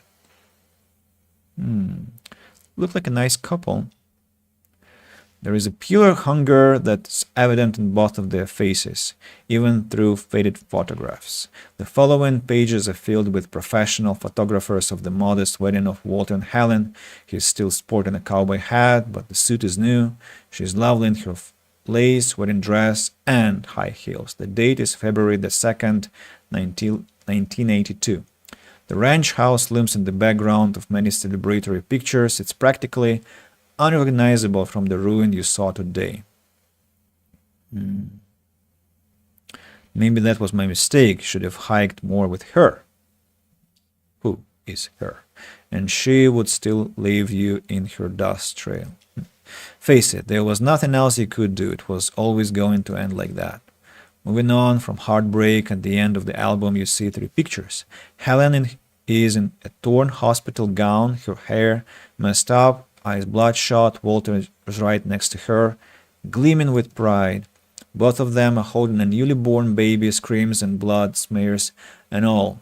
Helen is cradling hers protectively, while Walter is proudly displaying what is undoubtedly his newborn son. Below the picture you read Maxine and Alex Kay at the date September 17th, 1986. So, come on people, at least give them a bath before taking a picture. I don't know why these comments. That would kinda ruin the whole point of a birth picture, wouldn't it? The next photograph shows Walter and Helen with children who are a few years old. Walter is holding Alex, who is dressed like his clone, along with a baby cowboy hat, while Maxine is with her mom. The date is April 24th, 1988. Are they twins? So Walter was favoring Alex at first, and Maxine. The last photograph was taken by a real professional. Its colors are still bright and true. Walter is holding both Alex and Maxine on his shoulders and Helen by the hand. Behind them is a large blue and red banner, Walter Kay, Mayor for Our Children. The date is January the 12th, 1988. Alright, I've seen enough. We're one step away from wrapping the day, right? The day I told people to watch their own kids, I'm not doing it. I don't owe any child support on them. Kids were creating some ruckus there. The bed is neatly made, ready for sleep or simply for show. Nothing remarkable about it except that it's Maxine's and it has the air of a family heirloom. Search it. That's gross a bit, I must say. You find nothing except the nagging thought that it looks far more comfortable than the bed in your own room, despite being much, much older. It carries the faint scent of lavender and herbs, probably from a homemade softener. They really don't make them like they used to. Well, I still have time, and I can try that box and this card. The gorgeous red hat in a tight dress is still here, holding her gun. The book. Live. No, I wanted to check the box. I'm gonna load. I'm going to load and come back to check the box instead of the book. The book cannot be special. The box totally can be special. Still with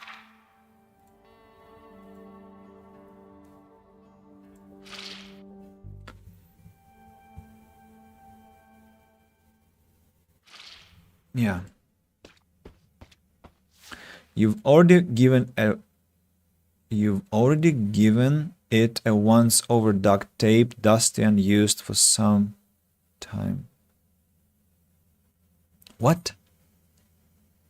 You've already given it a once over duct tape, dusty and used for some time?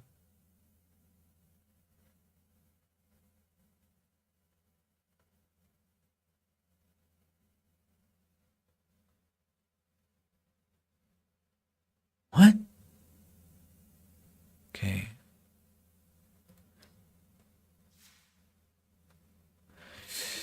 Every day running up and down the corridors, yelling a lot. Let's just say I'm not really a people person. Well, I mean, if you are disturbed all the time, then it's understandable. Inside, a few ornaments, some coloring pans, a hair clip, and several pins, trinkets, little things that feel more like memories than objects. Without the one who kept them, you can't be sure what any of it means. You can only guess. The ornaments, maybe from her last New Year's with her mom. Maybe, possibly, you can't say for sure. Enough of this guessing game. Better to focus on what can be known without imagination. And now the day is over. Rather, the loop is over.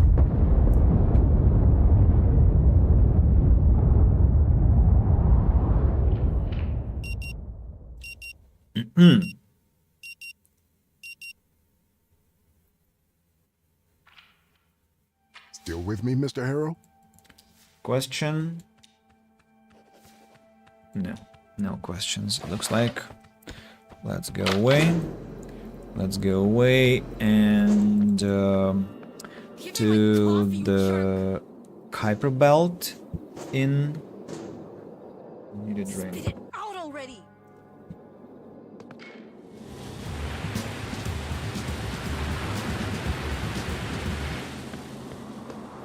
Didn't I search Maxine's room already? Maybe it doesn't count as searching because I haven't finished it. Oh, there are still objects. What was that sound?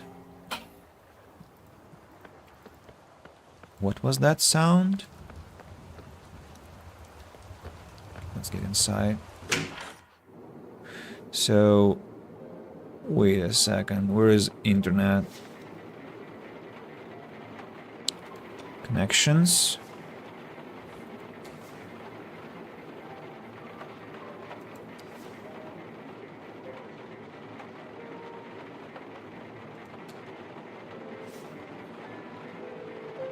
Wait, Frank's phone is connected to the internet. But mine is not. How is that? Huh. Clever. Hey, welcome to Kuiper Belt. Sometimes I wish I was a hermit, sorry, but then my family start thinking I'm going to hurt myself if I stay in my apartment because I like being inside and not go anywhere.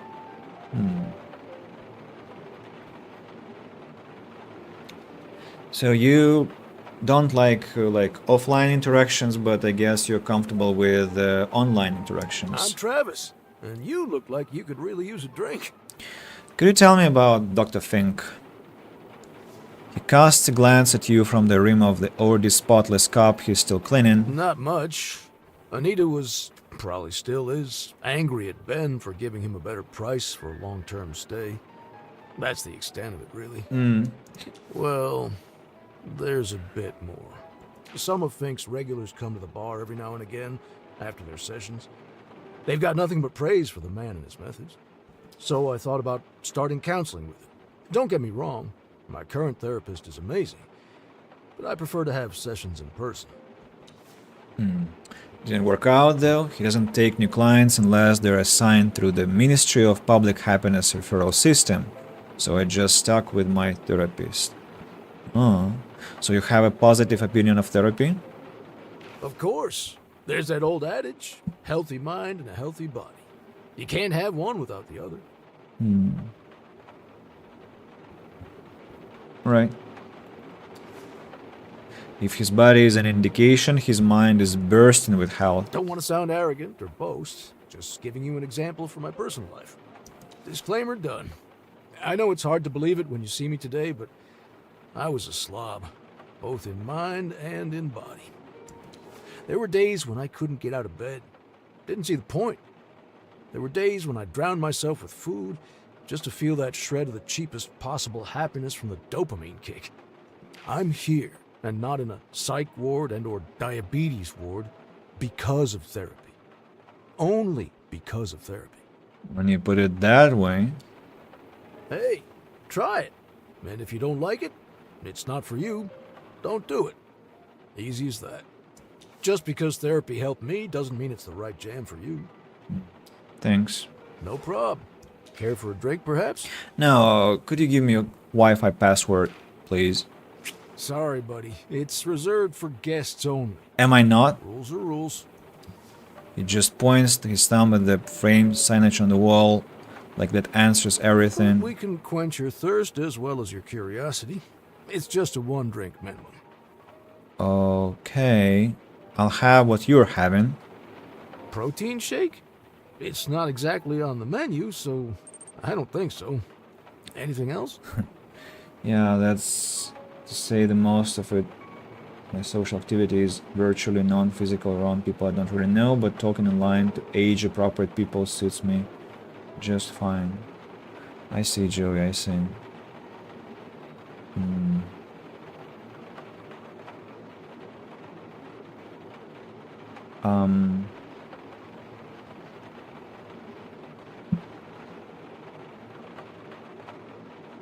I'm trying to ask the question, trying to make it polite. Like, I understand you have some mobility restrictions, if I got it correctly. So do you think you would prefer more offline socializing if you did not have those restrictions, or it's just you think it's you? So pour me a glass of your finest water. I see you like living dangerously. Good on you. The password is Kuiper's Cipher. All lowercase. Kuiper Cipher. Doesn't bother hiding his disappointment, but rules are rules, and you are a paying customer after all. Am I a paying customer? Okay, let's go on the internet. The search leads to the official website of the door's manufacturer. 40 lock doors, locks and fortifications. You are greeted with a blurry animation of a door closing, followed by the sound of numerous locks clicking into place. The screen transitions to the home page, which cleverly resembles the door from the intro. The logo of 40 lock door prominently dominates the upper part of the screen. Along the left side of the screen, 4 distinct locks are arranged in a neat column, each one serving as a button. Let's go with the padlock. The padlock opens, and the right side of the screen transitions into a story about a family-owned business that has grown into empire. The story is accompanied by a series of pictures from both the past and present, showcasing the company's journey and achievements over the years. As you scroll down the page, the company's motto, "We keep the good things in and bad things out," follows you as you read. I wish I could keep the bad things out of my life that easily. Maybe consider becoming a door then. Tap the combination lock. Tapping the icon makes the keypad flash 1111 hash, and the right part of the screen transitions into a big catalog. You see residential, security, and even smart doors, and countless handles, peepholes, and other accessories to customize your selection. There is also a special offer category featuring a limited series of handcrafted doors. The description states that these doors are specially designed to prevent ghosts from entering the house. These unique creations were developed in collaboration with the famous ghost hunting TV show. The marketing is sublime. Tap the classic lock.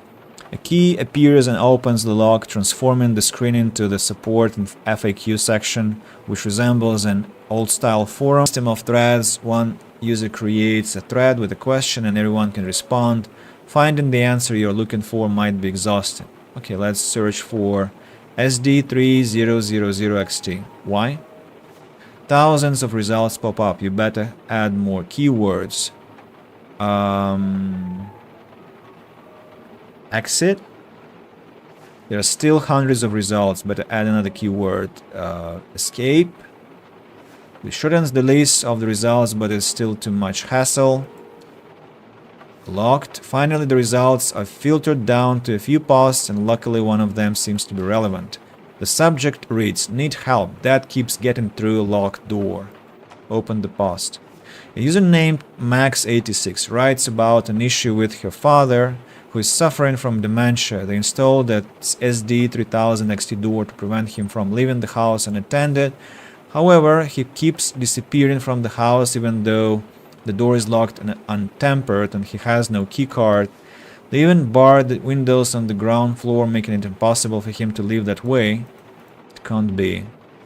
The father refuses to explain how he manages to exit, leaving the family puzzled and seeking help to understand how he gets out without being seen. Technical support offers a generic solution at first. Check the card reader's power source and try turning it off and on again. The original poster answers that they checked it and did a reset on the device, but it keeps happening. Other users join the discussion and post their solutions or ideas. As you read through the pages of the thread, you see that it slowly dissolves into a quagmire of arguing between users, stale memes, but posts, trolling, and occasional warnings from the administrator. You'd rather not read all of it. Let's check the last page of the thread. Last post is from the official support and marks the issue as resolved, linking to one of the user's posts inside the thread. Yeah, let's read the post in question. You come here with a problem and then refuse to listen to hundreds of well-intentioned pieces of advice posted by both official support and well-meaning ForTIC locked door users. If none of our suggestions are correct, I say it's clear that your father has superpowers, either flying or teleportation. She must have made them angry somehow. Perhaps you could search inside the thread for the possible answer and see what people say about it. Bug? A post on page 31 mentions the possibility of a software bug contributing to the door being opened. A reply from the moderator informs the user the post has violated the forum rules and they are therefore being permanently banned. Nobody mentions this again. Okay, paranormal. On page 62, somebody mentions that anti-ghost door that you read about. The discussion descends into a clash between the haters who claim it's all fake and fans of the show who defend it. At one point, Max86 reminds everybody that her father is still alive, so whether the door is ghost-proof or not is not a factor. She receives the answer that he probably won't be for long, and it's a known fact that many future ghosts begin demonstrating at least some ghost-like abilities shortly before their death. Wow, haven't heard that one. Anyway, let's read the messages. Talking like this feels more better for me, not only because mobility, but it's more comfortable for me. I have severe social anxiety within proximity, if that makes sense. I see. Social anxiety. Just because we are playing a game where therapy is a big thing, have you tried therapy about your social anxiety? I wouldn't be asking if we were not playing this game. So I hope I don't sound very nosy. Nicholas says, my goodness, it's literally the Arch Linux forums. Well, yeah, I think it's quite classical for many forums to have like that, to have conversations like that.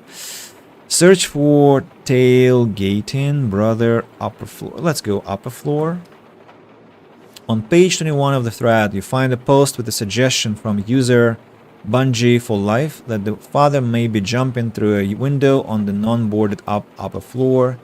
The administrator appears with a reminder that the company is not liable if someone is injured in the process.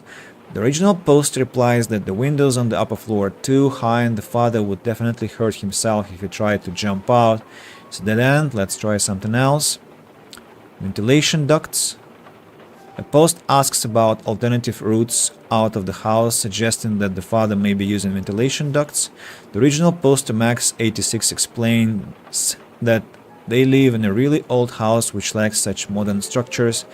Another user, Secure Freak, replies that the lack of certain modern structures listed in the attached file may lead to a number of hazards. His next post is an ad for a construction company, Secure North Builders, that specializes in renovating old houses to meet modern standards. Okay, basement. It gives no results. I guess nobody thought of that. Then again, it probably barred all the windows and exits in the basement as they did on the ground floor. Autolock. On page 21, someone mentions the possibility of an autolock event. Another user replies saying it's impossible, followed by a long rant about the QAMs, 1100 standard and 40 lock doors, unwillingness to comply with it. Once again, a reply from the moderator informs that the user informs the user their post has violated the forum rules and the user is permanently banned. Okay, brother. On page 11, someone brings up the rest of the family. Max86 replies that her brother is the only one with another keycard and he of all people wouldn't have any reason to let their father out. Still, some users prod the original poster to double check. Maybe her brother's playing her for reasons only known to him. Tailgating. The search yields a post on page 15 about a famous musician, Henry Doody, who used tailgating to gain access to many places. He mastered walking silently behind people entering or leaving locked buildings and waiting for the right moment before the door closes to slip by unnoticed. Other users reply with news clips or videos showing how he did it. Fake. Alas, the original poster answers that they closely monitor their father when they come and go, always ensuring the door is closed behind them, so no solution here. Have exhausted all your search ideas, how surprising, and you are now closer to the truth. Not surprising at all. Perhaps the official support was right. This is about Walter, not about the door. Perhaps he is becoming a ghost. Whatever the case, you could try to find a way to learn more about his past disappearances. His past police records could be a good place to start. The game is endless, right? Last one I talked to, I was made. So you cry, and when I went to make another appointment, I found out they were not my therapist anymore because. Wait, you made your therapist cry?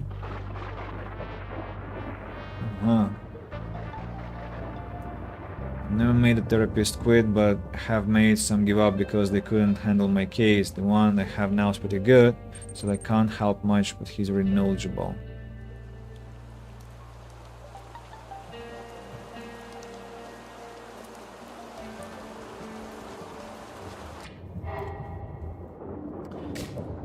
Find a faster way.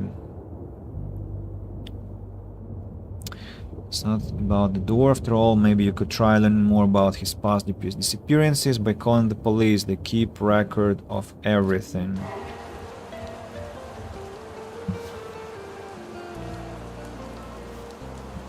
Let's get to the house first and explore Maxine's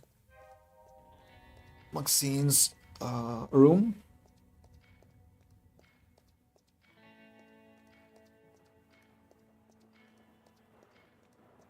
if I have enough time, that is, which I'm not sure about, but we can try anyway. Well, when walking we have better music, so I didn't have to mute. Let's go. Break through the door. Break through the door.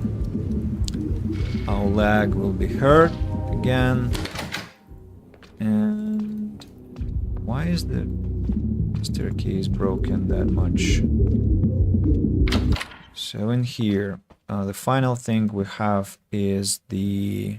Wait, what is that? Booklet. Oh. Still orange somehow. The book. Read the first couple of sentences.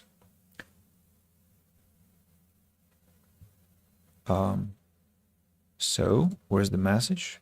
Why is it purple? Okay, inspect the book. The book must be old, given the yellowed and well-thumbed pages. The cover is wrinkled with use, the printing flaking off in places. Despite the cover's condition, one particular flashy point tries to attract all your attention, but in the shadows above the girl you see the glint of a knife's blade and the white of a predatory smile. Read the blurb on the back cover. Lillian Miller is a decorated veteran detective of Gray City Police Department. When several prostitutes are found dead and horribly mutilated in the poor areas of the city, Lillian volunteers to go undercover. The hunt for the serial killer will send her into a spiral of fever, romance, mystery, and self-discovery. I think I already read the description about this book. Okay, let's leave it. So, like, I have discovered the place. I have explored the place. Why is it? Let's try the music box. The stereo hums to life and lights flicker across the control panel, almost too eager to show off its cutting-edge features.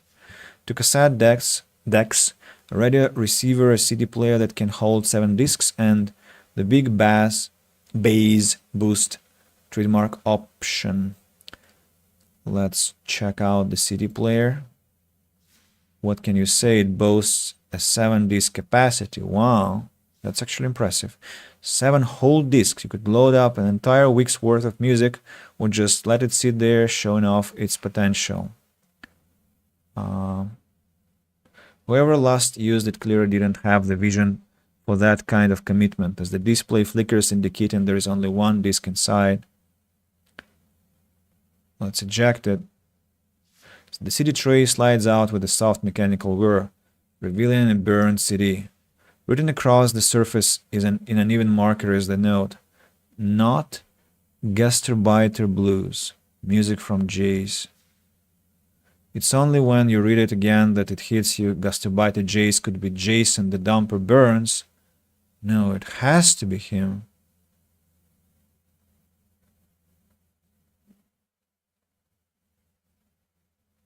How did he...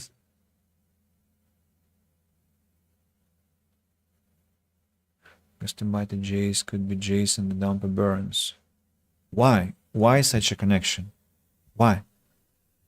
Anyway, he definitely looks old enough to still be burning audio discs in 2027.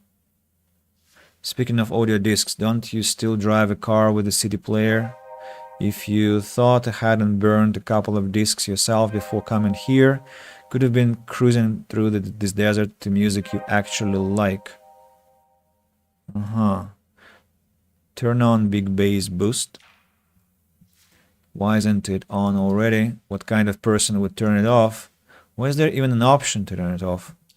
Play the disc. The disc begins to spin, the speakers come alive with a surge of grinding beats, metallic melodies and harsh stints, screaming like factory alarms while a thunderous bass line rumbles beneath it all. Hell yeah, it's Iron Wave. The metallic cows hit you like a fist in the chest, energizing and apologetic. In Disco Elysium, you actually get the music.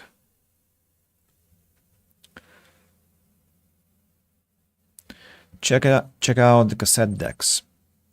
There is a cassette inside the right deck. The left one is empty. Eject the cassette. The deck doesn't budge at first, sticking slightly before you manage to pry it open.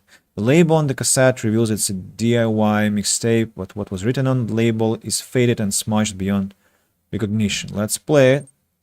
A slow, pausing bass fills the room. Over it, a smooth, plaintive voice glides over a steady rhythm of accordion and guitar. The lyrics speak of leaving everything behind in long nights spent far from home. You know, everyone uses a 3.5mm aux cable or Bluetooth now. Many, if not most, new cars in the US don't even have CD players. You know, they had CD players when I was 8 years old.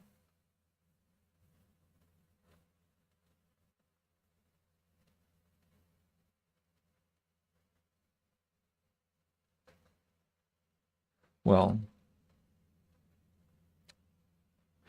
Joey, you had you saw, actually, I think you saw even those projector films, did you? Then audio cassettes, then CDs. I had audio cassettes, I had CDs, I had vinyls, by the way, vinyls, of course. The old type. Now I have a new vinyl player, new turntable, cheap one, but enough for me. Yeah. So, how do you arrive at the conclusion? You've searched Maxine's entire room and found a CD with the name Jace written on it. Perhaps Alex will recognize the nickname Jace? Who is Alex?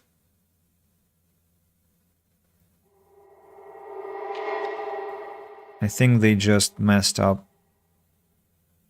I think they messed up with the writing here again, kind of hinted at what you're not supposed to know yet.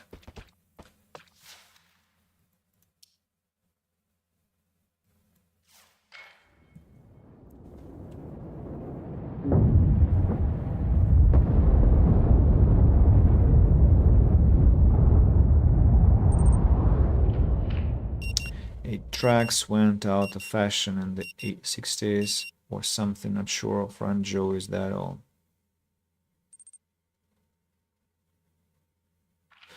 I mean, still with me, Mr. Harrow?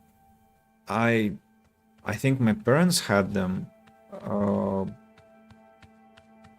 Like, we didn't have the machine to play them, but they were fascinating. I would have loved to watch a movie through that. And it's called 8 Tracks.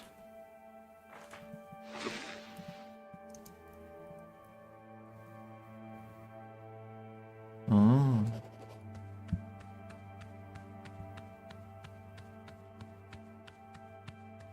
No, not this one, not 8 Tracks. I'm talking about something different. I'm talking about... How do you call it?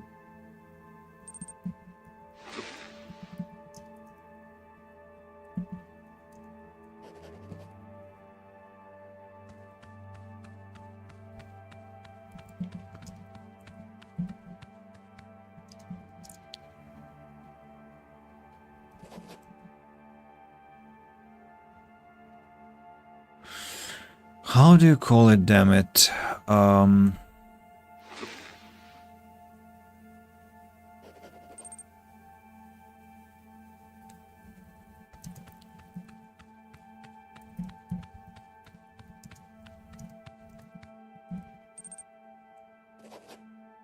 No, not VHS now.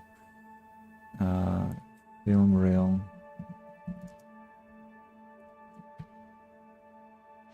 Yes, but I don't remember the Russian name. Gosh, what was it called? Oh. Yeah, no.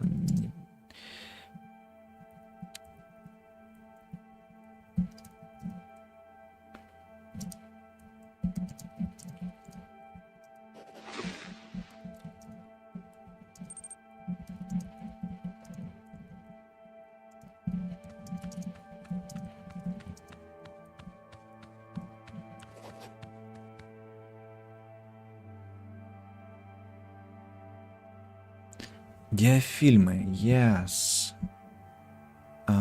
Film strip. Film strip is the thing, and filmoscope. What was the English name for that thing? Filmoscope.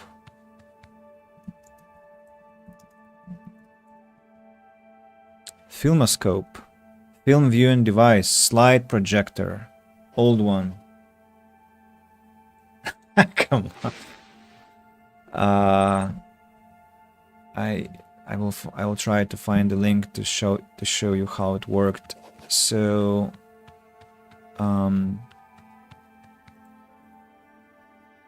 like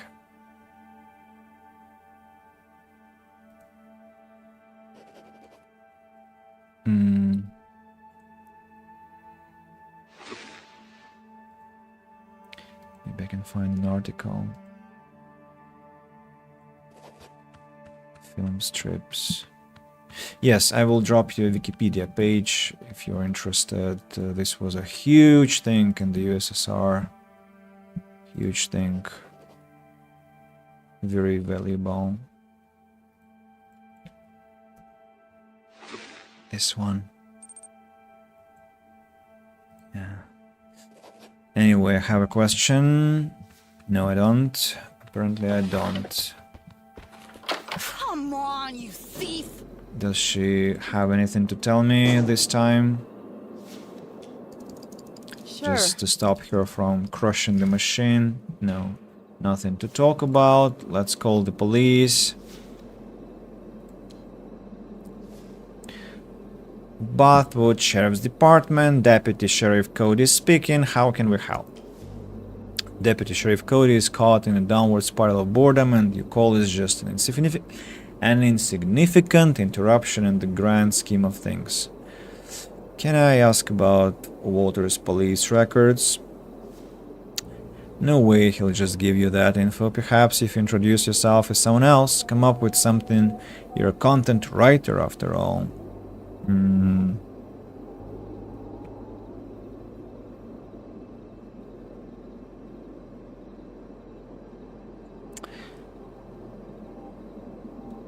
UB Pursuer, gerontological social worker, Ministry of Public Happiness conducting a check on our beneficiary. Ha! Those geezers, always causing mischief. So, what's this all about? You can't be sure whether you sold the lie that well, or if this guy is so bored out of his mind that he would indulge you even if you told him there is an ongoing invasion from outer space. I suppose you're aware that Walter K is missing? Walter K? Cousin Walter K? Mister, I have to inform you that Walt's disappeared before, many times in fact, but he always comes back home, alive and well. Maxine, his daughter that is, he even stopped calling us. Mr. K is quite old. Even a simple fall could endanger his life. What? Walt's a tough guy. If his head was any better, I guarantee you, he would outlive all of us. I just don't know what you expect me to do about it. The tone of his voice says he wouldn't leave his office even if it was on fire. For now, insight into the records the police have on him could prove helpful. Police records? That would be very illegal. Well, it was worth a try. But that's for Uncle Walt, so... Uncle. Cousin, it says. Give me a few to boot up the app. Even through the phone line you can hear the slow, lazy keyboard strokes like Cody has all the time of this world. Oh, that's the devil. You're lucky the sheriff insisted on records digitalization, or this one here would be a blank slate. All right now, what exactly are you looking for? Are there any mentions of earlier disappearances? Sure, a whole bunch of them. For instance, there's one 5 months ago, and again 8 months ago, reported missing but spent all the time in the old corral. One more, exactly 1 year ago, reported missing again. So he went missing exactly 1 year ago. What was that about the corral? Well, there's an old corral for such, you know, next to the K house. We found our pal there, shouting and trying to train ghost horses. Case closed. And that one from 5 months ago? Let me see. Oh, that's nothing, mister. Old man supposedly disappeared. Maxine panicked and reported it, but won't return home in under 24 hours. Used some of those in school when I was a kid. Quickly became replaced with already aging overhead projectors and then digital projectors. Yeah. So that makes sense that you could have them still, because they were in our school too. And I'm sure, Joey, you also had some, at least, glimpse of that. So, he went missing exactly 1 year ago. Yep, to the day. The file says Maxine reported him missing. Vanished out of thin air, she said. But Walt returned like nothing happened 36 hours later. So, Walter time traveled as well, apparently. No one knows. And the old man ain't talking about it. You ask me? He went to Gray City for some geezer loving action. I'm telling you. Any older cases? Yeah, sure. Let me scroll down a little. Had to go all the way back to 91. Phew. Cousin was a model citizen, seems like. And even that report from 91 is only for public intoxication. Another from 89 when Apex Orr accused him of inciting violence at a rally. There's also a report from 88. Brought him in for questioning. What happened in 91? File doesn't say much. Just that a patrol picked up Cousin in Bothwood. He was shit-faced drunk and was running through the streets. Naked? No. And what about 89, enticement of violence? Now you're almost asking for a history lesson. Something about wedding? Back in the day, Cousin Walt ran for mayor and lost. Or won. Depends who you ask. He declared the election stolen. People rallied, caused all kinds of mess. Oh, we know that story, right? It almost came to blood, let me tell you. At least, that's what I heard. I was nothing but a twinkle in my father's eye back then. Questioning in 1888? I ain't gonna read you the whole transcript, mister. Summary says Walt was brought in for questioning about grave desecration. Says here the case detective concluded that Walt had nothing to do with it, because his alibi was rock solid. Case closed. Right. But is there anything in there about disappearances? Yeah, let me look. No, this one's from 82. Unrelated. He's mumbling to himself, long whispers that almost sound like words. Hell, have to scroll down even further. I'm in 1960. Only something about Philip reporting cattle rustling and accusing Walt, but nothing relevant. Yeah, gotcha. September 25th, 1948. His very first record. Actually, is an official warning given to his father, because Kay was a minor back then. Can you please read me that report in its entirety? Well, damn. But, alright, for Cousin Walt. He starts reading, and it reminds you of a man slowly stumbling around the mountain at night, afraid he will fall into a bottomless pit. This notice serves as an official warning regarding repeated incidents involving your son, Walter Kay, being found on the new railway bridge, unattended and involved in mischievous activities. Previously, on September 16th, our officers responded to another report of Walter missing and found him in similar circumstances. It is imperative that you take immediate action to ensure the constant supervision and appropriate conduct of your child in public settings. Failure to address these recurrent safety and behavioral concerns may result in further action from law enforcement, including potential legal repercussions. Please prioritize the well-being and responsible behavior of your child to prevent any future incidents of this nature. That's the end of the report.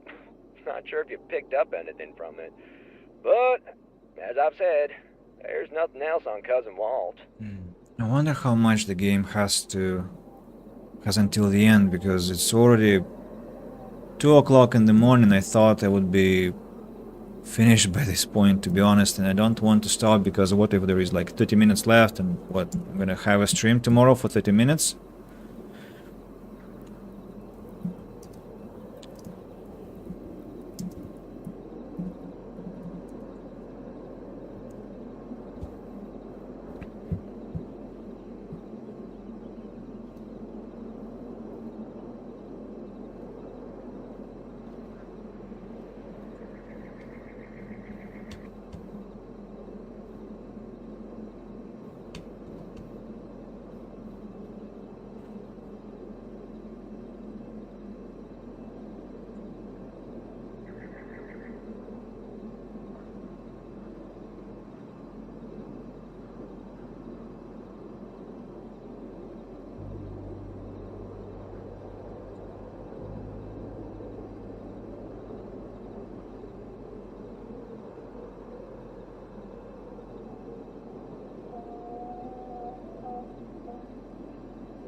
Mm-hmm.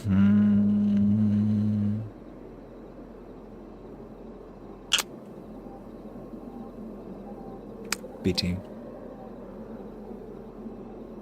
I'm scrolling through some playthrough and partially spoiling the narrative for myself, but not too much. I just see that I'm kinda in the middle, which is shocking.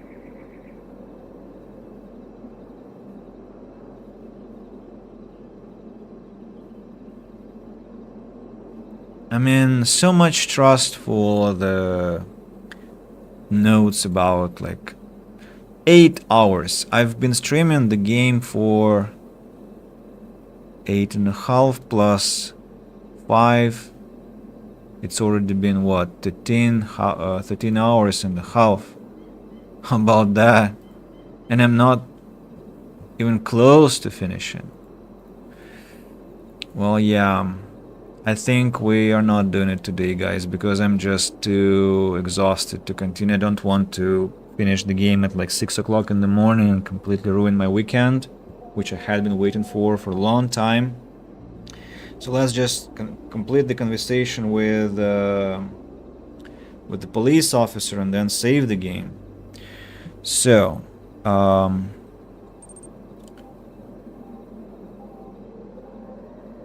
I think I have everything you need. Sorry, I think I have everything I need.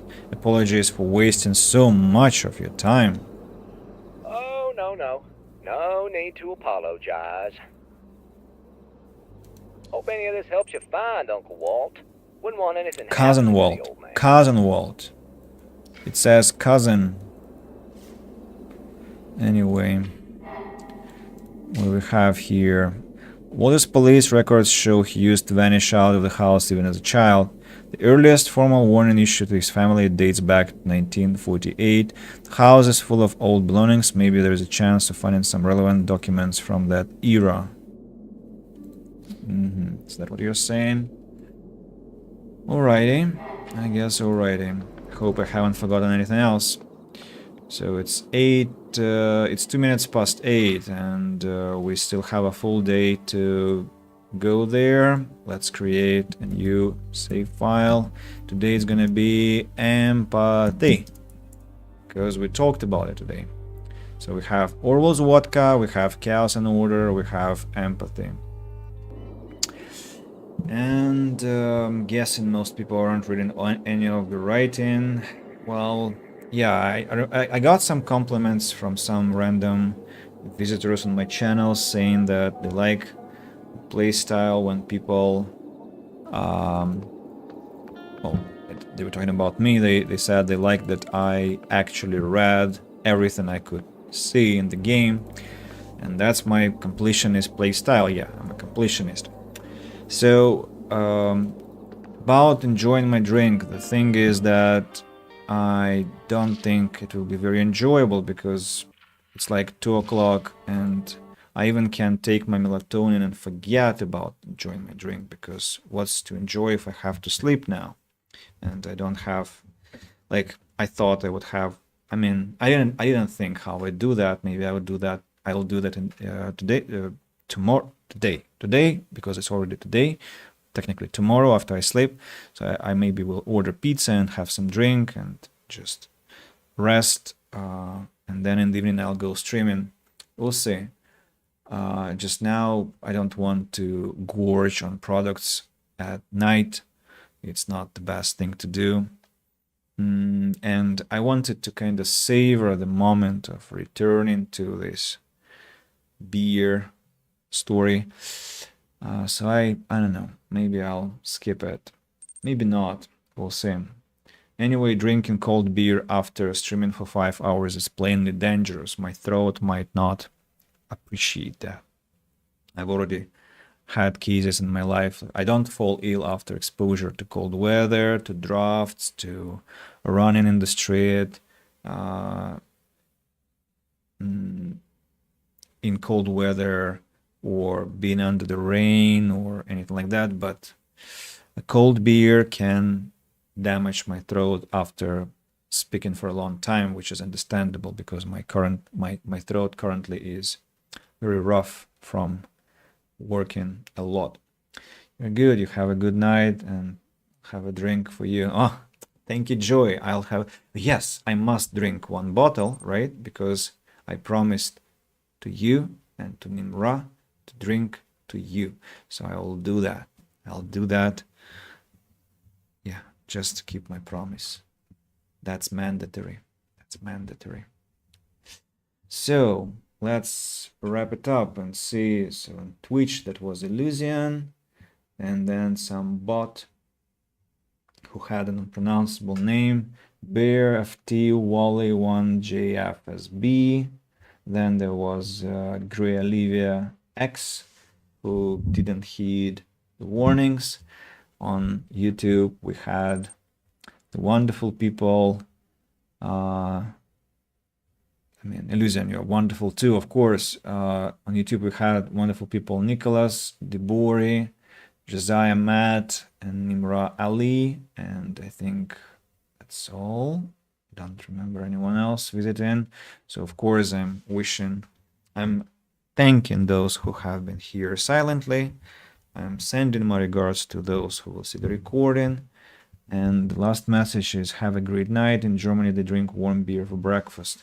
Warm beer is fine too. It's fine too. It's there is something about it. Usually, it's I have a meme about that. Can I find it quickly? I wonder. I think I do. I think I do have it nearby because it was on screenshots.